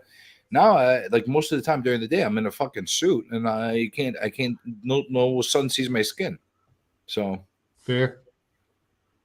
No, I'm not this white. Usually, I'm in a forge, and I'm out in the sun, hunting, fishing, foraging. I only spend about 4 hours behind a desk during the day in a suit. I naturally have a tan. But I lose my tan because I'm like I get no zero time. Well, I've seen you in person. You've seen me in person. You know I'm not this pale. Yeah.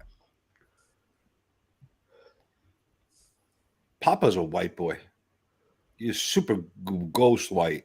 I can't imagine him getting a tan. You know what? At this point in my career on YouTube, I'd say career. My point on YouTube, I try not to anybody I meet on film. I don't believe that's what they look like until I meet them in person, and it's always a shock.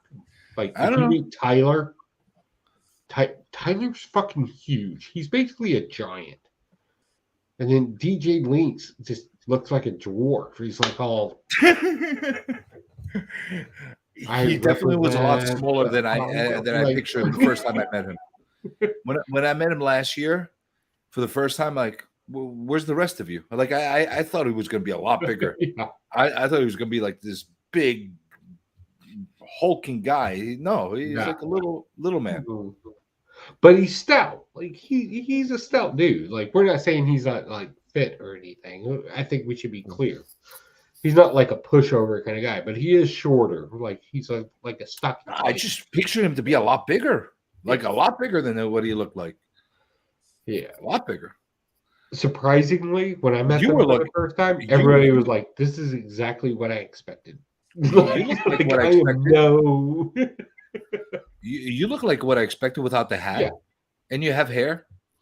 And then I saw Rob. He looked like what I expected, except without the earphones and the ear muffs that he wears all the time. Yeah, a lot of us are just. We're just actually, Rob was taller than I expected. I thought Rob would have been shorter. You know what? The first time I met Rob in person, I thought he'd be right around here. And then when I realized he was about my height, I was like, that was surprising to me. You guys thought I was short? I didn't think you were short. I thought you would have been shorter than what you really are. And I hate to say this. I'm solid average height. It's the same thing on the because you do corporate camera movements, right? You know how to space out your camera. So when you meet you in person, because you have space like I do, oh yeah, you look right. And my camera's also up high, so it's looking down. Mine is too. Yeah. So that way I'm not getting under. Yeah, I get it. So meeting you eye to eye, I was like, oh shit, I expect you to be smaller. But then if you look at DJ Links and where he puts his camera, it's always at eye level. Oh Jesus! I guess if we're gonna stay on here, Spidey. We had Beckerman and talking about coming back on, and Austin's coming on. Yeah. I was just about ready to log off to go do dishes and stuff, but you know what? Another person that surprised me on height and proportions, both of those guys. Like Austin LeMay threw me off when I first met him. I didn't have any preconceived impression of what he would be height wise. I thought it was going to be an average looking guy. Camera, he's always extremely up close, like this. So it throws off the proportions. So when I expect him, I thought he would be about the same height as me. You realize how short he was. Yeah, and then meeting him, I'm like, oh shit, okay, you're not, and not that there's a big difference there, right? We're about the same weight and everything else, but I was just like, oh, I expected him to be taller than me, but no, he's You right sounded there. a lot taller on the radio. Yeah. Beckerman looked a lot shorter than it was a lot shorter than I expected. I thought he was a bigger guy. He is a bigger guy.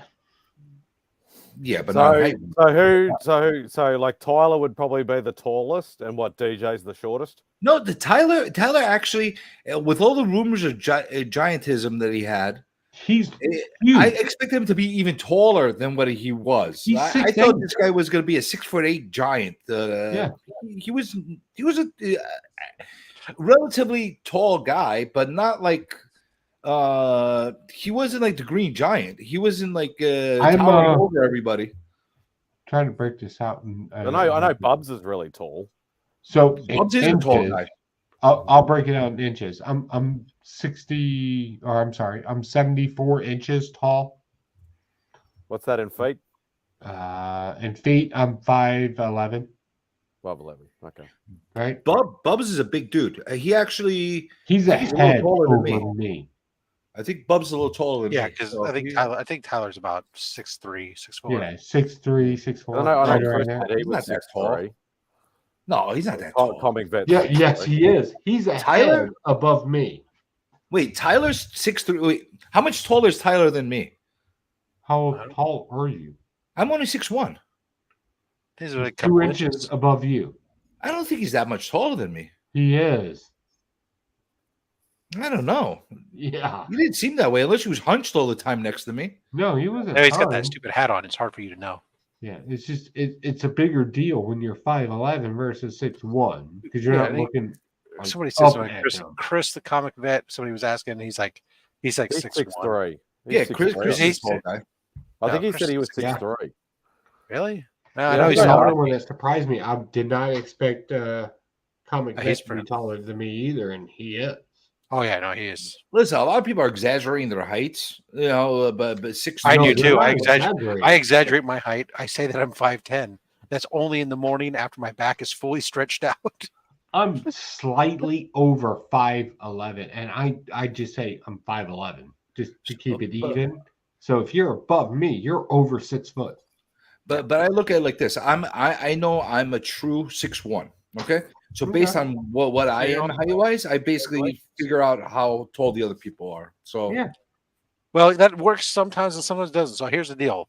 So my son is taller than me.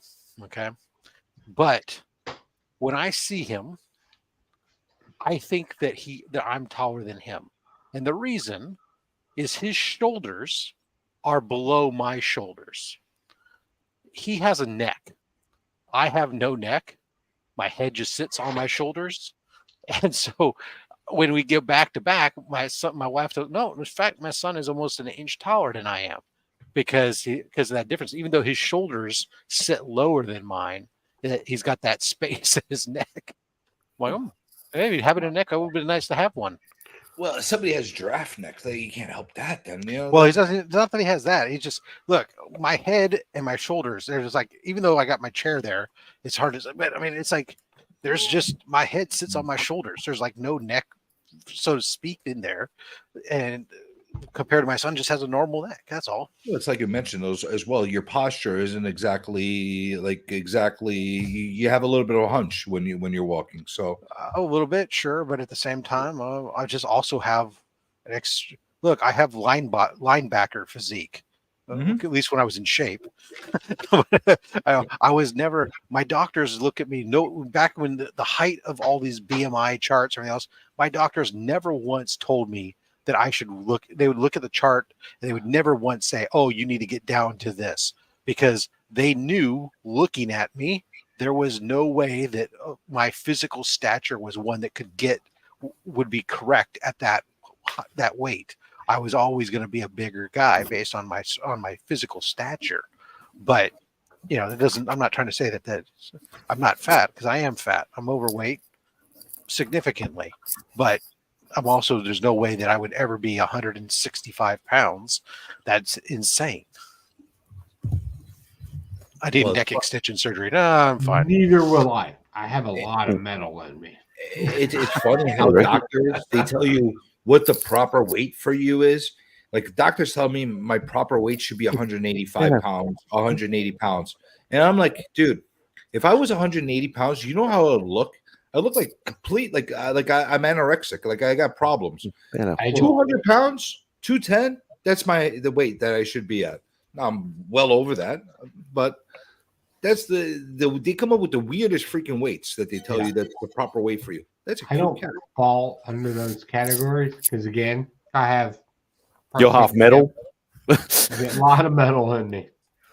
So my goal is, and me and my doctor have talked about this. Does my stomach stick out past my dick? Like we keep it basic. Me and my doctor likes to go overboard, and I'm like, you need. What am I looking at? Can you see your dick? Yes. You're not fat. Can you stand up straight? Yes. You're fit. Can you X-rays and MRIs are not a thing for me. If I sit through those things, they just blare out, and I can't go through an MRI because the way the metals are in me. So, like when it comes to me, and I'm not trying to be unique or different or anything. There's plenty of veterans that have these same problems. Let me be very clear on that. We don't fall under the same BMI as most people do, right? If we have a little bit of a gut, like it's just things moving from another area. Dad bod. Yeah, it's very weird because we were at the cigar bar before Comic Vet showed up, and they were like, "Oh, you got a little bit of a gut," and I was like, "You want to touch the gut? Push in as far as you can," and they were like, "I can't push in," and I was like, "Yeah,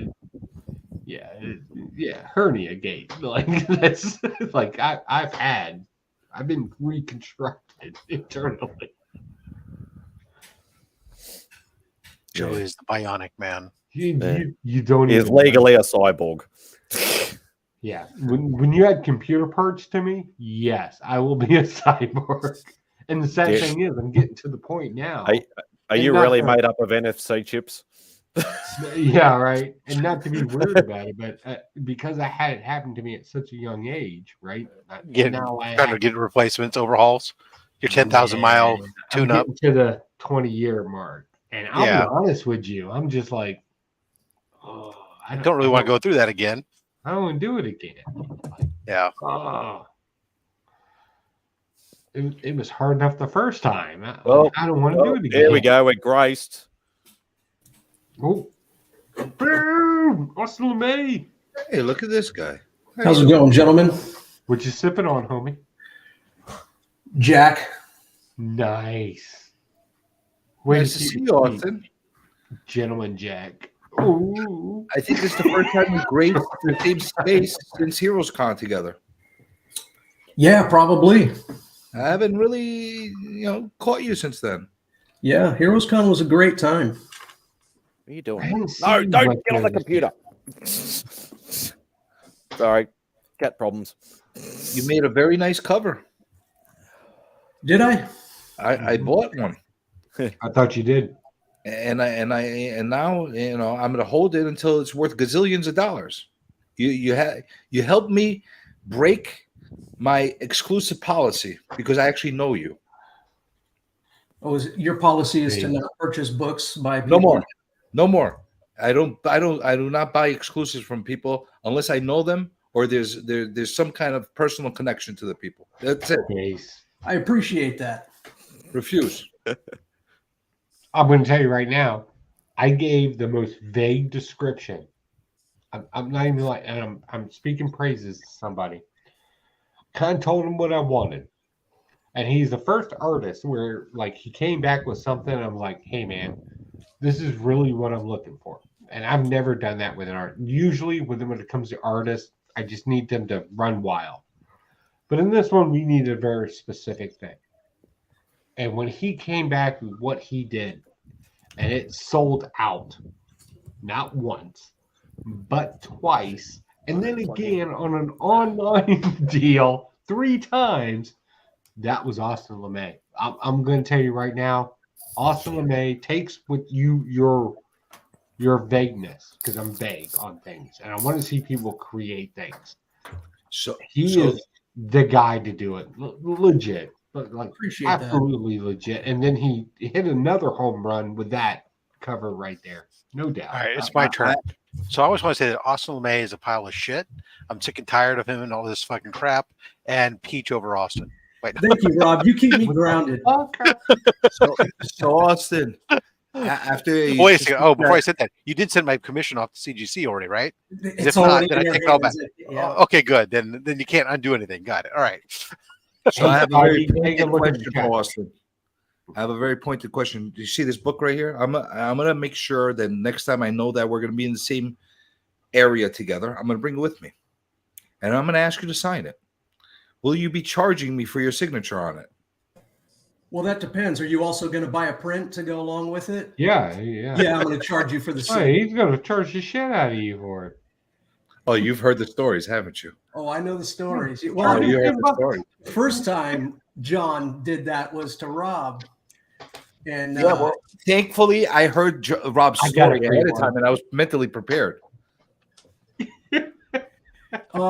Yeah, no, I probably, the only time I would charge is if you send me the book and I have to send it off to CGC for a yellow label.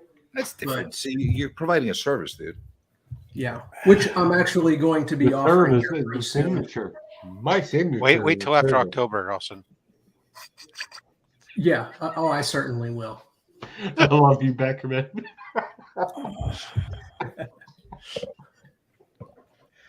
Mr. Becker, how are you? Well, I'm doing good. Now that I heard you were coming, and I was like, oh, well, this seems a lot more legit than I originally thought. So now I'll. Now we brought in the heavy hitting YouTubers right here. Here, let me get your itchy back there for you, buddy. You want to get that for me? You know what? I should mass produce that shit. Just make a bunch of them. You still have the Hey, mold for it? Pocan Joe will give you a hand. I still have the mold. He's that kind of friend. Well, he started with the finger and worked his way up to a full hand. He did. Surprisingly, For Nick got a finger. I'm a better friend. I got a hand. I got the whole thing. But yeah, I could not believe that, Joe, once I found out the history of that building. And you were the one who knew it was a casino. Yeah. The first time when we drove back. So here's the story. We're going to a barbecue joint. And we had to cut through Kansas City. Yeah. And we went through a really bad part right before we got to the barbecue joint. Mm-hmm. And out of all these like old dilapidated buildings, Joe looks down the street and he's like, I think there's a casino down there. We should go to it. And I was like, if there's a casino in this neighborhood, I'm definitely not stopping at it. So we go, we get our barbecue, we eat, we then go to his hotel. He's like, I think that building was a casino. I then come to find out it is a casino. I go to it, and it is the jankiest, weirdest casino I've ever been in my life. I thought it was like an old firehouse or something. Like, they have an elevator that's super suspect, but then there's like a wood staircase through the middle of this old building. All the machines are stacked right next to each other. I do some research on the building. It's an old Masonic temple. Oh, that's even better. And I was like, Joe needs to be in this building. So the next time he comes to town, we're going to this casino. Let's go. Let's go make bad decisions. I'm cool about that.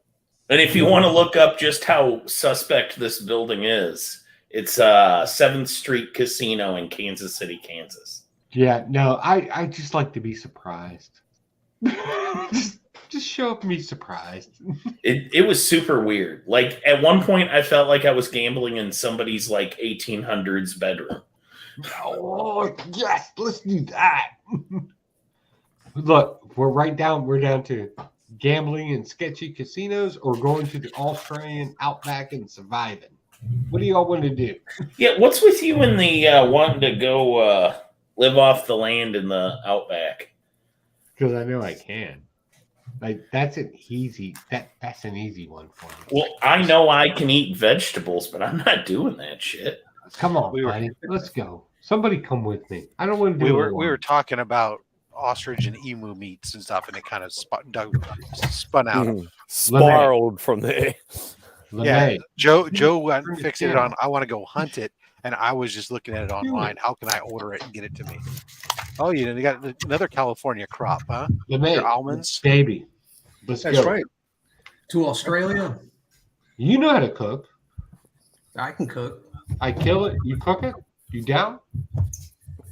I'd be just as happy to kill it. Dude, let's go do it. I'm down with that. Let's go do crazy shit. Here's the real question: can he bring his raptor? No, it's Australia. We don't need a raptor. We got spears. We got man shit. It's a truck, Joe. Yeah, I don't think he knows what. Yeah, I it know. is. Oh, I thought you meant Austin owned a dinosaur, and I was like, "Wait, how did this happen?" CJ's in trouble. Watch out. Uh-oh. No, here we go. Papa's about to set everybody straight because y'all are fucked up. Papa's going to tell all of you how one of you need to go do some YouTube magic with Poke and Joe. Oh, thank you. Oh, Thank you, Papa. You're so kind. Thank you. Oh, that's all. This is the only guy that routinely comes out to streams just to harass me. What did I ever do to you, man? What did I ever do to He anyone? came on because of you. He just gave me the finger. He gave it to, I hope it was for you. I thought it was for me. Who was it for, Papa? He'll let us know. He'll straight up say, and if he says He'll anything say other than only Poke CJ. and Joe, he's lying. Oh, mostly for me. I get 2/3 of the finger. I'm just saying, all the Netflix shows, every streaming platform out there gets these high capacity survival people out there. I'm just saying, hey, let's take a couple of comic book nerds that have some imagination and let's see what they do for a week. That's all I'm saying. Who's down? A few years back, 10 years back now. A few years back, dude, I'm 47 years old and I'm cool with it. How old are you? Oh, me? Yeah. I'm 44. Let's go. I'll be 45 in a couple months here. Yeah. So I'm on my way out. You're still deadly. No, you're grumpy. You don't understand the difference. You're grumpy deadly. That's worse. Like Grumpy deadly. Inexperienced. I'm going to do stupid shit. Like you're methodical now, which makes you more deadly.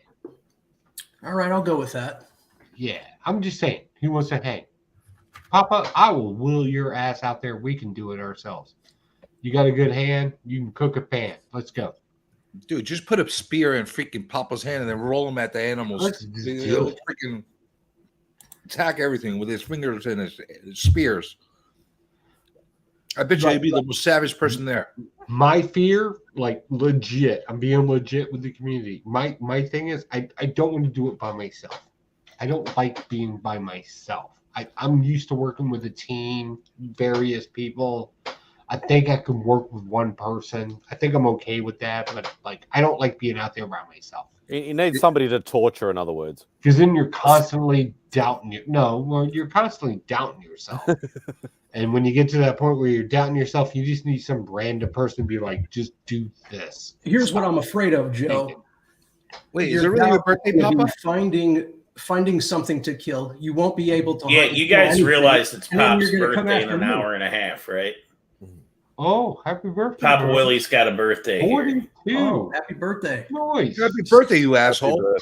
It's about time it's somebody else's other than CJ's birthday. That dude keep trying to take everything. Oh yeah, happy birthday, Hey, CJ. happy birthday, CJ. It's my birthday ass. All right. Fuck you. Fuck you. Anyway, leave your birthdays at Papa. Happy birthday. He likes that. I'll go get some more to drink. Hold on. No, I was saying I'm afraid that you're not going to be able to hunt and kill anything. And that's why you want someone there so that you could take them out in their sleep and then end up eating them. No, I'll find something to eat. It's okay. You'll eat witchetty grubs. If I get hungry, I will eat something. Not another Yeah, person. see, I'm not I've a had people survivalist before. type. It's not that good, really. You dine on the long pig? I'm just saying. I think one of the people from Australia need to step up and take this challenge because I haven't heard shit in the chat. Dude, you stick Anybody Lee. else. That fucking cannibal would be perfect. No, Lay wouldn't be able to do it either. I'm just saying, I will come to Australia. I will do it. And I'm not hearing shit from anybody. I keep hearing how deadly it is. I'll hang out. How I need to be careful. I'm not seeing anybody who wants to join in this. I'll hang out at Macca's or KFC with Beckerman. Yeah, if I go to Australia, I'm not eating American fast food. We're gonna go get some dimmies and sausage rolls. Yeah, at the shop. At the shop. Either. Yeah, no. I've had Mickey D's in Korea, and yeah, it's different, but no, it's still Mickey D's. Who cares? I was surprised in Japan because at first my wife wouldn't eat anything, so we had to find her a McDonald's. Sounds like me. And when her sandwich came out, man, it looked just like the picture on the menu. They're big about that. They were big about it. Everybody says like McDonald's or Japan is like the peak of like food. Even gas station food is elevated in Japan. Yeah, and I was surprised how popular KFC is in Japan. KFC's huge in Korea too. Yeah, they worship the Colonel. They It's all about Christmas that. dinner for them. I think it's Christmas dinner that they eat. They do it here. Like they- typically big deal. you go Christmas Eve, it will literally be packed full of like Asian families and stuff like that. Buying. Has cake. anybody had Jollibee? Speaking of like Asian fast food, it's like it's a Filipino. It's a Filipino fast food chain. They had one here, but it closed. But there was one in Kansas too. I've had it in Kansas. Yeah, that one closed. Yeah. It was on the Kansas side of KC. Yeah. It closed like right during COVID, but I had eaten there before. It's the weirdest thing though. It's that Asian fascination with like KFC because it's like fried chicken, but they have like it. If you order fried chicken there, it comes with spaghetti and an egg. It's the weirdest. Well, that's Jollibee. It's called Jollibee. Yeah. It was weird. I'm not a traditional Filipino with leftovers. We just throw an egg on whatever we had for dinner last night, and that's breakfast. Yeah. So I ordered like one of the value meals, and it was literally 2 pieces of fried chicken, a thing of spaghetti, and an egg. And I was like, this is the weirdest combination of food I've ever eaten. The spaghetti's the only thing that's weird there because I just went to Cracker Barrel where I had chicken and eggs for breakfast. Honestly, I'm not a big fan of the Filipino cuisine. As far as the Asian cuisine, The chicken was pretty damn good. It wasn't as good as Flavor Flav's, but I like Thai food. I think that's like right on target. We don't have that many Filipino places around here, but the few I've been to, they were not that great. Though, yeah, you just have bad places. Then Filipino food is really good. I had a lot of Filipino friends and stuff growing up and that, and I got force fed a lot of Filipino food, and it is really like obviously home cooked meals is a lot different than your fast food stuff, but like really not like heaps of flavor. And like me not being a vegetarian, like I don't eat vegetables at all, but I can still find something in a Filipino recipe that's still tastes awesome. Maybe it's more of a West Coast trend than an East Coast trend because there are not that many places around us. We do have more. You got to really struggle to find one here.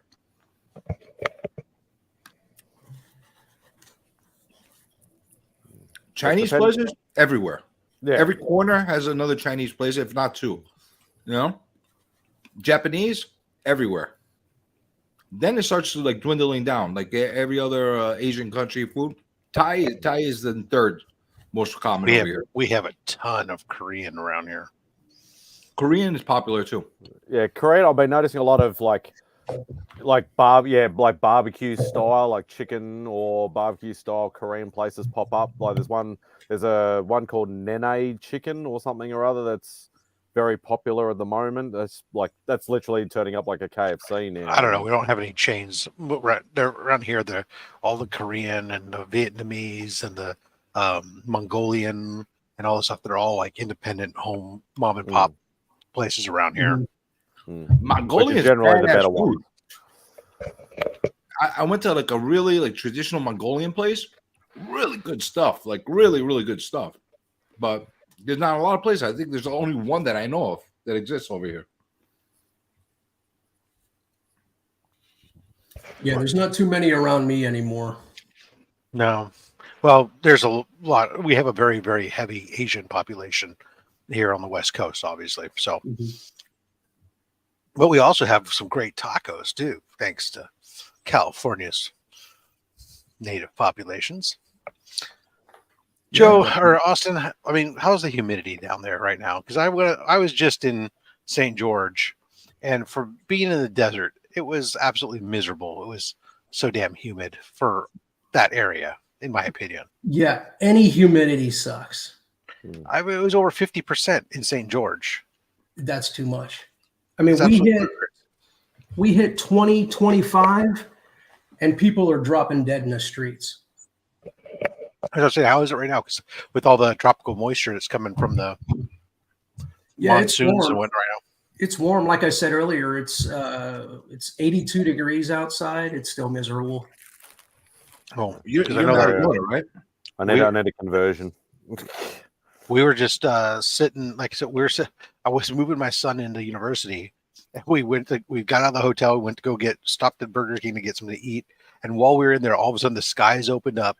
And in a 2-hour period, 2 inches of rain fell.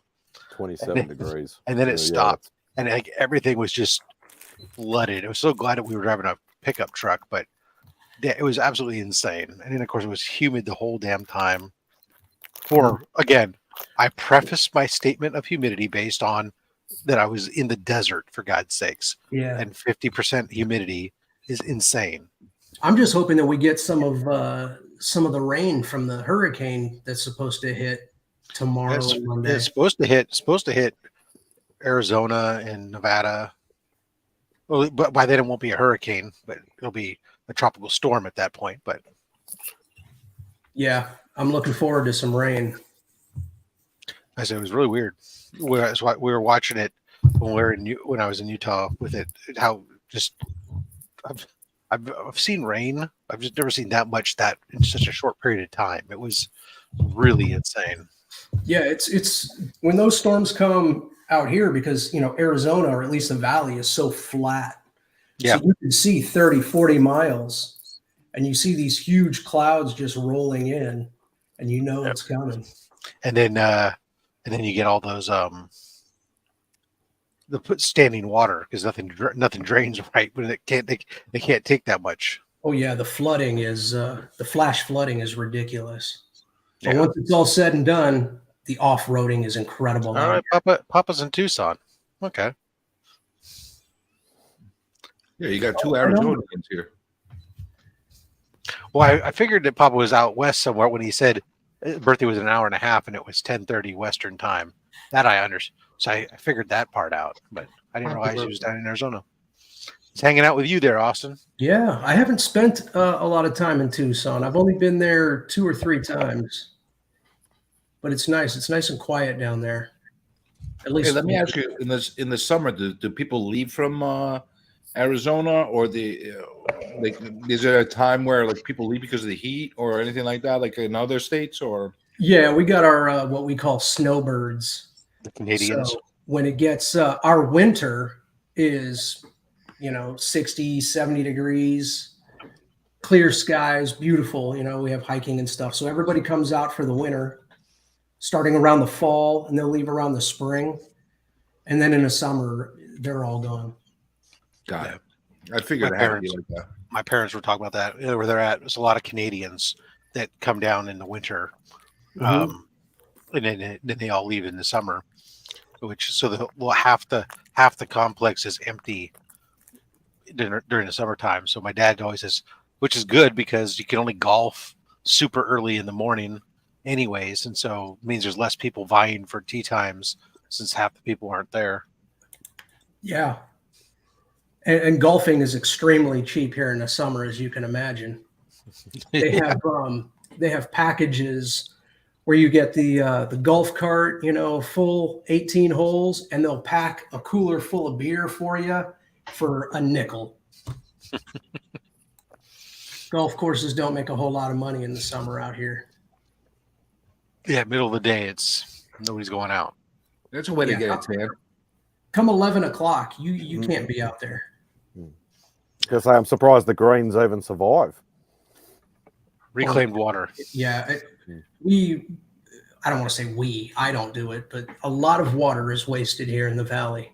You just hope that a lot of it's reclaimed water at least. Which, yeah, it probably is. Actually, I blame Austin for all of it. Yeah, secretly, I'm the guy behind all of the water waste. The water baron of Arizona. That's true, Papa. Austin was complaining about it earlier to me before he came on that he was freezing. Well, it's funny, 60, 70 degrees. Yep. I've been known to have a sweatshirt or a hoodie on in 70-degree weather. That's my ideal weather. If I could live in a place where it has 60, 70 degrees all year round, that's my paradise. Yeah, yes, I know that's where you live. Okay, about 20 degrees Celsius. Yeah, that's actually comfortable. Although it doesn't stay here all that, it doesn't heat up. Like I said, we're in our hot part of the year, and so right now we're at we're in the low to mid 80s. Is with the high point for the week is coming up on Wednesday. We'll hit 88. That's with the overnight low dropping down to mid 60s. Yeah, today has been the coolest that it's been here for quite some time. I mean, we were 117 a couple weeks ago. Wow. Do you guys even own? I don't know what that is. Do you guys even own like a heavy duty winter coat for any reason? Shit, that is 40. You know what? Fucking degrees. I have a parka that I had when I was a kid, when I grew up in New York, and I still have it just because it's a New York Giants one. So I've had that one for 30 years. But no, other than that, I don't have anything more than a hoodie. Papa's asking whereabouts where you're at. I'm in Mesa now. Mesa? Yeah. You must save so much space in your closet, because I have a half a closet of just coats. Oh, I fill it with shoes. Why? Yeah, I have this thing where you need a pair of flip flops and a pair of tennis shoes for going out. That's about all you need, man. Come on. Yeah, but here's the thing, though. When I find a pair of sneakers that I like, I buy them in every color. Same pair of shoes, every color. That's why I buy a pair of black shoes, because then I can wear it with anything. You sound like comic books with variant covers, except it's shoes. That's it. I'm a variant guy. No, I say I used up a fair amount of space on hoodies. I mean, I probably got like 12, 13 different hoodies. But so if you like Jordan 1s, you're screwed, because there's about 1 million colors. No, I never really got into Jordans, mostly because growing up I couldn't afford them. So it was just a luxury I could never have. So I never even bothered following it. You're rocking out different shoes. Yeah. And now he has a room for his shoes. Right, but not Jordans. I mean, we're talking maybe Nike, old vintage Nikes and stuff like that, but certainly not Jordans. I got my slip-on Vans. That's all or my slip-on Skechers now. That's all I need. I had a pair of flops. That's all I need. I have one pair of dress shoes for when I actually have to put on a suit, but otherwise. Yeah, so I mean, I haven't seen any reason to wear a suit. I was at a wedding in Tucson, as a matter of fact, earlier this year, and that was the first time I wore a suit in 15 years.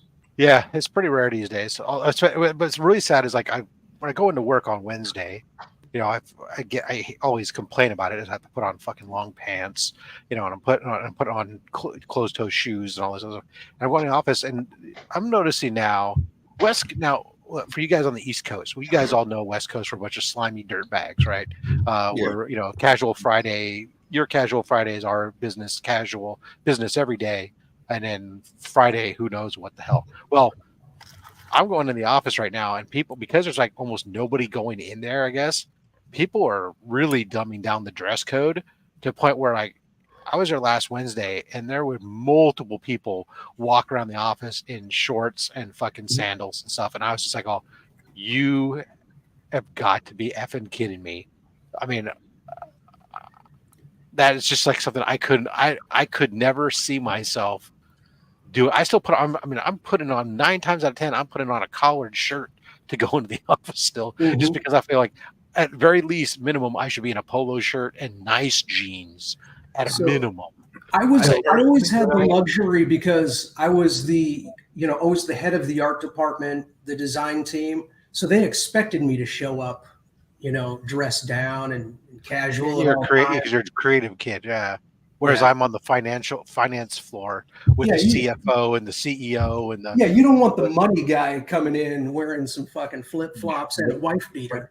Yeah, I'm not with that. We have a standard here in Virginia called the Great Bridge Classic or Great Bridge Tuxedo. It's khakis, open press shirt, jacket. Right? A lot of guys like to wear a tie because they think that means something. In the last 4 speaking events I've been to, like, I've dumped the tie because the humidity here is 95%, plus the degrees on a dry side are 95. So we've matched up for weeks at a time. And I'm just like, geez, fucking. So I drive there in sandals with no socks, and I put the socks on and everything before I go in and talk at an event. Yeah, I mean, it's like when I used to do, you know, regular stuff all the time. It used to be a dress shirt, no tie, with a blazer and really nice jeans and a pair of dress shoes. That was like West Coast, and that's business casual on the East, but on the West Coast that was like professional business wear. But I was always cognizant, like when I traveled to visit clients on the East Coast, no. I insisted on going, okay, look, if I'm going to go visit a customer, then here's what I'm going to do. Unless it's somebody, you know, I want to meet with a CEO or something where I think I need to wear a full blown suit. Otherwise, give me a company polo. I want to put on some black khaki, essentially, and dress shoes. As if then I'm wearing the rep battle gear, essentially, where you tucked in polo shirt with a belt. Fucking the only time I wear a tie, I always wear a dress shirt. But the only time I wear a tie now is when I'm meeting with city officials, state officials, or federal officials. Or once a year, I have to go to DC and get my hair. Right. Okay, I'll play this game. I don't wear a tie, but I wear like a button. You have a bow shirt. tie, you son of a bitch. Well, it's underneath that. My coworkers don't know I have tattoos. I wear a. They don't get to know me. They actually, anybody who works with me knows me as Michael. Yeah. Right. I'm known as. Oh, sorry, Michael. I'm known as. So button shirt. And kahake pants is usually how I roll most. Kahake, I like those. Kahake pants, yes. I've never owned a pair of khakis in my life. So you're saying it weird. That Arizona accent, my. I have 20 tailored suits, like legit tailored, because I got a ton too. Congress. I don't have none of that. I'm at the point where my tie collection's probably down to 2 because I haven't worn one in so long. Ties? I got probably 150 ties. Oh yeah, I got. Oh yeah, screw that. Yeah, I ain't rolling with that. The funny thing is, I used to wear 90% of the time. I used to wear a tie. Now, I want to say 90% of the time I don't wear a tie with my suit anymore. Yeah. The tie's been slowly phasing out. At the formal stuff, we still wear the ties, but ties been optional lately. politicals or if I go to Congress, I wear a tie. Other than Is that, Joe wanting me to send him some pics there? Joe in the chat. No, the other Joe in the chat. He's like, hey, tell him to join your OnlyFans site. yeah, you got to pay for that, Joe. That ain't free. Yeah, that's money. You got to get past that firewall. So Beckerman, you're the uptight guy at the uptight tie guy. No, I just am not a big fan of mixing my personal life with my. I don't mix my personal life with my work. With my job. Yeah. Makes sense. That's right. I don't hang out with anybody. I'm not Facebook or social media friends with anybody I work with. There's no reason for that nonsense. That's what LinkedIn's for. Yeah, I'm just, and even that, I don't like LinkedIn. I don't do any of that. I used to use it a lot heavily because I was at one point I served many clients that when I was doing a customer success role, it was different. Yeah, I get it. And I get why people do it. I don't have a problem with it. I'm just, it's not, I'm not rolling. It was a useful tool for me more to track my contacts at different companies when they would leave a company, that I would know, because they would change their status, whatever, and I would get the alerts. So I knew that my contact had left and that I needed now to go try to find out who's the new main contact for me at that employer or whatnot. And where now do I might have an in if I had a good relationship with that guy, where he's going. Maybe now I can grow my stuff over there with him. But I don't care about that shit now. Yeah, I do mine for mostly political. All my connections on LinkedIn are political. But yeah, I don't use LinkedIn nearly as much. I think too many people try to be friends with their coworkers, and that's always kind of weird. Baffled me. Always weird.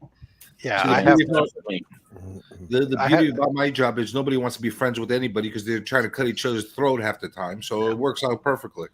I know in your industry, everybody's out to get everybody else. I do normally abide by that. I have actually allowed 2 people to have. I've gone beyond that only because like one of them is another gentleman by the name of Rob, who I've actually had on my channel several times because he's a huge comic book nerd, and he used to come on as a panelist occasionally when we used to do sidekicks, talk comics and stuff. So he's a little bit different. I've actually am friends with him, and we work in completely different sides of the business, so we don't even like deal with each other on a business standpoint. We just happen to work for the same employer. We even go to the same comic book shop as one another. That's weird. Well, that's how we figured out we were both kind of into that stuff, was we ran into each other at the comic book shop. Both equally embarrassed. Like, well, no, it was funny because at one point we started like, oh, we'd take our lunch on Wednesdays and go over to the shop together, and then we'd go in there, and we were joking with guys because we're both Rob, is our names. It says, hey, you just got robbed. But just trying to right, that's boomer as fuck. Yeah, yeah.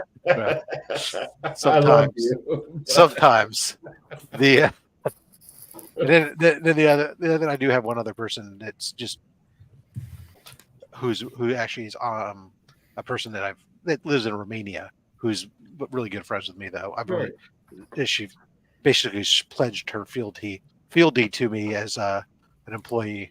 That she said, just make sure that if you ever leave, you let me know because I need to find a new job wherever you're moving to. I'll be honest, I'm kind of jealous because I do not have that ability. Like there's one guy in Maryland he works for the SBA, and he's under me, but like he enjoys cosplay, he enjoys the nerdy shit, and I like this guy, right? But I can't be like I talk to him about it, but like we can't be friends about it. Like that's very hard lined in government. And it's just like, God damn, he's kind of a cool guy. You know, like, I'm like, hey, like I drop hints to him. I'm like, hey, you need to, not start a business because we can't recommend that to each other, but maybe you start a YouTube channel on how because his shit is elaborate. And when he shows up to, I wish Like I showed a couple of guys that came to Baltimore. I showed them my friend and what he could do. Remy was one of them. And the guy, what I can do with metal and different castings and stuff like that, he can do the exact same thing in foam, craft foam, and things like that. And I'm just like, God damn, I'm like, you're kind of smarter than me, and I really don't like that. So we're gonna become friends, but I can't promote you in any fucking way whatsoever. So weird. I get absolute zero of any of that. There is no like friendliness. Yeah, that's about it. That's all we get. Like a friendly, cordial, polite, courtesy kind of thing. Other than fakeness, a lot of fakeness. We get a lot of that at work. But that's it. If I ever like talked about my hobbies or whatever, they'll probably use that against me, as far as like, losing out on business and stuff like that. You know. It's weird. I had 2 employees in federal government to try to use my YouTube channels against me. But seeing as 2 of them are veteran based and they tried to make fun of it, that did not work out in their will. So for people that don't know, I have Evil Air, Comic Book Review, and I have 2 other channels that are strictly based on veteran humor, which gets a little dark, gets a little weird. And a couple politicians had a problem with it, and then they were like, Congress was like, yeah, he can do that. That's fine. Freedom of speech. He has experience in these areas. He can say these things. That's fine. And all I tell people is, do your own fucking thing. Stop relying on the government. Well, I think you're mindful. Like anything I've seen you post or anything like that seems to be not crossing any lines or anything like that. So I can't see. I can't see a problem with that. And all that. But I do have 2 channels, and I keep everything neutral on those channels. I'm not political. But then I have 2 other channels that are very veteran based. Deep that like you're not going to get the humor in it unless you're a veteran. And I do that for veterans. So I'm a comic nerd. I'm a veteran. You can be multiple things. It's all right. Rob's a good cook. He's a comic book nerd. Yeah, so yeah, you know comic books, and you know where to bury the bodies. So yeah, we're all fine with that. Bury bodies, get rid of them. You bury them, they get resurfaced. Then there's forensics. You make sure they disappear. Barrel of acid. Sorry. Always get rid of the evidence. As long as it's got glow powder and the acid, then we're fine. Biodigesters. Lime. I think you should figure out the formula. I think you figure out the formula of how to host and run the easiest kind of thing. Just let everybody else ramble on and watch and criticize them every so often, and then it's good. It's perfect. I think I'm going to steal your formula. I think I'm going to do that from now on. You could never be this quiet. No, you're right. I can't. Yeah, I can't. You're right. Who am I kidding? It's only because it's 4 p.m, and I've been up since like just before 4:30 this morning. So even I'm starting to crash a little bit, even though it's only 4 p.m. That's why I just had some grapes. Yeah, it's 2:00 in the morning for me, guys. I gotta head out. I love all of you. Great job, Pop. But me most of all, right, Joe? No, he loves me more. He loves me more. He saw me with a boner one time. This guy down here, like, helped me out in more ways than ever. This guy probably does the most for the community. Spider just jumped on and decided, hey, I need some views right now. I'm super happy you made that decision.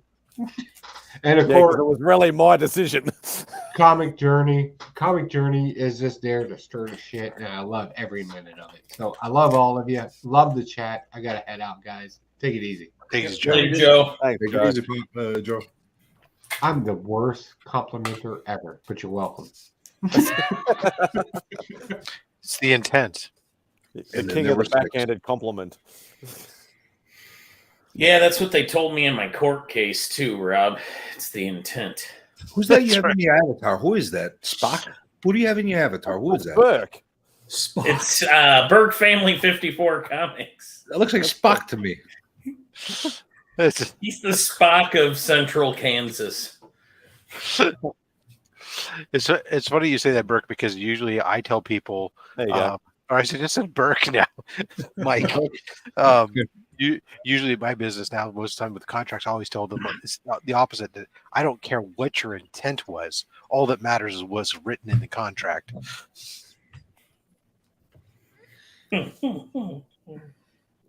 Wait, Burke's the guy that was complaining about YouTube demonetizing him because No, you didn't have to go into the demon. You just Burke was the guy complaining.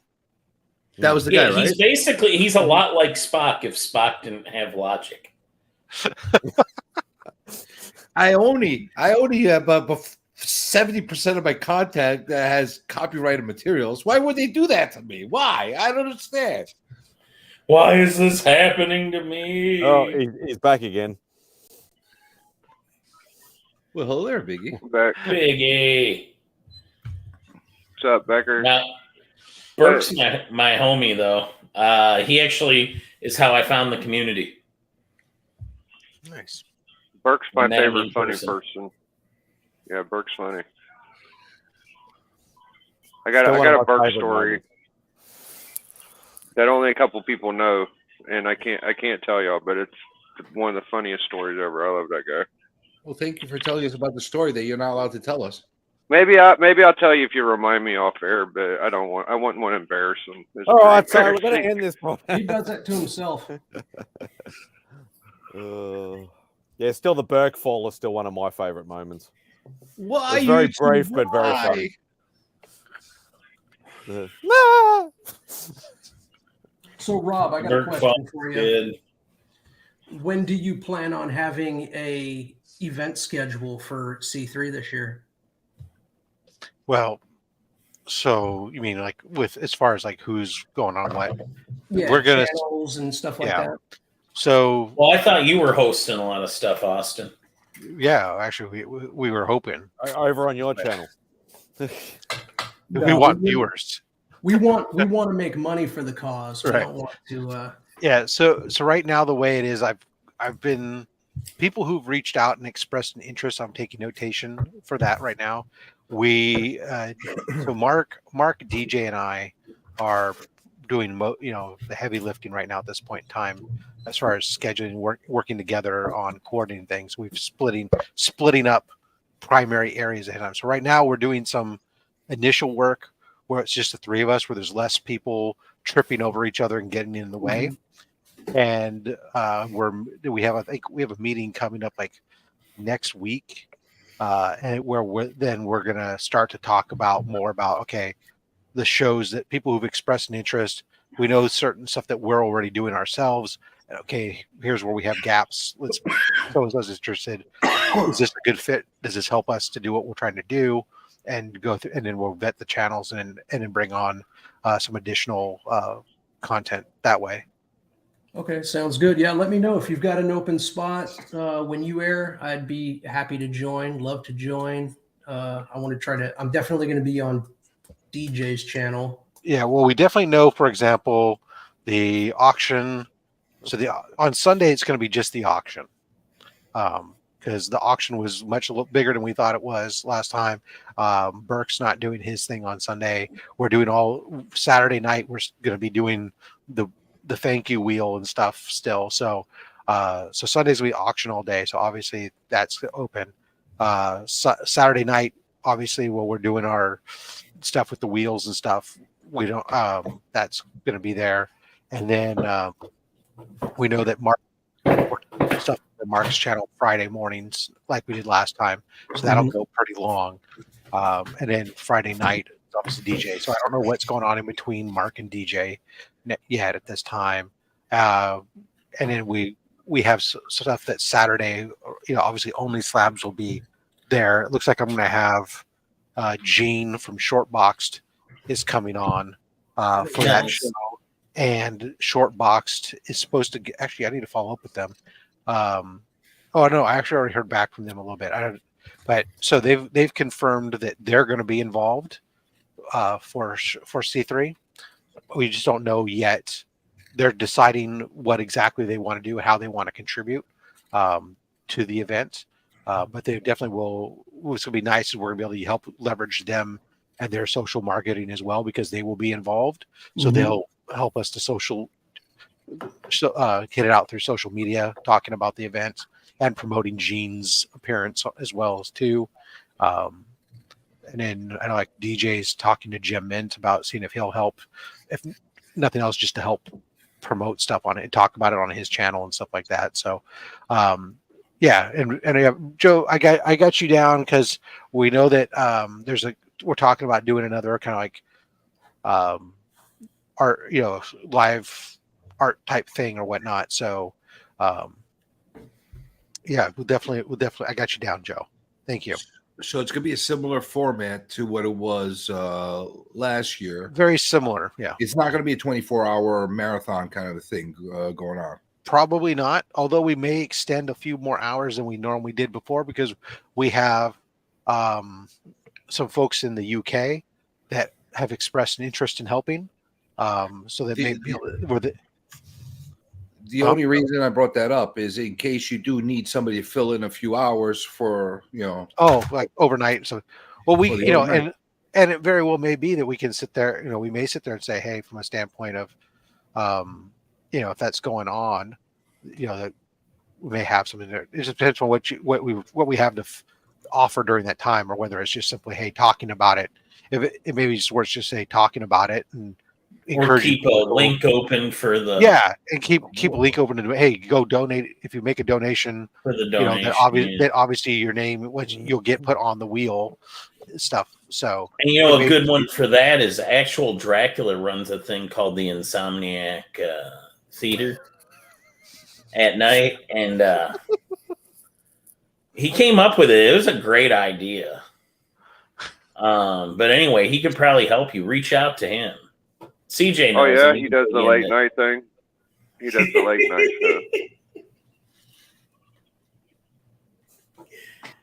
show. Is he frozen or is he? He's frozen with rage. He's in shock. Do you really want me to address that right now? Do you really want to get me started right now? Yeah, probably not. I'll tell you what, old Dracula guy. I offered something. And the kindness got bounced around pretty good. And I get this fucking Beckerman to fucking shit on me right now. Listen, Beckerman, you're lucky. I had to tag in for Pop's birthday, man. That was my present to Papa Wheelie. Congratulations. You're both assholes. Good for you, both of you. You fucking douches. Yeah, everybody fucking always giving me shit. Anyway, my point is, last year, I made a point of going dark when you guys officially launched, and I'm probably going to do the same thing as far as going live, unless I'm on one of your streams or something like that. If you need somebody to do something overnight, let me know ahead of time. That way I plan accordingly to be able to give myself space to do it. Okay. That's all. That's all I'm saying. Thank you. Maybe we can get you to answer phones. No, I don't do that. Yeah, he's working the calls. Tommy's curing cancer. What the fuck do you want? Listen, if you want to put a hotline through the internet, and I'll put them on and talk to them. I could do that. Well, thank you, Joe. I have you on the list. Thank you. So, anyways, yeah, that's what we're kind of working through it, and I was just really happy. We've got some good response so far. Some of the artists we reached out to initially. I hope my buddy comes and steals your chicken every fucking day, Beckerman. He doesn't have a restaurant anymore. It doesn't mean he can't come and steal your chicken. He doesn't know where I live. I'll send him there. I just saw a buddy of mine who's done some books. He did some work for Marvel and DC, but he's predominantly worked as like an art director over at Pixar for years, and does some series of scholastic graphic novels and stuff for kids. He did one of my Planet Comics covers. Yeah, I remember who you're talking about. Yeah, so I reached out to him, and he said, "Yeah, I got some sketch covers here, I can do some up, and I'll send you a couple of them that you guys can auction off. I'm all great. And then he posted some videos the other day. He was doing something for the Maui relief. And he grabbed a Batman blank and a Superman blank where like all the pages inside were blank. And he proceeded to not just do the cover for them, but he did every page with different Batman and Robin stuff. I was like, I looked at it, that is just fucking so damn awesome. I hope he does something like that for us, because that was so insane. Because it's not just one cover; it's just like pages and pages of original art stuff in there. It's crazy. But I did mention this to you a while back, Rob. Somebody that might actually be a very good person to help in some way would be DeFalco. When I spoke to him at Heroes Con, he seemed very eager, talking about this and maybe some way participating. Okay. Yeah, I don't right now. Most of the stuff on that, I'll put it down. So we're starting right now, contacting some rep companies, because that's far more efficient. Reaching out to. And I've been helping Mark with that. Yeah. So by reaching out to a couple, we can reach out to a couple people and then therefore engage multiple artists versus having to have a bunch of one-on-one convention things. That helps us out dramatically. And the reps can help make sure that they get there and get the links and everything. It works pretty slick that way. And add some credence to what we're doing. So that's our first bit, what we're doing now. And then we're coming around afterwards and filling in some. The only difference is there's a couple, like I said, like I've reached out to only, like I said, my buddy, because he's not a part of any of those rep firms. And also I've reached out to Chris Campana because he specifically had told me to reach out to him. Chris is a great guy. Yeah, he's a great guy. Yeah, he's already confirmed. He doesn't know exactly what he's doing yet, but he's checking his schedule. But he's confirmed for sure he's going to do something. And then obviously I'm gonna, after I finish my transaction with Chris Meriden tomorrow, and hopefully we pick up some piece of OA for Beckerman. Then I'll talk to him about C3. Or you could pick up some new Warriors page and then auction them off for the make Mike. I will murder you, Spidey. Get off. Wow. Derek Robertson. That's all I'm going to say. No, you could put that up, and I bet it would get a good amount of money. I know that we have a famous artist also, Austin LeMay, who's making a contribution of some OA. So you mean the popular YouTuber Austin LeMay? The one and the same. Yeah, it's exactly true. Sitting right here on my desk. Phenomenal. I bet you I could guess which reps you gave contact details for too, Mike. I think you can very easily guess. Did you? Though. I mean, all the big ones. Did you? But Ken's going to help out. Yeah, 4C's definitely going to be a part. Yeah. Did you contact Annabelle? Kirby? No, I did not. You should do that because you've got kind of a better end than I do. Yeah, I might actually give that a try. I did the ones that I deal with the most, like Catskill and Spencer and you didn't get Anthony though, did you? Jason. So Ken's getting Anthony. Oh God, that's gonna come. Well, they're I know, but they're friends and yeah. We'll leave it at that. Hey, Anthony has some good people. Yeah, oh hell yeah. He's been around. Assad. Yeah, exactly. He's been around just as long as Spencer has, pretty much. Yeah, Anthony's OG, man. His personal collection's ridiculous. Oh, I can imagine. So we got that, and then Brian LCS sent in some slabs and some signed raw books that I received today. And then I know that Jack B reached out to me about sending some slabs in for the auction. I've got a stack that I've been accumulating. I still need to go through and I'll probably do a little bit of a purge of some stuff from my collection as well, outside of what I've already been stacking up. But I'm sure, I'm sure we'll continue to get more stuff as we get closer and start talking about it more. Joe has a question for CJ. No, we've covered this on Insomniac a few times. Yeah.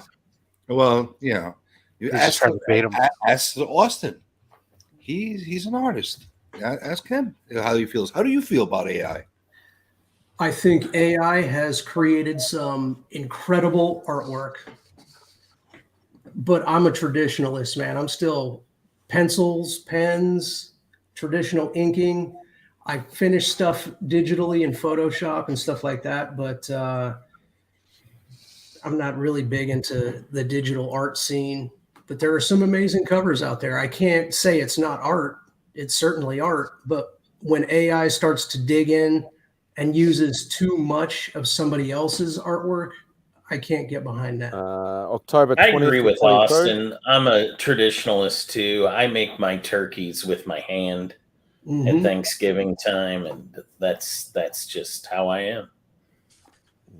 I have to make sure I've got time off from work too. You can on IG at comics.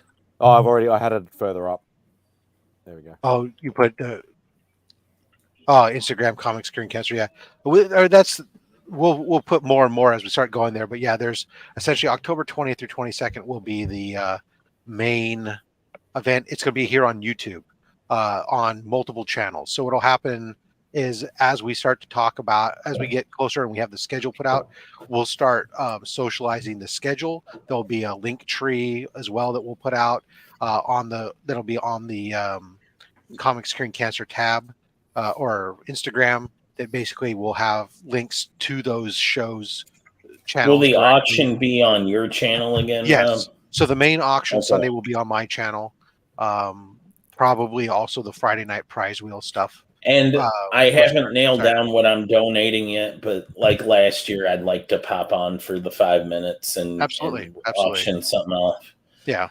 So I know right now, all I can tell you for sure, the part of the schedule that's nailed down for sure is that we'll kick off Friday morning on Legion of Comics channel during his morning community hangout. That will be the official kickoff of the activities and events, and then Friday night, obviously, DJ Links is in the mix.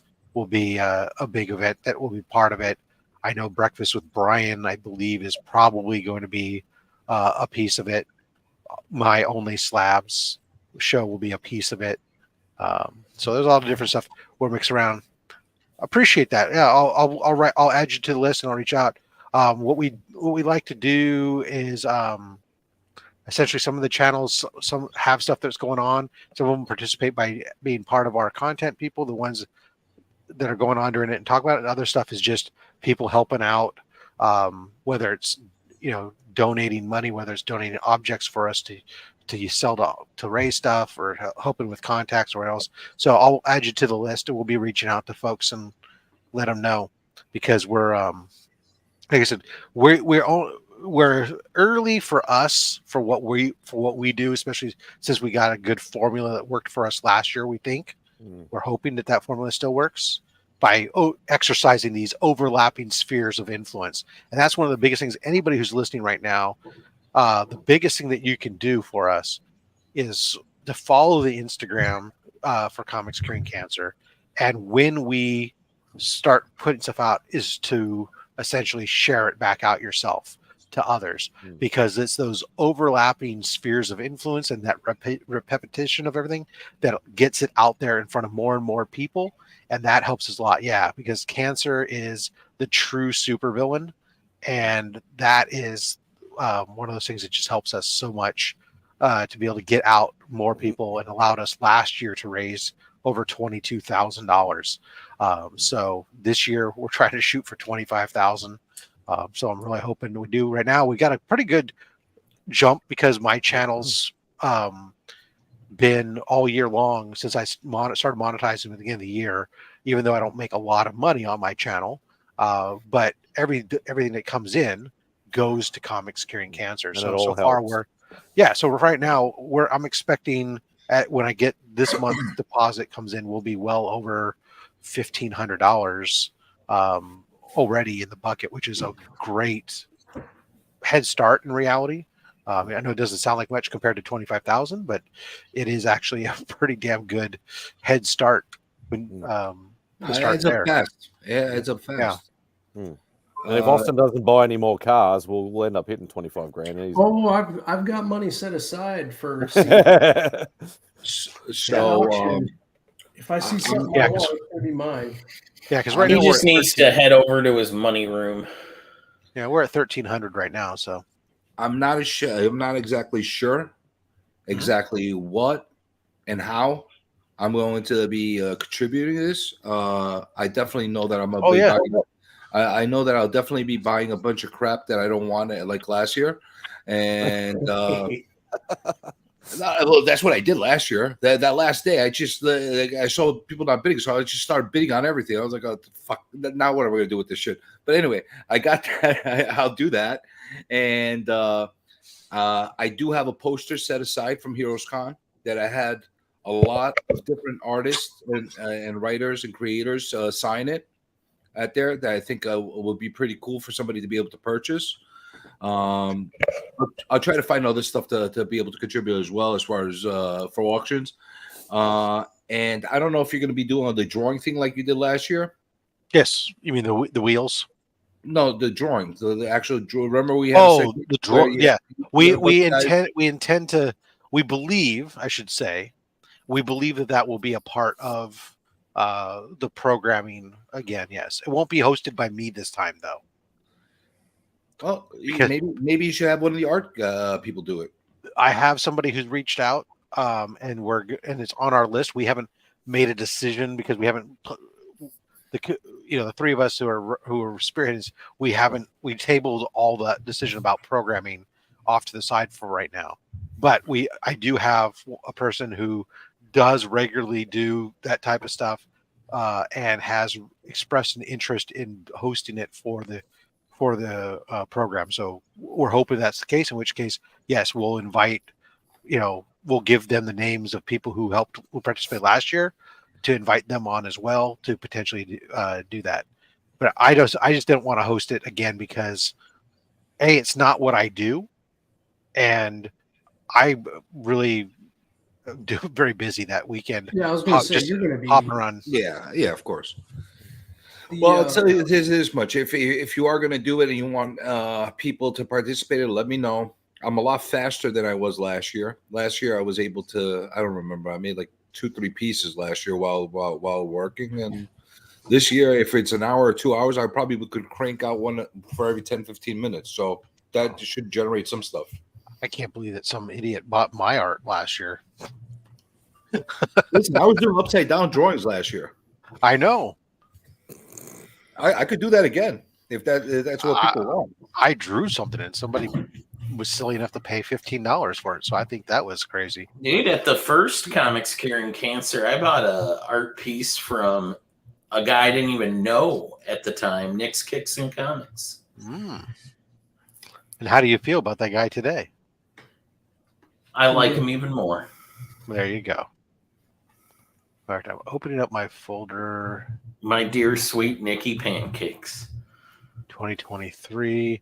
So, Bronze Ager, I'm going to add you as somebody to talk to, just because there are a couple people who've also reached out about having me come on their shows or whatnot for various things and to talk about C3 leading up to it. And so I'll let you know too, because that's a great idea. That's another great way that it allows us to talk about it and what it does and all these other things, and to help promote it on other channels where, obviously, there's people, we all have this, and this is what I talk about, this overlapping spheres of influence where there's a certain set of people who watch what I do that also may watch what CJ does and may also watch. Okay, well, Biggie does. I'm trying to think, but there's also Biggie has an audience that doesn't even know who I am, and I have an audience that has no idea who we have it's those different segments, and by cross pollinating, we get more and more people, and it's phenomenal. Cover all bases. Yeah. Yeah, I'm gonna try to get a list of stuff together to donate, and then I'll send it your way. Some things. Awesome. Yeah, because I'm going to be coordinating a lot of the shipping. I'm hoping to actually get a sponsorship from a company to help. That's going to help on some of the shipping costs. And then I'm also some of the stuff that we're doing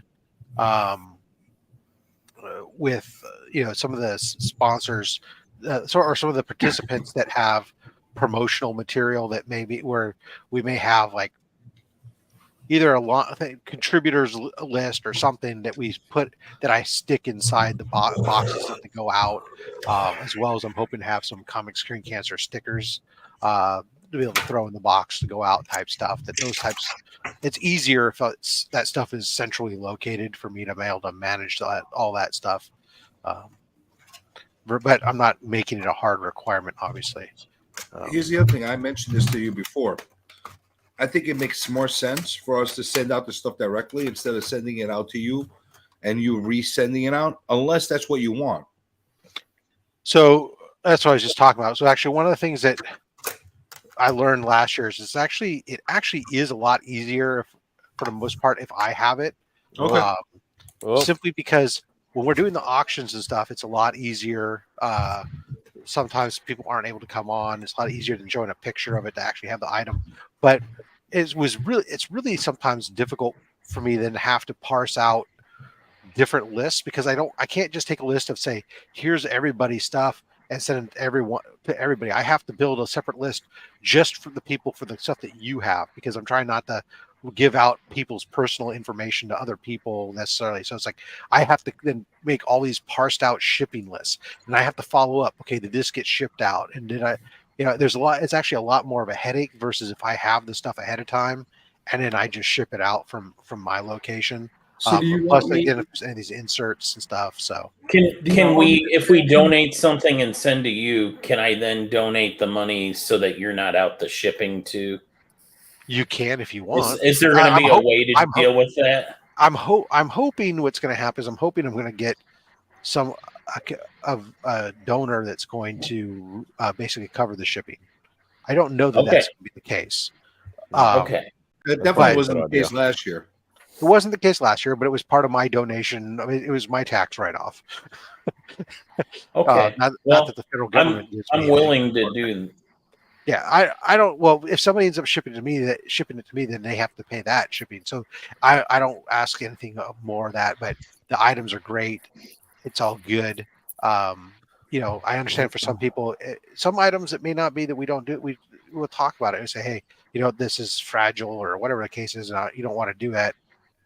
I'm just saying some of the stuff it's really easy. So yeah, it is super important to have stuff in time. People say, yeah. 100%. And I just want to take a minute. Go, Mike. Sorry, I didn't mean to step on you there, Spidey. It's your show. You go. You go. I just wanted to welcome the king of late night, the curator of Fuck you, Insomniac Theater, actual Dracula.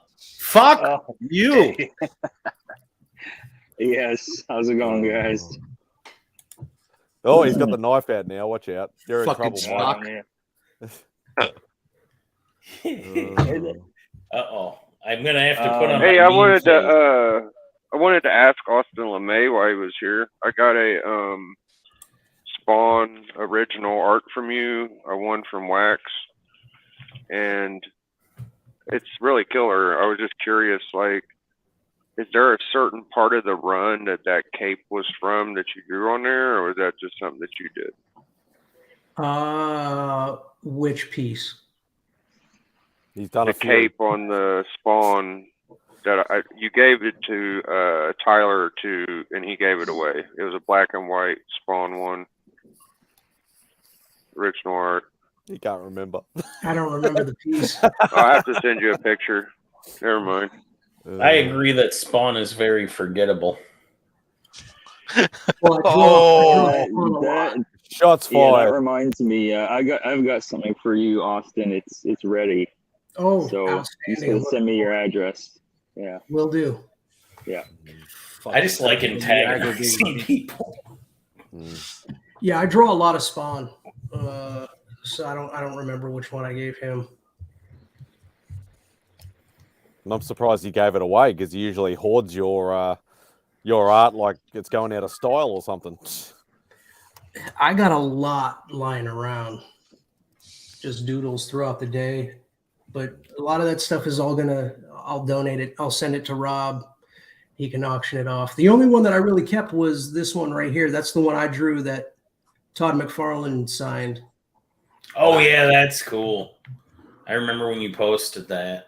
And as long as you don't give away the other one that I won on C3 last year and gave to you. Oh no! Didn't Todd write an inscription too? Yeah, he put nice art across the top. And then Spidey, did you see? You know what that is?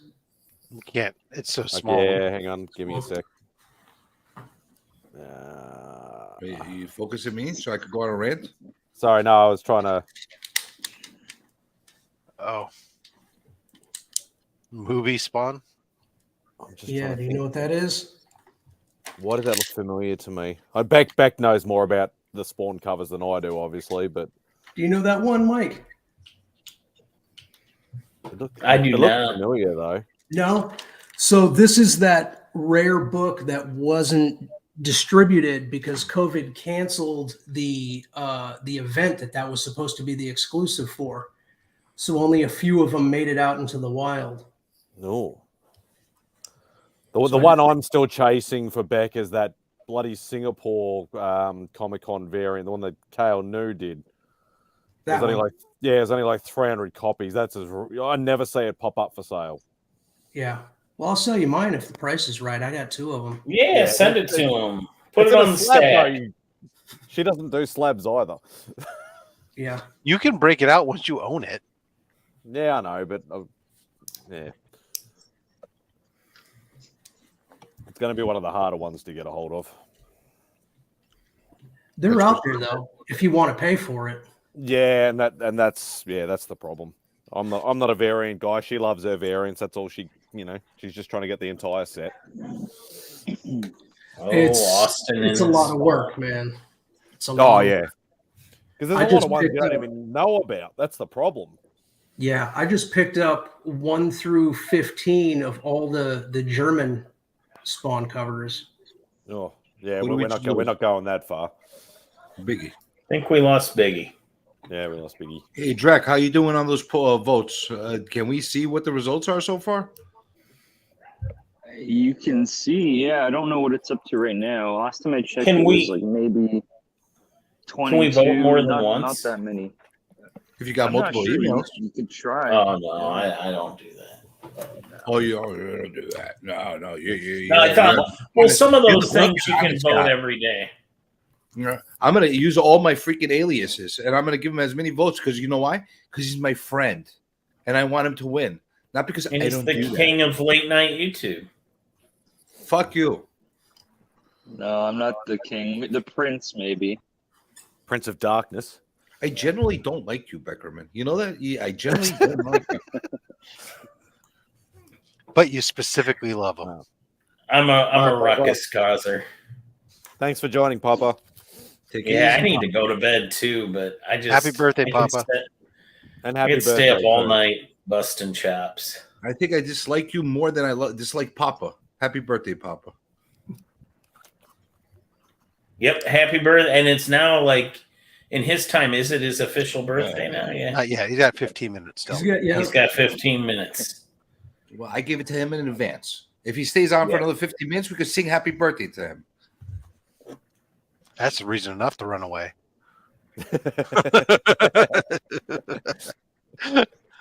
You know, I think that was the hardest I've ever seen Naman laugh the other night on Insomniac when Pop was showing off his stickers.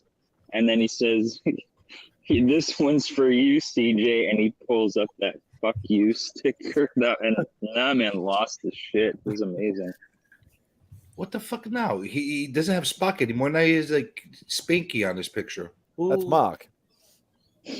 Mark, cool. That's you were threatening me with a knife at the time, so I put on my mean face. This is my mean face. What the hell? That's Legion. Yeah, that's Mark. Van Helsing. Yeah. It looked like Spanky in a little. For some reason, I don't know. What do you have an angry mark on your avatar? Why don't you? Because I don't need to scare people away with my. I got Kool-Aid Man for protection. I don't need a rabid mark to scare people away. I have a bunch of pictures of Mark and Burke. That's it. That's what I got. How creepy that sounds, right? Yeah, I still like the. That's the Remy, best one. Rob's got that great Foil Remy. one. You do realize how creepy that sounds. You have a whole portfolio of guys' faces on your computer. Yeah. What do you do with those I've pictures when you're I've got a offline? bunch of pictures of Burke on my phone that have come in handy. Yeah. Panda has a bunch of me. That's more concerning to me than having a bunch of Mark. Well, sometimes when you're everybody's. Oh, there's an Austin. Yeah. Yeah, when you're a super YouTuber, you have to have the appropriate YouTuber. There he is. He's back again. What the hell? Yeah. My What the hell does Rob have on his picture? I hit the wrong button earlier. Anyways, here's that art I was talking about, Austin. This one. Ah. Oh, give me a sec. I don't know. I think I just made that one up. That looks like early Just Kate. made it up. Yeah. Pretty cool. That was back when Thought, before I had the artist YouTube channel agreement with CGC, I had to draw that live in front of a CGC witness.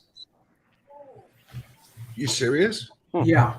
So what a pain in the ass. Yeah. So for the first, I don't know, 10 books or so, I had to actually draw that live from start to finish in front of the witness. So yeah, that one was just kind of made it up as I went along. How long ago was that? Maybe 2 years ago. So that's how it used to be? Yeah. Well, I just didn't know any better. The guy at my LCS was a CGC facilitator. It was harder back then, right? What's that? Back then was a little bit harder to actually get certified as a artist with them, right? I don't know. I just didn't know. I was completely ignorant to the process. So he just said, if you draw something, we can put it up and put it up for a yellow label. So I just started doing that. What did I do?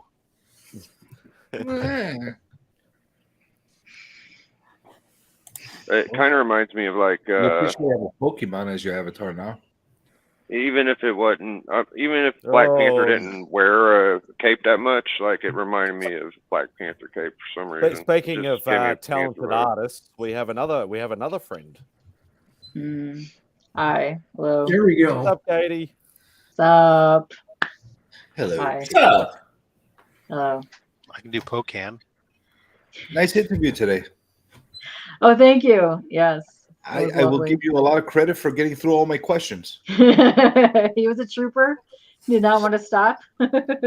We answered them Listen, all. he said bring them on, right? He asked for it, so here you go. Yes. He answered them all, and we did it. We got through them. I felt bad for you. That's why I didn't keep asking more questions. I could have thrown another 100 questions. Yeah. No, it was great. He answered them all. Hi, Bronze. Okay. Yes. Hello. Oh, thanks, John. Yes, we talked about many things, including comics and pickles and rats and good shit. Pickle comics. What I was saying, Austin, is before it was a little bit like I had sent an application a while ago, and literally I wasn't even I had to harass them just to get a response. I did it again about 4 or 5 months ago. After a while of saying "fuck you," I got everything within 24 to 48 hours in the system as far as getting them certified. So I think they made it a lot easier to be able to go through the process. Yeah, well, I lucked out, and I can't remember who sent it to me, but I got an email address. So I went directly to somebody at the CGC office. So I was, I got my official number almost immediately, which is nice because it's much cheaper for me now versus having to go through the LCS and have to, now I could submit whatever I want. Nice. Wait, did you have an account with them prior to submitting? I did. Oh, you did. They didn't use your same number as your ID. No. See, they're using my same number as the ID. It's a completely different application that I have. So I have to actually do paperwork. I have to do the agreement every time, and I have a completely different form that I fill out. That's what I got too. Yeah, you have to fill out a PDF, the 2 PDFs, 2 sheets every time. Mm-hmm. But the number was the same certification number I have for my account attached to the actual artist agreement. I didn't realize it was a different number. I think my number is different. I could be mistaken. The only reason I say it is because it's more fresh, I guess, in my head because I just did this more recently. But I gotta look into that. If there's a different number, I should check to make sure that's the case because I'm going to do a submission right now as a test run. Yeah, it's really easy. I have I have so many books there right now. How much do you struggle as far as with them getting you at a 96, 98, that kind of a thing? I've been pretty fortunate. The Delta Dogs variant that I did a lot of remarks and stuff on those. I don't want to. I mean, you could look it up to see who the distributor is for that book, but they shipped them poorly, so there's not a lot of 9/8s. I think there's only like 2 or 3 on the census for that book, and I kept one in my collection. But a good majority of those were 9/6, 9/4. For the most part, the commissions that I do, they're my personal books, so they're in pretty good condition. I have had a few where people send me the blank and I do it, and I think that there was only a couple 9/6s. But for the most part, do people get upset with you if they come back as a 9/6 or a 9/4? No. That's kind of my for instance, one I did for Tyler, he had a hard time. He wanted there was a rare Invincible book, a blank, and it was quite expensive. I think it was like the blank was going for like $80-$90. And he managed to find one, and it wasn't in great condition. So I told him flat out, like, you're not getting a 9/8 on this. So he knew, I'm pretty transparent when it comes to that. But a lot of times people don't really care about the grade. It's about the artwork on the book. That's what I think. But at the same time, you might get somebody that gets all annoyed that, like, you're sitting and you're pressing onto the freaking cover, or depending on what medium you're using, it's not gonna. There might be indents, there might be bumps on there because of the materials you're using. If you're using acrylics, it's gonna distort the paper a little bit. Well, funny enough, I think last year I started actually doing color on my covers. Forever they were black and white, kind of like the one that Biggie showed a little bit. I never used color. I'm not a colorist. I don't enjoy coloring. But so everything was just straight ink.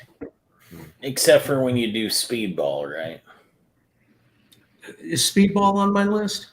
I'd love to do speedball. I have no idea if it is. It should be. It should be on everyone's. I actually like the ones you did where you actually just put slight hints. You did like a whole series of them, and I think they were the ones you're going to be sending off to see. I tell you, though. Yeah, I tell you, dude. All of my open commissions that I have are already at CGC right now, so I don't have anything to show. For as much as those sorry, I just have a quick question that pertains to that. Those artist submission forms you're talking about, those are just to verify your signature, essentially, right? That the work in signature is yours.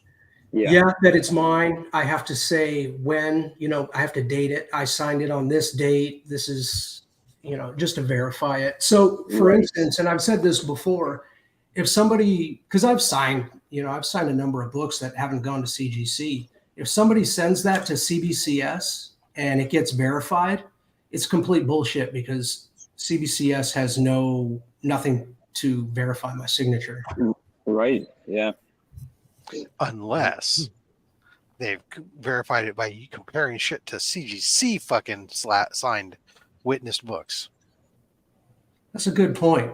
I think maybe I have enough out there now where it could get verified, right? Quite possibly. That's a good point, Rob. Quite possibly, but they would not be able to verify it through their how you call it, through their app, the program that they use. I don't know everything that's going on. All I know is that I just told Justin Birch that I got a book back that I haven't unboxed technically, but according to the thing that came back, he got it's verified or verified signature, and he goes, "How the fuck did they verify my signature?" So I don't know. Yeah, it had a fat stack COA in there. That's all you need. I mean, they said, "Well, shit, if it's got a fat stack COA, that shit's legit." That's good as gold. That's very reassuring. That's right. No, they just looked at it and said, "Man, who the hell out there is forging a Justin Birch signature?" That's good. In fact, that you know what it is Justin Birch doesn't actually sign it; he letters his name. So it says Justin Birch. Well, shit, it's got to. Isn't it just a JB and a thought bubble or something like that? No. This was actually spelled out. I think it wasn't just JB. Oh, he actually put some work into it, huh? I don't remember off the top of my head now. Now you make me think. But because it was a copy of Parallel that I had, he helped me to get it triple signed. So it's signed by Jason Douglas, Justin Birch, and then I forget who the artist was, but the artist did something really weird and like wrote their name, signed their name as like Silver or something, and their name is not Silver, but that's how they sign their name apparently. Hey, Austin, do you currently have something around you that you have your signature on it? I'm curious to see what your signature looks like. There's a reason. You actually have two, don't you? You have two signatures. Can you make that bigger? Hang on, give me 2 secs. Or maybe 5. All right, that's just like you actually had that one. All right, I see that. That's exactly how you had signed the poster at Heroes Con. Yep. See, that's a really, really nice signature. And I always put my initials on it too. And you know what? That's the kind of signature that I think that shows artist pride. It really does. Do you have both of those verified? Because I do the same. Sometimes I sign my name. Sometimes I do my initials. No, so I do the initials on just my artwork, like on. I don't have a copy of the salve. But any of the artwork that you do, that's your normal, right? And then the other is the in person after the fact, super fancy, the money signature. That's the money shot. But we're not going to be paying $200 for a rainbow version though. I want you to show it's $300.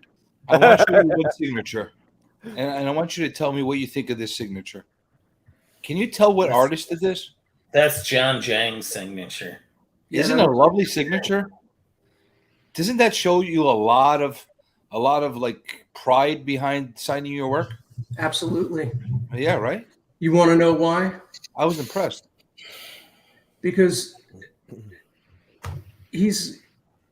but we knew it. We recognized it, right? It's two. He took effort. There's two different pen strokes there.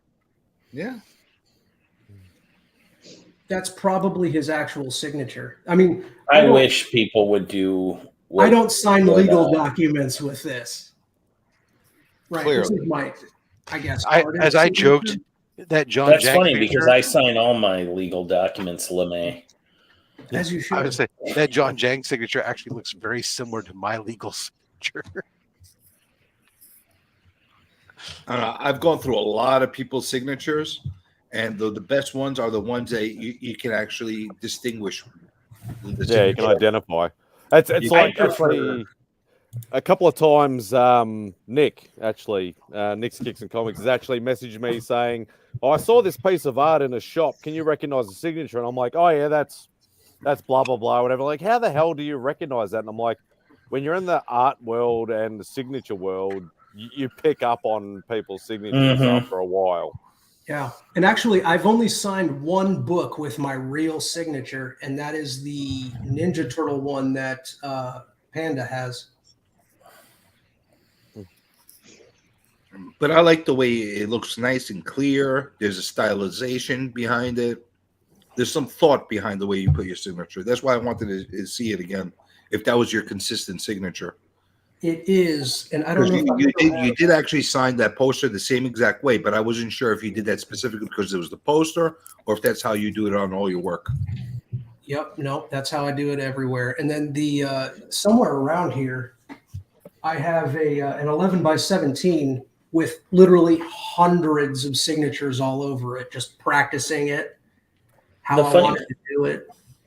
So John Stout says Mike Zeck has a great signature. He's an example of a guy whose signature has actually changed a little bit over the years. How he used to sign things to how he signs them now. A lot of guys have done that, though. There's that Aztec signature. Looks like John Jang almost, right? Actually, that looks nicer, in my personal opinion. There's a little more stylization behind that. Yeah, Biggie's showing off the LeMay signature. Make him big there, Spidey. Yeah, Mike Mignola has two completely different signatures. Yeah, it looks like they were done by two different people. I've noticed that there's a lot of people that have two different versions of their signatures. Mm-hmm. See, it says LeMay down there, and then you got like this red thing over here. Yep. So there's my initial. That was an early version. What year is that one, Biggie? 2019. Wow. That's probably the fourth or fifth book I've ever done. Nice. You know, the only signature I kind of want is Joe Kubert. That's getting to be pricey these days now. I have a Joe Kubert Sergeant Rock sketch that has his signature on it. I gotta look at that one day, man. I bet that's killer. You know who has a hideous signature? I don't know if it's on my art videos yet. If it isn't, it should be soon. You ever see Starlin's signature? Yes. It's a hideous signature. It's the worst, worst of the worst. It's not good, no. Isn't it just who's the one who has the signature that looks like a dick? Frank Miller. Yeah. Frank Miller. Frank Miller. I'm gonna Google that. Well, at least it's got some stylization to it. It looks like a wang. Hey, listen. At least there's some style to it. Yeah. Here, this is what I just happen to have a Starlin signature handy. Hold on. This is what Journey's talking about. Yeah, that's his signature. There's something to what he does, but it's just an ugly signature. But at least there's some effort to it. There you go. Yep. That one. No, that one. Yeah. Another one. But at least there's more effort in that than it's just a swiggle. It's an ugly effort, but at least there's an effort to it. Dan Jurgens has a great signature. He does. I actually got a sketch done by him recently. I think Jurgens is one of the easiest ones to get. Like he's probably signed more than most. There we go. Yeah, he would. There it is. That's an early version too. Now everybody's showing off the LeMay. Now I feel like I'm out of place. I got to get a LeMay. We'll get to one. This is not mine though. This is Beck's. I don't have one. This is hers. Why do you have it? When you tell me to show off my Austin LeMay, I have to say which one. That one I drew live on a stream too. Yeah, right? that's right. And I was like, oh, Beck would love that. And then the first group box that Rob sent me, it showed up, and I almost cried. And I'm like, but this is not for me. We'll get you something. Austin's a prince, man. He just randomly sent me a Sleepwalker once because he Robin's was back on a again. stream. And he was Now like, he's here for his birthday. Happy birthday, buddy. Happy birthday, Papa. I think he came back just to have CJ sing to him. There we go. Happy birthday. You want me to sing Mega to you? Powers, brother. Is that what? Is it He's what? a real, Yeah, he's a real Hulkamaniac. You want Feliz Años Huevos? You wanna? Oh, yeah. He says, sing me happy birthday, that's Happy CJ. New Year, isn't it? No. You know you love me. What's that? Yeah, wouldn't it be Feliz Cumpleaños? Yeah, I was about to say, like, I got my Feliz wrong. Feliz cumpleaños a Papa. Feliz cumpleaños a ti. Y muchos más. Oh yeah, pull it out. I'll show Austin. Happy birthday. Happy Is that, birthday to you. Happy birthday to you. Happy birthday, you fucking douche. Happy birthday to you. See, I sang you. There's an Aussie artist called John Summerreaver. He did the I don't know whether you know about the Neverlanders book he did with Tom Taylor. He also did like Batman and Turtles and like a few of the other bits and pieces, and this is what he did for Beck. Oh, right on. He does like a more like he's got a very cartoon style, but he has like this chibi style that we love. Yeah, that's really close to Todd's chibi style too, because he did a few chibis. Yeah. Well, like we've got quite a few from him actually. Actually, Beck owns a lot more than I do from him, surprisingly enough. But yeah, because he's done this. He's done a normal Spawn. He's done a Redeemer Spawn. He's done a few for Beck actually. So you guys are big fans of the chibi? Yeah, like I depending on the artist, like I love his chibi stuff. And certain other, like I like Scotty obviously, but yeah, some people can pull it off, some people can't. But yeah, it really depends on the artist, I suppose. At the end of the day. You know what? If there was a lot less of it out there, we I'd go. be more appreciative of it. I just got chibi overload. Too much of it. Oh, that's awesome. So that's another one that he did. Yeah, I like that. Have you got the original one, Beck? Oops.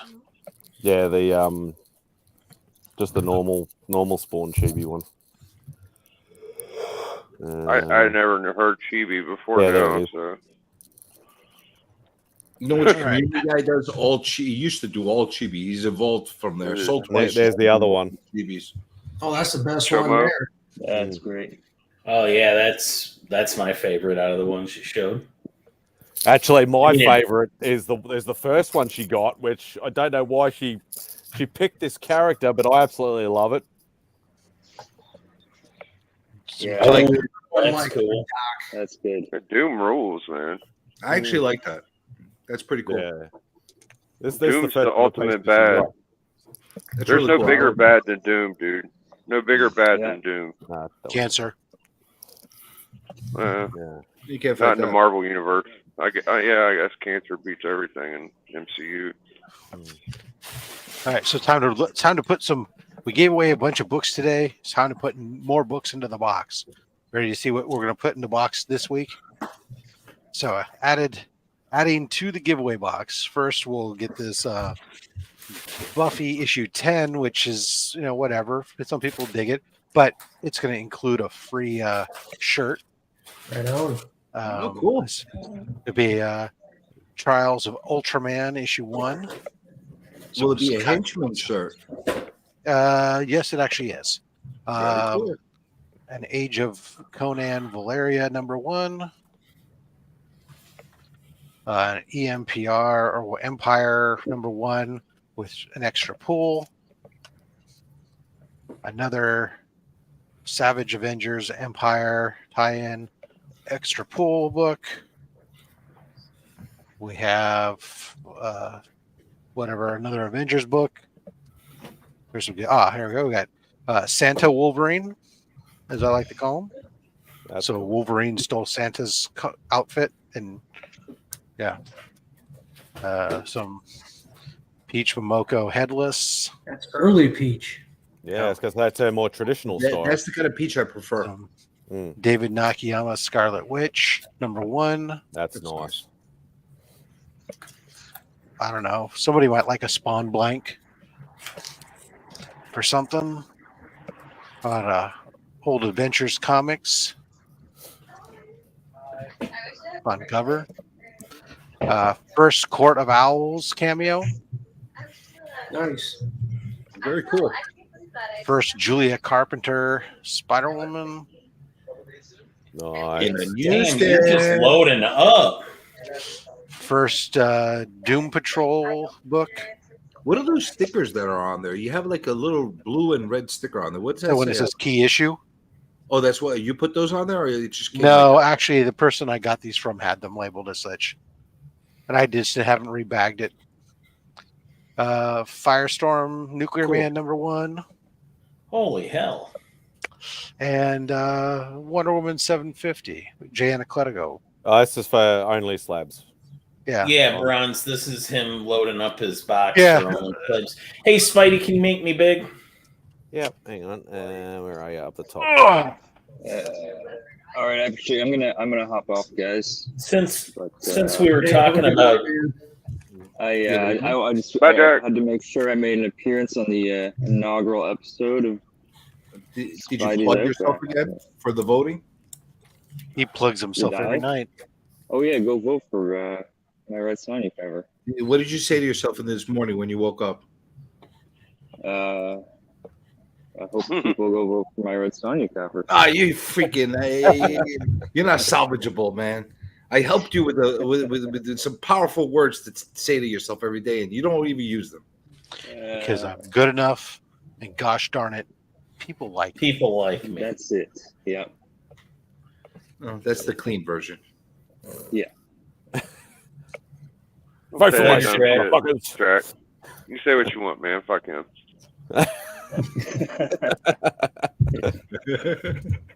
All right, I got a chibi to show off. All right, I'll see you guys later. Have a good night, Thanks, man. Track. If There we you're go. gonna do a chibi, you gotta go. I agree. You know, you gotta do the best chibi available. That's Speedball. Oh, there you go. That was it. Really? Really? I heard that the Austin presentations said last- that he would do you a Speedball sketch if you can find him a New Warriors blank to do it on.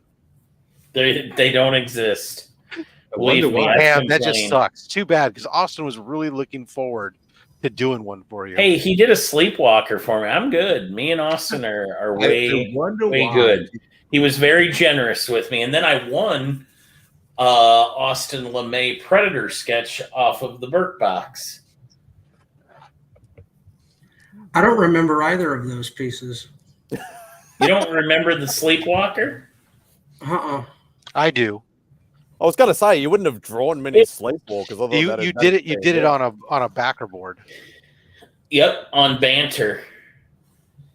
And you had asked what you should draw. I said sleepwalker. You actually did one, and then it just randomly showed up in my mail. I didn't even know how you got my address. Like you're a sneaky. Oh, I'll find you. You're a sneaky little fella. There are people in this community that have lists of people's addresses. That's Yeah. easy enough to find. I probably just reached out. Every time I mail something, it automatically gets added to the list. I I wasn't do gonna remember the name sleepwalker names, now. but yeah. Well, Yeah, that's it has red. It has red eyes. It's really it's cool. it's the software.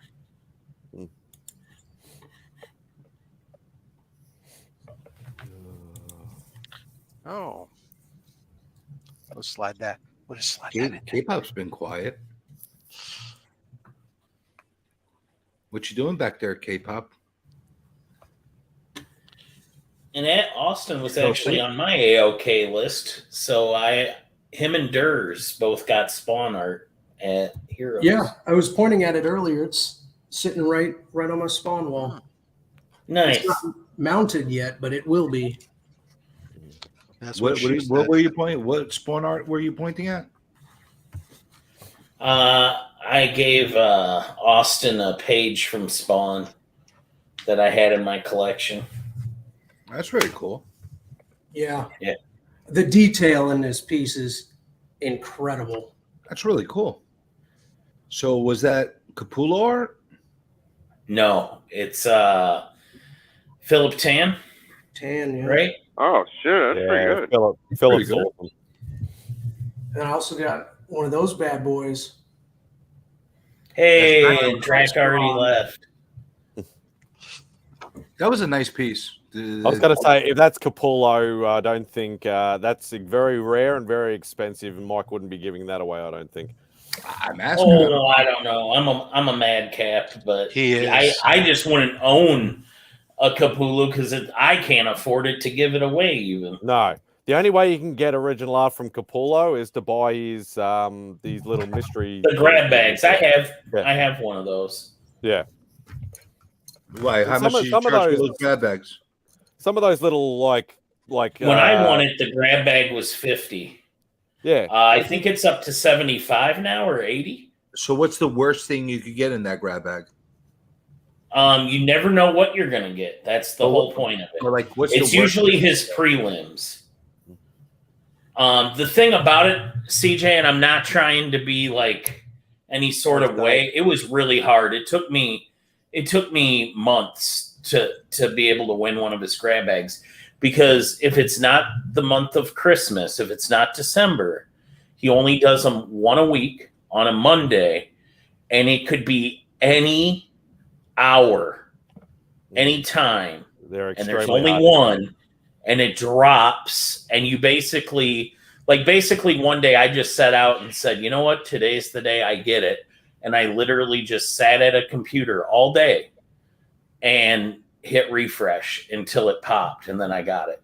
It took me like 8 hours to get it. Yeah, I could imagine, but I was just curious what he does. Like, one, it's very difficult to obtain, but let's say you do buy it. What's the worst thing he like the worst? So case what I scenario? got was I got the prelims. Oh, let me see if it's here. Hold on. When you say I got the prelims, you mean like concept sketches? Yeah, no, like, so what it is, it's a very small thumbnail. It's probably about 6 by 6 inches, and it's the pencil prelims to one of his DC metal covers. Oh, okay, got it. So that's And the worst thing you can you get. know what? I don't think it's in this room. I bet it's in a closet. And what's the biggest thing you could possibly get from one of those grab bags? An actual page? Sometimes he'll do like no, none of his pages end up there.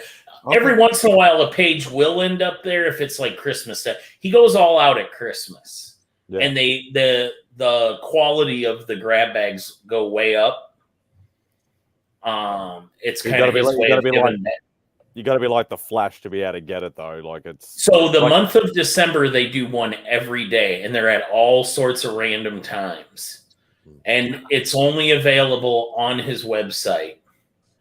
And I'm telling you, man, in the month of December, it gets so competitive that his wife reports the metrics on it, like, oh, today's went to this part of the world. You know, we had somebody from Great Britain win, blah, blah, blah. Last December when they did it, the longest any of them sat on his website was 4.2 seconds. Wow. That's how competitive That's the wild. Capullo grab bags are. yeah, it's absolutely ridiculous. Like I know one or two guys over here that have actually been lucky enough to get one, but it's you literally either got to be If you dedicate yourself to it, you can do it. But you literally, I took a day off work to get one. But that's pretty much without having massive bankroll. That's the only way to get anything like original from him. So let's say you get a 9x12 or 11x17 original piece from him. What we're looking at? Couple, Big 4,000. Big dollars. Yeah, you can go buy stuff off his website right now. He still has some of his own old Spawn pages on there. I think they started about $2,000 to $8,000 range, and then you can get his Batman pages for about $20,000. Wow, $20,000, huh? Yep. Like a Batman, $20,000 will get you a Batman with action on the page. What about and that's CapuluArt.com. What do a shitty page with no main character on it go for of his art? $2,000. Just curious. What's that? About $2,000. I'm gonna go look. I'll go look and see what he's. No, you don't have to. I just wanted to ask if you knew off the top of your head. It's a bit like Jim Lee. Like Jim Lee, you can actually find, if you're lucky enough, find a Jim Lee that's got, no like big characters, no real action, like a plain paper, but it's still Jim Lee for $500 to $1,000. But if you want anything like a Batman action or an X-Men action or something like that, you're paying 20, 50, 100K, like ridiculous prices. So you're saying Capullo's art is actually going for more than Jim Lee's art? For his basic stuff, yeah. Really? Wow. But Jim Lee's done a lot more diversity too, though. That's true. Yeah, well. And Jim Lee puts his art out there too. Yeah. Right now you could go ahead and you could get something from Jim Lee at the CGC event if you wanted. Jim Lee full pencil head sketch. Ready for this one? $1,350. You wish.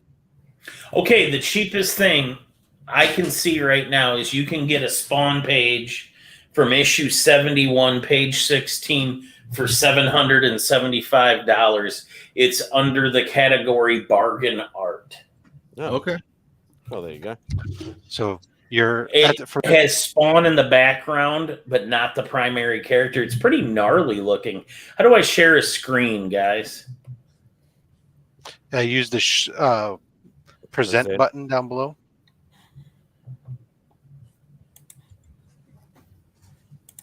Oh, it's out of stock. Somebody already bought it. Never mind. That was Austin. You just bought it. He's like, I have some spare cash. That didn't sound horrible though for like a page that even if it's a lurking Spawn, it still has Spawn on the page. It didn't sound too horrible. So yeah, I thought it was $1,350, Rob. Well, so here it varies. So here you go. It starts off with a Jim Lee remark is $570. Did that work or no? Yeah. Yeah. That is a nice looking page. So there you go. Take me out. There. The Jim Lee inked side profile sketch is $10.85. The Jim Lee inked profile sketch with Alex Sinclair colors is $12.35. Oh, it might have been that one I was thinking of. A Jim Lee pencil side profile sketch buck slip.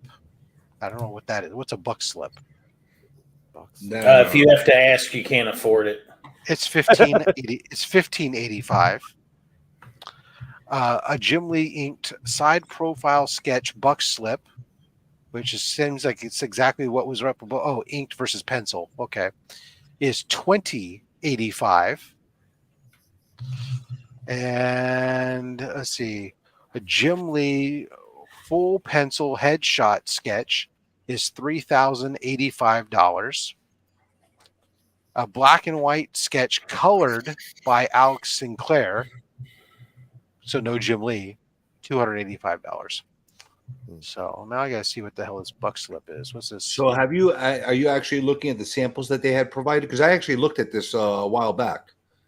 And they're showing samples of what you get for that level of thing. It's not very detailed. Doesn't tell you what buck slip is. No, that's the first time I'm hearing this, and there might be a later edition from when I looked at it. Buck Slip sketch. What the hell is this versus? I was lucky enough to get my Jim Lee's for free from him. Just quick sketches from that. My first, just to give you a heads up, I do an art series on the Comic Viking. You can check out my shorts. We currently have 76 of them loaded. And there's more on the way. But my last one will be my first piece I ever got. And that was a bust of Wonder Woman freebie from Jim Lee. It was the first piece I ever got in 2001. And that's how we will end that series. So this is an example of what you get for $2,000+ dollars. Not very detailed. I've seen free ones with a lot more detail. Yeah. Yeah, my Wonder Woman looks better than that. Yeah. It's in pencil. I'd rather pay some extra money and get something that's a lot more rendered. That's one of his older stuff than one of those things at that event. Because Jim Lee's stuff is just ridiculous. I mean, it is. Look, artists are all over the place on their stuff. I have several that I've done through CGC that are quite fair. I'm sending one off right now for Dan Reba. Dan Reba has already done a Two-Face for me before. He's doing it now. I'm going to have him do the ventriloquist and Scarface. He does the Batman animated series style stuff, but yeah, his stuff, the sketches are reasonable. I was getting offended at prices today. I was looking at New York Comic Cons. More artists are releasing their menus, and Jay Anceletto. Jay Anceletto is so expensive now. He's always been expensive. I tried getting, because I know Kirk. I've had dealings with Kirk quite a bit. Yeah. And I tried to get a J piece probably 8-9 years ago, and I wanted the 11x17 full figure. And back then, that was still like $3K. Yeah, like for this show, he's doing quick head sketch remarks for $100. That's for a remark. For sketch cards, black and white marker $150, color marker $250. For a blank cover, of just a head sketch, black and white $300, color $400. Painted on an 11x14 is $1,000. 3/4 figure torso sketches, black and white for $400, color for $500, painted for $1,500. And then finally, it sounds like he's rivaling prices that Arthur Adams is giving. Full figure sketch, black and white marker $500, $750 gets you color, and painted for $2,000. And that's for a full figure, one figure, no background, 11x14. Well, that's a con sketch, not a studio. That is a con sketch. That is not a fully rendered piece of art. Yeah. Well, these are the things that they do. You price yourself to regulate how much business you have to keep yourself. You want to do enough to keep yourself busy and you make enough money, but at the same time, you don't want to be slammed with so much stuff that you can't possibly do anything. And you adjust your adjustment there is your money. You can always, if he wants, reduce his pricing. If he's not getting anybody taking his stuff, but chances are people will still step up. Well, I like, because he has got like super detailed pencils, like ridiculous. Like it almost looks like he's done it dot for dot, sort of like that. Then he has another option that's just for his Patreons get first crack at it. He has 8 slots with 4 options. You have to be present at the show, and these are ones he does in advance. Sketch cover or 11x17, head, shoulder or chest with one hand. He comes $800, torso $1,500, waist up 2 arms, knees up for $2,000, full figure $2,500. Yeah, so the one I was looking at was the 11x17 full figure. That was $3,000 for me. So that'd be about the $2,000 mark back then, like with currency conversion and stuff. So freaking brutal, man. Yeah. Why do you think I've taken a back seat, Mike? Because I'm just priced out of the game now. Well, you're a quitter. I had you pegged for a quitter the first day I laid eyes on you. What do y'all think the most expensive Cthulhu book is? You mean like a page of art, or no, just a book, just a comic book? Oh, I don't know. Like a Cthulhu key. There's this one book. It's like called Probably Dime small. Issue. Yeah, no, it's Dime Issue 6, I think, or some shit like that. Hey, and it's an early Hellboy, and I think it's the first Hellboy cover, or maybe even first ever Hellboy. And to get a raw is like fucking $1,500 or something for a low grade. So this by far is what I think, in my opinion, my best value. Joe Rubinstein. Con sketch I've gotten thus far. $175. My only issue with Rubinstein is when you buy stuff from him and you realize he light boxed it. He didn't do that here? I understand that because you got it at a con. Huh? But I've bought stuff from him, like more rendered stuff than that. Some of his like paintings and stuff.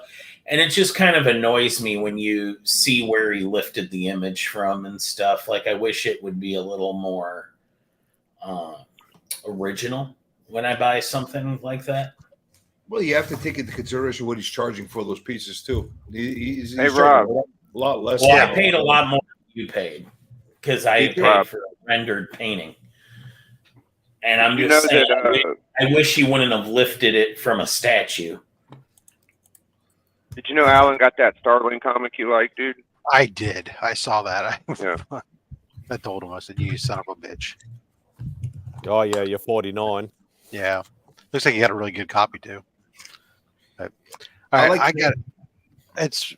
I've got to head out. It's been 6.5 hours, and I still have to do the dishes before I go to bed. So, you guys all have great. Spidey, congratulations on obviously a successful show, because you've gone 6.5 hours so far, and with these guys, you have the night crew in here. It's possible that you'll be up until I get up. Honestly, Outback Spidey, I hope it Insomniac. helped your channel. Have you gone up in any subs or anything? Since only slabs this morning, when a couple of people put the links in, and then obviously Chris and Rob said something, I got 3, so it's better than nothing. So I only need 9 subs to get to 500. Oh shit, party. Look at this. Actually, you got the UK's waking up right now. Triple G's here. Mhm. It's just after. It's just after 7:30. 7 is it 8 hours? 7:30 in the morning there. So I see 8:30. Where's my? Yeah, 8:30. 8:30 in the morning. Triple G, that wasn't a sketch. It was kind of a sketch with a paint. Good night, on. guys. Hey, Rob. Bye, Rob. Take it easy, Rob. Hey, does anybody know anything about a company called Bardis that sells art? Embodied. No. No. What about- I haven't heard of it, then nobody's heard of it. What about an artist called Chad Hardin? Yeah, Chad no, Hardin. Yes. yeah. He's Yeah, a we know Harley guy. Chad. Harlequin. So I got a supposedly this is a big deal. I had something. I showed it off yesterday on the stream. It was a Marilyn Monroe big 18 by 14 canvas print that's on a G clay. He made a big fucking deal about it being on a G clay. Why is it a big deal? It's a print. I know that, and that's what I'm asking. I want it, but I'm asking, why is it a big deal that it's on a G clay and not on a regular? It's not. clay? They just want you to think it is. Oh, okay, that's what I thought. Come All on, Mike. Don't be like that. I have a lot of G clays. Be quiet. Some people like them. I consider it a print. You can Yeah, talk what to is it? Spidey about his. It's a fancy print. Yeah. Yeah. Whether it's on a print on a regular canvas or it's on a different kind of canvas, it's still a print on a canvas. right? It's a high. Yeah, you just say it's a high-end print. That's pretty much what Okay. That's what I'm trying to figure out. What? Listen, why- I like yours, Journey, just like I like my prints too, because they were free. I just would never tell you to pay for them. But if you win it, supposedly he said it's worth $200 because it has a steel frame and you can pull it off and put another one if you want on it. Yeah. Fucking bullshit. there are people who collect that stuff. Well, maybe it is worth $200. I like that fucking little plastic sleeve you got. That's pretty sick. Well, this came with it. I don't have the actual print with me, but if you want to see it, go back and see. Look, I showed it off yesterday, but I see it right now. I'm not fucking blind. But no, this is only the top of it. It's like a whole. Oh, that's just no. I got you. That's the COA do it. Yeah, it's a full blown Marilyn Monroe image of Some Like It Hot. He named it Some Like It Rot. So I kind of like that whole thing because of the. He's done a zombie Marilyn Monroe, basically. Yeah, I kind of like zombie shit. So yeah, Chad Harden's mainly known for his Harlequin work.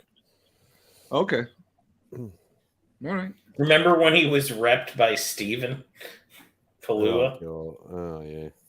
The only thing that I don't like is they gave me a certificate that's not signed. Wasn't he part of Wasn't he part of like the old Serendipity at one stage?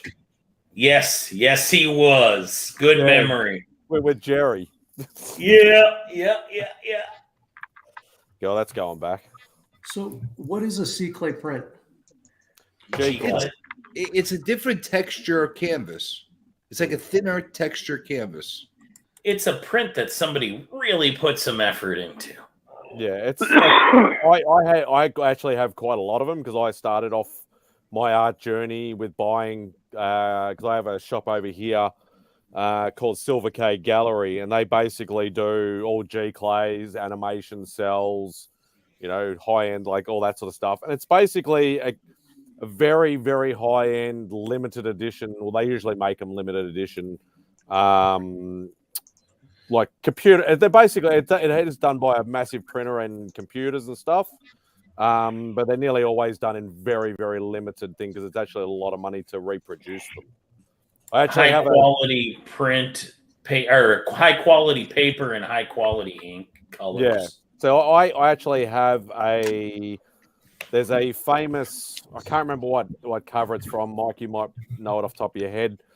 There's a John Romita Jr. one with Spider-Man actually like on the top of a pyre, and he's actually sort of like leaning down in the rain, and it's all dark behind him.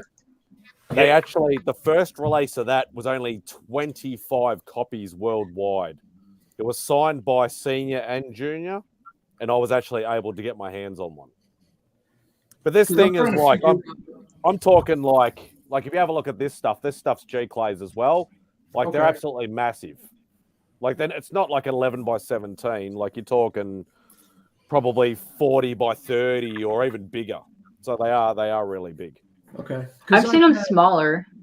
Oh, you can get you can have ones. small G clay prints. The one that I got was 14 by 28. The ink quality just looks more phenomenal and shinier. I don't know how well this is going to go with the glass. Show us fucking art spectacular guy. The guy everybody's voting for. No. So, oh shit. Not you, him. You're not getting a fucking art. Tell him no. Tell him no. So you got. He's so doing what's that out of? Shit, I'm trying to say the bloody number on it. I can't. Yeah, see. these are some fancy prints. Yeah, fancy it's probably frames very too. hard. But like I'm standing up next to it, so you can sort of get a rough That's idea a monster of of a fucking how actual big like a they actually poster. are. There's nothing wrong with the print. If you want to just display art, there's nothing wrong with the print. Yeah. So like that one's like only 150 worldwide. Okay. Katie, you make a lot of sense, and I will reply with. That's fine. You can take your I'm just being an shove it idiot. up your ass. Thank you, Katie. You arrogant fuck. You. I got a big pop-up print. I don't know what the fuck it is, but For you black and comic white. collectors, this is like second prints and what you call them? Yeah. Not homages, but facsimiles. Facsimiles, yeah, that's it. Because I would tell you right now, I would rather have a print of a comic cover that's an exclusive on my wall than an actual comic exclusive that's stuffed in a box. That I agree with. I've been trying to figure out a good something unique way, because I have my Ghost Rider that I've had it for like a year and I haven't printed it yet, and I'm trying to figure out a good way to do that. Something unique. Well, yeah, J Clays it's not cheap to reproduce. They're not cheap at all. I've almost pulled the trigger on a few Alex Rosses. Oh, Just because because. I actually have a couple. I have Of a his. few Galottos, I have a few Alex Yeah. Rosses, I have a few Bianchis, and they're all, every single one is like very limited, all signed. I've got a couple of little remarked versions and things like that. Or they, got a little remark You on just them. hit on the head. That's when I like prints, if they're at least signed by the artists themselves. If they're Yeah. not signed, I'm not a big fan of I'll- having Every single, like nearly all my sets, Stan Lee signed stuff is all those prints, like those G Clays. I got a lot that are actually signed by Stan. Ooh. You know what that would look good on? A metal print. Yeah. That would 'Cause actually. I originally did this one for the anniversary of It's pretty hot. because it's Grateful Dead, right? Yeah. I was going to say it has a Grateful Dead feel to it. There's not a big market for the Grateful Dead, so which is why I haven't printed it yet. But I wanted to do something. You'd be Was that all surprised where Was that all market digital for work that. that you did or traditional? That one is well, it's both. What I did was I drew it. I don't even know if I have the original art around me. Because those colors are popping crazy. I think you've shown the original before. Yeah, I though, think 'cause you I've have. seen the original. So I drew it. I drew it out, and then I scanned it, and then I brought it into Photoshop, and then I inked it and did everything digital. Because my original intention was to just do a regular print and have like all of the flames in foil, Yeah. but I never did. Because I wanted Katie's it- I idea wanted metal would be to- awesome. Yeah, I wanted to release it on the anniversary of Jerry Garcia's birthday, but I missed the deadline, and so I'm going to hang on to it until next year, probably. So let me ask you a question, Austin. When Katie. you I actually had save 9, those, thank you. when you save those and you're using Photoshop with all the layers, do you save two different versions of that file? One with all the layers separated and one with the merged file, or do you just merge them and that's it? Oh, you got to say both. I'm asking. I don't know how everybody does it. Well, I don't do digital that often, so that's why I'm asking these questions. Yeah, no. So everything that I have is layered, and I keep it that way. Okay. Because if I decide to do something in foil, for instance, they're going to want everything that I want foiled as a separate layer. So I keep everything layered, and depending on how I print it, will determine whether or not I flatten it and send like a high resolution JPEG or something like that. Okay. But yeah, I keep all of it. Yeah, that makes sense. But I'm just curious how everybody does it. So. Yeah, and of course, because I'm a traditionalist, I have to have original art. Everything starts off with pencil. See, I'm learning. I try to suck as much information as I can out of everybody around me. Now I'm a little bit upset because I don't know where the original is. Yeah. Well, a lot of Actually- times when you work digitally, stuff can get corrupted as you're working on it. So you want to save as you're going a lot too, and save different file sources because stuff can happen digitally. That makes sense. I've got something a little like off topic. TJ, I know you know quite a bit of the ins and outs of YouTube and analytics and all that sort of stuff. Okay. What do you know about the 500 subscriber monetization side of things? You have limited monetization. You could actually start. I know it's 5. You got to get 500, and it's 3,000 hours. I know that Yeah. much, but I know Basically, it's not having revenue. I know At that point, you're not going to get monetization on your watch hours and stuff like that. You could monetize by putting memberships together. And I believe you could also add like people could super chat you and that kind of stuff as well. Yeah, it opens up to super chats. I know that. Okay. Yeah, so those are the features that you have opened up. You still have to get to 1,000 and 4,000 in order to get the ad revenue to get like the time revenue. Well, doing these every Saturday should really help your watch hours, don't you think, Journey? Well, yeah, it would help him a lot. Do you get good watch hours off your lives at night, CJ? Who, me? Yeah. Yeah, I get pretty decent watch hours on everything that I do. It doesn't make a difference though because I've been demonetized multiple times. So I'm only thinking you gotta be careful if you really want to earn any kind of income out of it. Now's the time to be mindful of what you actually show on that on your streams. Which I don't think you put anything up that's copyrighted. I've always no, been... you'll be surprised. Even your own stuff, if you keep reusing it, you'll get dinged. It's fun because they fucked me completely. They basically they made me take down a whole bunch of shit, and which I did. I complied, and then they still hit me with reused stuff. So I'm like, what the hell's the point of what I'm doing? I should have just kept everything up the way it was and enjoyed my freaking channel instead of freaking. Which is pretty much what you're doing right now, right? You just do whatever you want. Because I basically gave up. I'm like, I was going to make pennies anyway on it. So I'm like, you know what? Instead of trying to kiss your googly ass, I'm just going to do my thing. How's that sound? You know? I was only thinking more the factor of, like, I've always said, you know, like, and I've said this from the start, that I've never looked at it as a monetization thing, but I just thought that at least if I had possible super chats, like, it might help me, like, just leave that alone, and that might, like what Lee does, use that to help boost me to try and get to a Heroes Con 1 year sort of thing. Yeah, it's not a bad idea. I mean, if I was able to collect any kind of revenue from it, my goal was to be able to throw it back into the channel, get better equipment for the channel, do some things that I gave to people, like stuff like that. You know what I'm saying? But all right, guys, I'm beat. I'm out.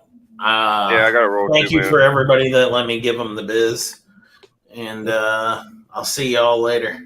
Thanks, Mike. Later, Becker, man. Yeah. Hi, Michael. Hey, I appreciate you guys. I'm gonna get the hell out of here. Good job, Spidey. Thanks, brother. Good seeing you, LeMay, Journey, Pop. See y'all tomorrow, man. All right, man. See you, Biggie. Take care, brother. We'll catch you tomorrow. Yeah, but I was just thinking, just because of, like, I thought it's a possible way to at least kickstart me. Like, I'm not expecting to, you know, for people to start dropping money everywhere, left, right, and center, because it's just, you know, I don't expect that from anybody. Like, I've always tried to do everything off my own bat anyway, but I just thought it might give me a bit of a kickstart if somebody wants to drop a $2 here or $5 there, sort of thing. You'll be surprised how much YouTube takes out of that $2. There you go. Yeah, it wouldn't that wouldn't surprise me, actually. You'd be shocked as far as how much they take out of it. It's like I said. Listen, for a channel of mine, if it actually, with the watch hours that I get, it would generate probably $50, $100 a month. You know, if there was actually, take it easy, Ozzy. If it was actually generating shit, which isn't bullshit anyway. So it's now you can live and do anything from it. But you know, I would have used it. It would have paid for certain things that I added into the channel and bullshit like that. But whatever, you know what I'm saying? Yeah.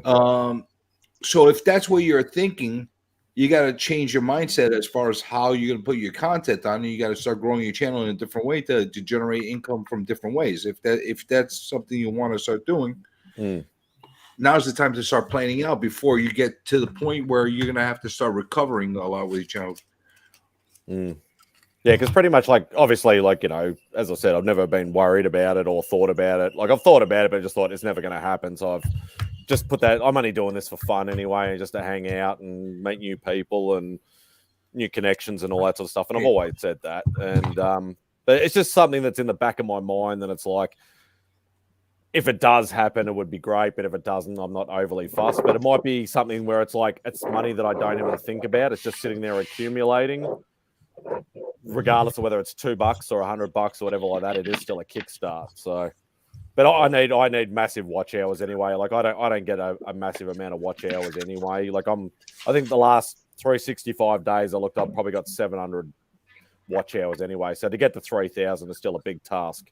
Listen, Anyway. if you keep doing these every single week, The lives help. You start compiling. I got lives where I have 50 watch hours on that live alone. You know what I'm saying? Yeah. I've noticed like I haven't dropped below 10 people for the whole almost 7 hours. Don't get caught up on that. Don't get caught up on that. There was streams where I literally had 15, 20 people solid. Like when I tell you solid, throughout the entire stream of 8 hours. Yeah. And it's going up to like 30 people on that stream, and 30, 35 people on that stream. And at the end of the day, all I got was 6, 7 watch hours out of it. And I don't know how that works out. There's been some funky stuff happening with YouTube because I want to say ever since I got that one copyright strike on a reel, they've been removing a lot of my views and a lot of the stuff on my channel, and it's been stagnant on a lot of stuff because I'll have the same 10 to 30 people in my lives, and normally when I'll have 10 to 30 people in my lives, like when it ends, I'll have 110 views like easily. And if I'll end a stream now, it'll say 50, even though I'll have the same amount of length of stream and the same amount of people in there the entire time. Same exact thing happens to me. Yeah. Like a lot of times I'll have the YouTube studio on right next to me as the stream is going. I'm just looking at what the numbers are doing. At the end of the stream, it would have something like 300, 350 views. Okay. It reboots. All of a sudden, I'm down to like 75. How the hell does that happen? I don't know. It's very weird. And another thing that's very weird is I'll know that there's people that are watching for because like there's certain people. They're like Joe's been in here from the very beginning. How many hours is it going? It's been almost 7 hours that this thing's been going. So theoretically, just from a guy like Joe that's been in here just about 7 hours, there should be 7 hours compiled just from that one individual. It doesn't work like that as far as watch hours. Which is stupid because that's the way it should work. Yeah. But it doesn't. Yeah. No.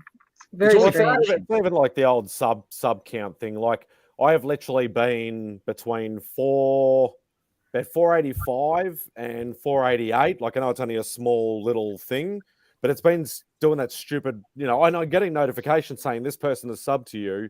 It goes up and then you lose it again. And then it goes up and then you lose it again. You lose two. And it just keeps going. I've not been able to get, like, besides this morning, I can guarantee the 3 subs I got from this morning will be gone by tomorrow. You had a milestone hump. That's the problem. And whenever you get to a milestone hump, they'll fuck with you on the fluctuations. It happens every time. When you do 100, when you go to 500, when you go to 1,000, you go through that like it will torture you until you get to that point and stay over that point for some reason or another. I've been in 1,400 limbo for the past 2 months probably.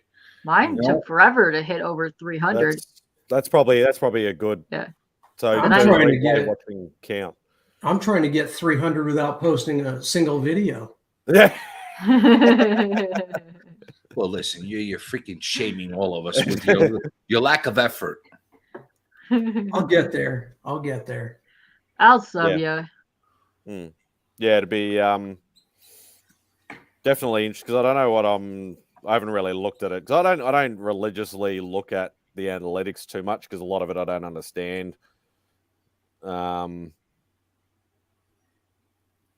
Thanks, what kills me, it's hilarious, is when you go into the it's really dumb that you have to download the stupid YouTube studio thing to look at stats when it shows it on the other thing. But when you go into your analytics and you go into content and then you scroll down and then you scroll over to YouTube search terms that find you, and you look it up, what the content suggesting you, that's hilarious. Have you ever looked at that in your channel? Yeah, you've seen me look at that on my channel in front of all you people. Mine is the funniest stuff I've ever seen in my life. I don't even know why this pops up, I get suggested by the most bizarre channels. I get my own videos suggested to me, and it drives me insane. I get like erotic You movies. know why that happens? I get space worms from my one thing, but I also get like the funniest stuff in there, and it's hilarious, and I think it's amazing. Spidey, you know why that happens? Because nobody else is watching. No. Do you ever sit there and replay your own thing? No. Never? Never. That's odd, because usually when you sit there, because I used to do that in the beginning. After every time I did something, I would have it play itself. And I noticed that it kept freaking recommending my own comment to myself every single time. Yes, what'll usually happen is like, because most people know my basic process. Like I'll tape it on my phone, I'll put it into iMovie, I'll literally just drag and drop everything on and do the little things that I do. Go into YouTube, upload it, obviously put all the the usual crap in that you usually do. And then post it, and then that's it. And then the next day, at some point during the day, and it's only happened probably maybe 5 or 10 times. That's probably still 5 to 10 too many. It'll come up with just a notification saying recommended video, MadSpidey, blah blah blah. And I'm like, what the hell? I just thought it's just weird, but it's done it quite a few times.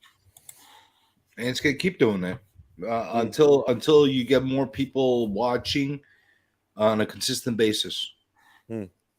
You know, that also might be another thing. That people are watching inconsistently. Yeah. Well, they'll watch one video and not watch for like 3 videos, then watch again another video, watch another. You know what I'm saying? That kind of thing.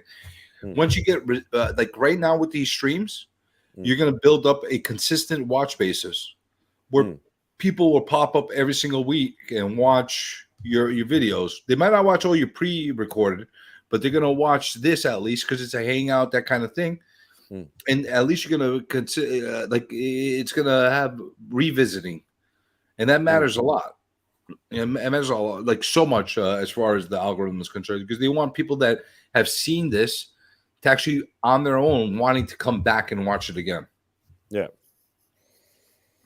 So it's I don't know, it's fucking weird. This whole algorithm thing. I thought I had it like completely understood at one point, and even though I still understand a lot of stuff, the way it factors in, like they're constantly changing things. Like about 4 or 5 months ago, they revamped the whole system as far as how to feed. Like at one point, they were feeding everything to the shorts. All of a sudden, they stopped that. If you notice, a lot of people that were making a killing of views with their shorts, all of a sudden they got jammed. They're not getting those views anymore. And it's because they figured it out. And a lot of people are using copyrighted content for their I was going to say, because I know, like, I've always focused on, making sure, like, I only have one song that I play on my thing. Like, I'll change that eventually, but it's only one. I know I got it from a non-copyrighted site. Everything that I show, I literally only show, once or twice. Like, I don't show video clips from movies or trailers or anything like that. The only thing that's probably might get pinged for will be I put licensed music on the shorts, but I was told that you could do that and it was fine. But if I'm not focusing on shorts as a watch hour thing, then I don't think I'll get penalized for it. Well, I hope I wouldn't. Okay, so go ahead. Did you see that now in on shorts? It's not called copyright anymore on a shorts. It is called where'd it go? It's called it's called a short. Hold on, it only shows up on the browser. Hold on a second. I used to get flagged all the time for a copyright on one song because they blocked it in Russia for being played. They didn't want it anywhere else. And about a month ago, they changed it because they changed the way the licensing works now. So it's now called a shorts policy instead of a copyright. So you're allowed to play it on a short and it does not affect your channel. It does not count as a copyright. You're allowed to play it for a short. So yes and no, because here's the thing. If you pre-record that short and already has that song on, then they will cause you an issue if you're looking for monetization. However, if you load that short up and you use it from their library, even though they're the same exact songs that you're pulling off, and you use that song from their library, it will affect it differently. Yeah, it's from their library. I used it from their library. Yeah, but I'm saying a lot of people will use the same exact song in a pre-recorded, just load it and not use their library to put that song on there. Oh no, I used a video that I made that had no audio whatsoever, and I used a song that was from their library, and I got copyright struck from their song.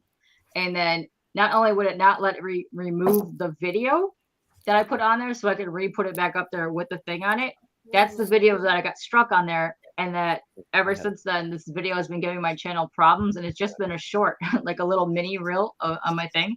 But it is content ID claimed to my ID. It says I cannot change the audio from here. It says I cannot remove the video from here because they claimed the audio from my video, and I cannot remove it or edit it from my site anymore.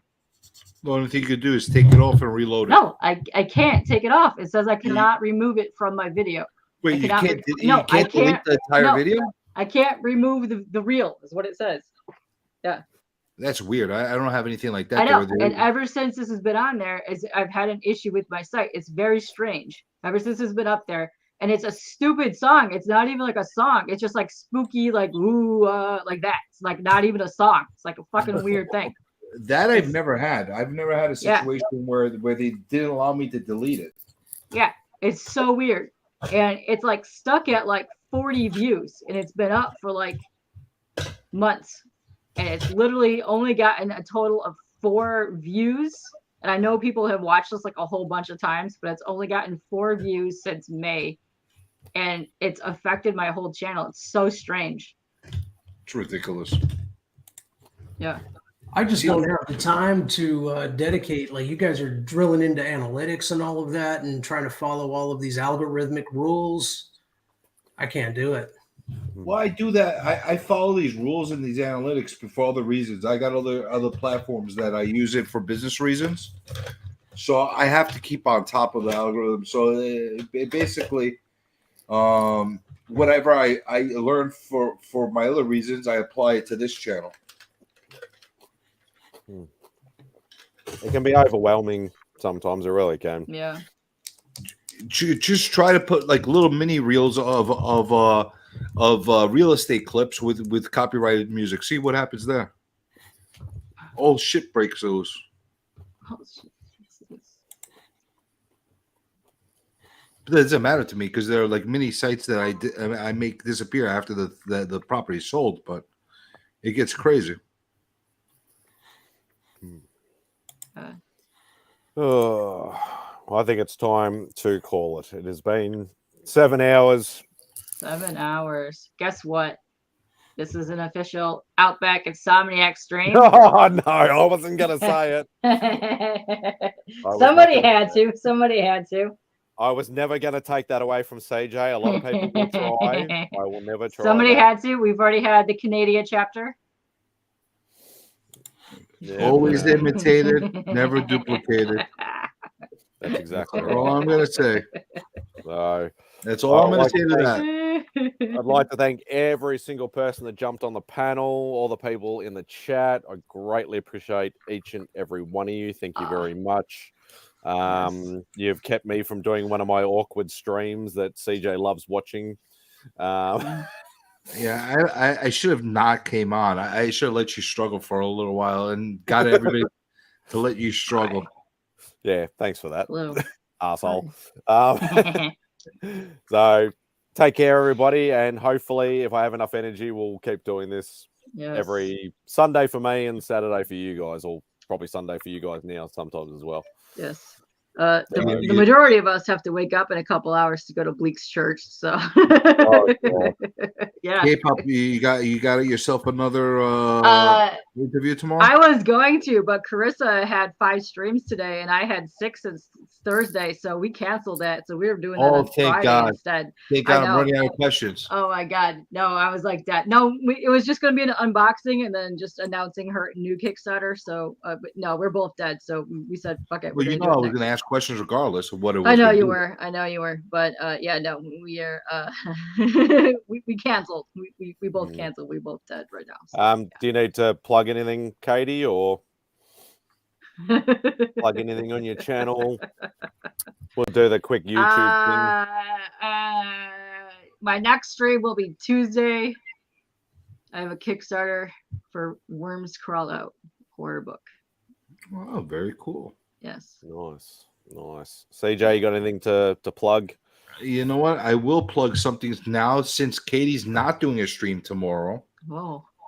I will actually do a live stream unboxing of my CGC submission that I got back with the signatures and the remarks that I got on there.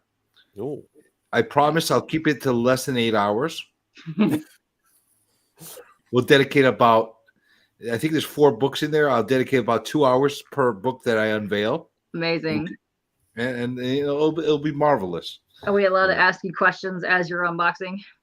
Oh, absolutely. You know that. You know Perfect. how it works. You know that. So since I will do that because I've been sitting on this box wanting to open it up, and every time I wanted somebody streams, I'm like, fuck, I got to do this. Yeah.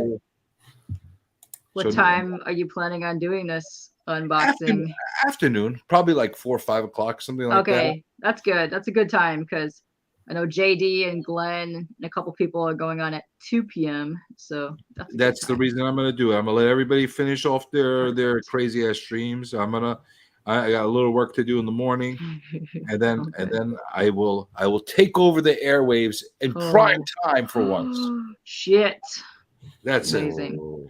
And maybe if I get enough people interested, maybe we could do a Sunday night draw where we just draw shit. Oh, maybe we could do that. All It right. might not be my channel. Maybe I could convince somebody else to do that on their channel. I actually have to draw stuff, so okay. Yeah. We haven't done one of those in a while, so let's do a Sunday night. Okay. So with the channel to be determined. Watch the little ding ding dings. Ding dongs. And obviously everybody subscribe to Austin because he wants to get to 1,000 without not even one video. Okay. Yeah. And if I hit 250, I'll post a video. Aren't you like at 2,000? What are you at now? Like 170, 180, something like that. I don't know where to see that.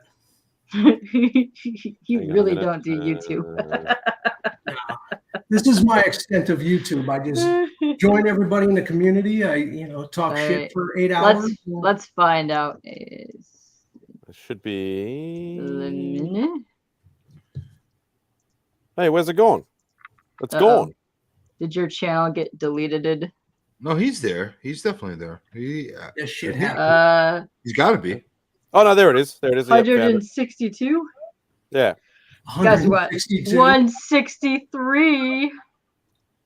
Wow. Bam. Boom shakalaka. I'm a pretty big deal. With zero effort. Look at that. Yeah, exactly. Bam. And obviously, if you haven't been able to get Austin's work on the new limited Illuminati release, the Sav, contact anybody from the Illuminati, whether it be DJ, Mark from Legion, Remy, Tyler. Wait a minute. Did you see Sav? Yeah, the Sav. It's Sav or Saw? It's the Sav. Why have I been calling it Saw all the time? It's short for Savage. It's short for Saw all the time. Let me look at this thing. Hold on. Sav. Well, if you do you have the cover? Yeah. Holy shit! It says it's Sav.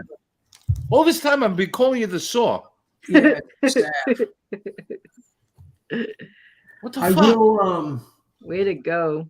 I am going to be doing. I haven't announced it, but I'll announce it on Instagram soon. I'm going to be doing a signature series for that. So, if you want to send me the books, I'll sign it, send it into CGC for you. We'll get a yellow label. I guess just follow me on Instagram for details on that, but that'll be coming soon. And then Comics Curing Cancer.